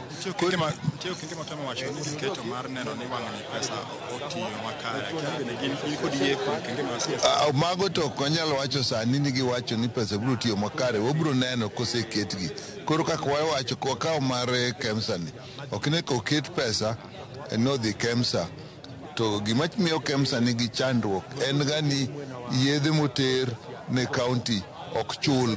Koro gowi maduong' ma KEMSA nigo momiye pesa en ma jo county ok ochulo. Jo county bende ywak ni kata oseket pesa to ok migi, koro kaka gichul KEMSA timre nadi onge. Kanyo kuondge ma wane akanyo ane gi ywak ahinya. Kacha kang'iyo education, giwacho maber noket education tiegni bilion 600. So sani gima chendo ni to bende nyithindo madhi university gi miwacho noket nigi pesa ni, bende pesa ni biro chopo nikech sani nyithindo noseyudo barupe manyisogi nonego gichul pesa makama, to kichako inono mos to kendo iwacho ni barupe ni koro igole nikech pesa monego chul pok ging'e nonego chul adi. Koro ere kaka pesa iwacho ni nitie to gimonego nyithindo chul podi miyo an pesni to ket kuonde mang'eny. Education aneno kokete pesa, health okete pesa, to gima chanda bende gidhi tiyo kako ketgi ni. Funde pi bende aneno koketie pesa, to pi to en gimonego bed ni e county, to county tineno ka bang' nochop kuro nikech wan gi water boards miketogi, to water boards gi be wang' pesa nowuoge manochopi. Miyo an kata osom budget aneno kuonde mokete pesa, owach ni oket pesa monego los go yore kich kuond manye pi oketho. Warito mano to ber waneno kaka biro gi KEMSA koro pesa gi iwacho ni oseter gi kuro to kuond manyo pi okethogi onego bed ni gologi agola tiwacho ni ma idhi ket ka. Sani koro oketgi ni pod gidhi sirkal maduong' koro kidhi poggi. Sama koro ipogogi kuro to koro ok wang'eyo ni pogogi nadi. Miyo an to ok dong' awach ni ji ni mondo bed moil kata kineno koket pesa kamoro. Gima na biro dwaro rito ni to bende pesa no kamokele ochope. Nikech jogi ng'enygi gik ma giwacho opogre gik ma gitimo. Machiegni Mheshimiwa Onyango Koyo, ang'eyo ni iwuok e gweng' ma Muhoroni. Erokamano. Wacho ni sekta mar sukar ka bende otimie gimoro. Akia mi diyie kod wabiro rito gindiko gi pile, giwacho ga pile to giko gitim. Kuzungu wach the end justifies the means. Giketo budget in paper maber.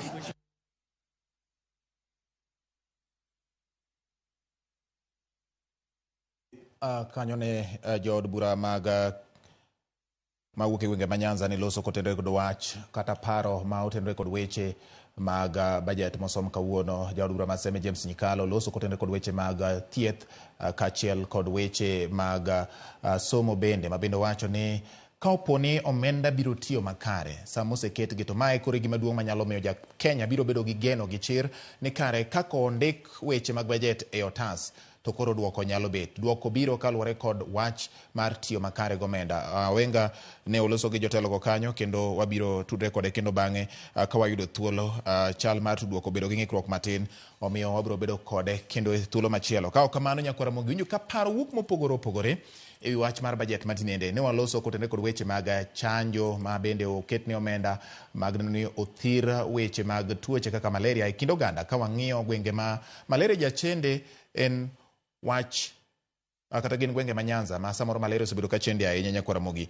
Gie sani adani mondo mi watudre kata wawuoye kod jalony ma bende wasebedo go ka kuom seche buora. Sani koro dong dakika 12 mondo mi orom sa 12 mar odhiambo. Wasebedo ka kod CPA Victor Ogutu kochakore gimoro sa 8 e wang'a nyaka gie sani. Wasebedo bende gi CPA Evans Ogutu bende kochakore gi thuolo no, kendo gisebedo ka gifono no wach ni ne giwacho mage motelo ne somo mar budget. Koro sani budget osesom.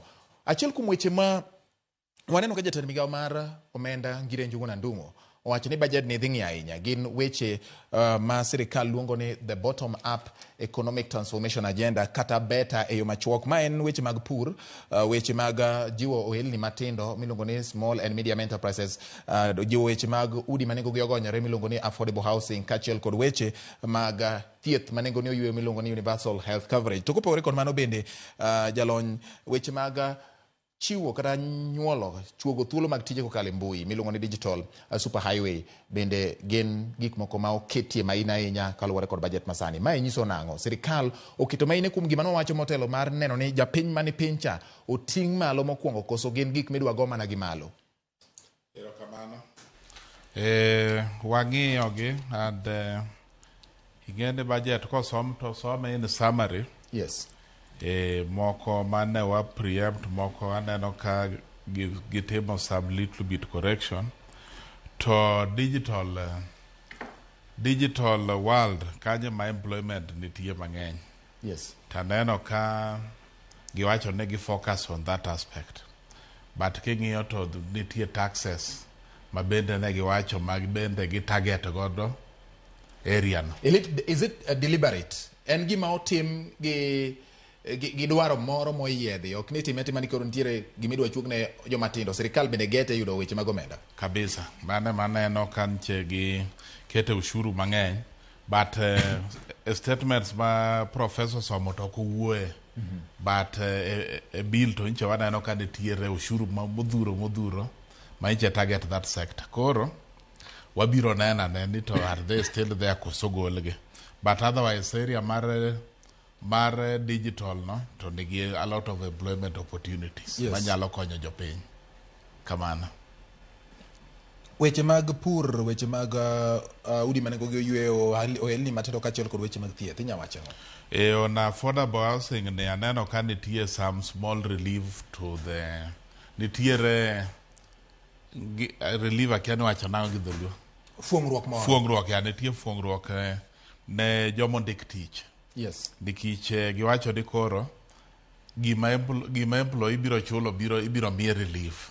Yes. Relief means ni koro sama gitimo calculation mar pesa ni mowinjo ng'ad ushuru, igolo gima nong'adi e affordable housing levy. Yes. Mano nyalo bedo maber. En mana ni affordable housing no ji osebedo a lot of discussion on it. Nikech nitiere ng'eny ji ma contribute kata man ndalo mantie gi penjo public participation. Naparo ni Institute mar Accountants nochiwo pachgi kabisa. Nikech ng'eny ji yudo ni solo to kako dike to ok ibi yudo ot. Nikech wacho ni pesa ni malo ok ibi yudo. To kendo joma bi wacho ni nyalo yudo ne king'iyo bech ot. Yes. Samoro ok bi nyalore. Wang'iyo weche mag osuru ka.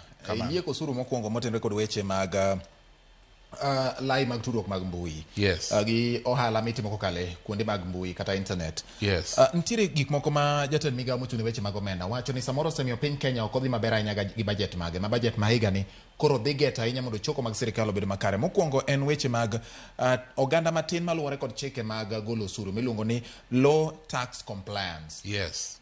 Joma ng'eny ok lure gi chike moketi gi mondo koro osuru obed mang'eny sirikal mondo sirikal obed gi pesa manyalo tayo godo chenro mage. Mar ariyo, owacho ni idhi ket weche mag lony manyasani kata teknolojia e choko mag kuonde donjo ma mwandu donjo godo e pacho ka miluongo ni technologies for custom charges. Kasto nitiere weche ma oketi mowacho ni policy mag finance bill ma higa 2024 dhi ng'iyo ni magi obedo kare mondo sirikal ojuol choko mage. Erokamano. Oluongo ni add to low compliance area gi informal sector. Yes. Informal chalo jua kali. To gimiwache wach ushuru mineno ne. Yes. Iwacho ga ni chulo ushuru en psychological. Yes, ingiso wane thuolo ng'adore kendo nitiere chenro moko mabiro. Koro wadani mondo mitime kae time yo machuok. Okay. Yes. Koro chulo ushuru en psychological. Luwore gi kaka ji neno ka piny tiyo negi. Yes. Ka piny tiyo ne ji maber, jomineno giwacho ni ok chulo ushuru gi. Jogi nyalo chulo ushuru. To kendo dhiro ji ahinya. Kidhiroge ne mondo gichul gi thuon, to samoro ok bi achieve a lot of it. All right. Kato technology importation custom duty gise achieve a lot gi technology. All right. Nikech technology no semiyo ginge kata gik manie containers. Koro man is a good strategy. Technology is the way to go.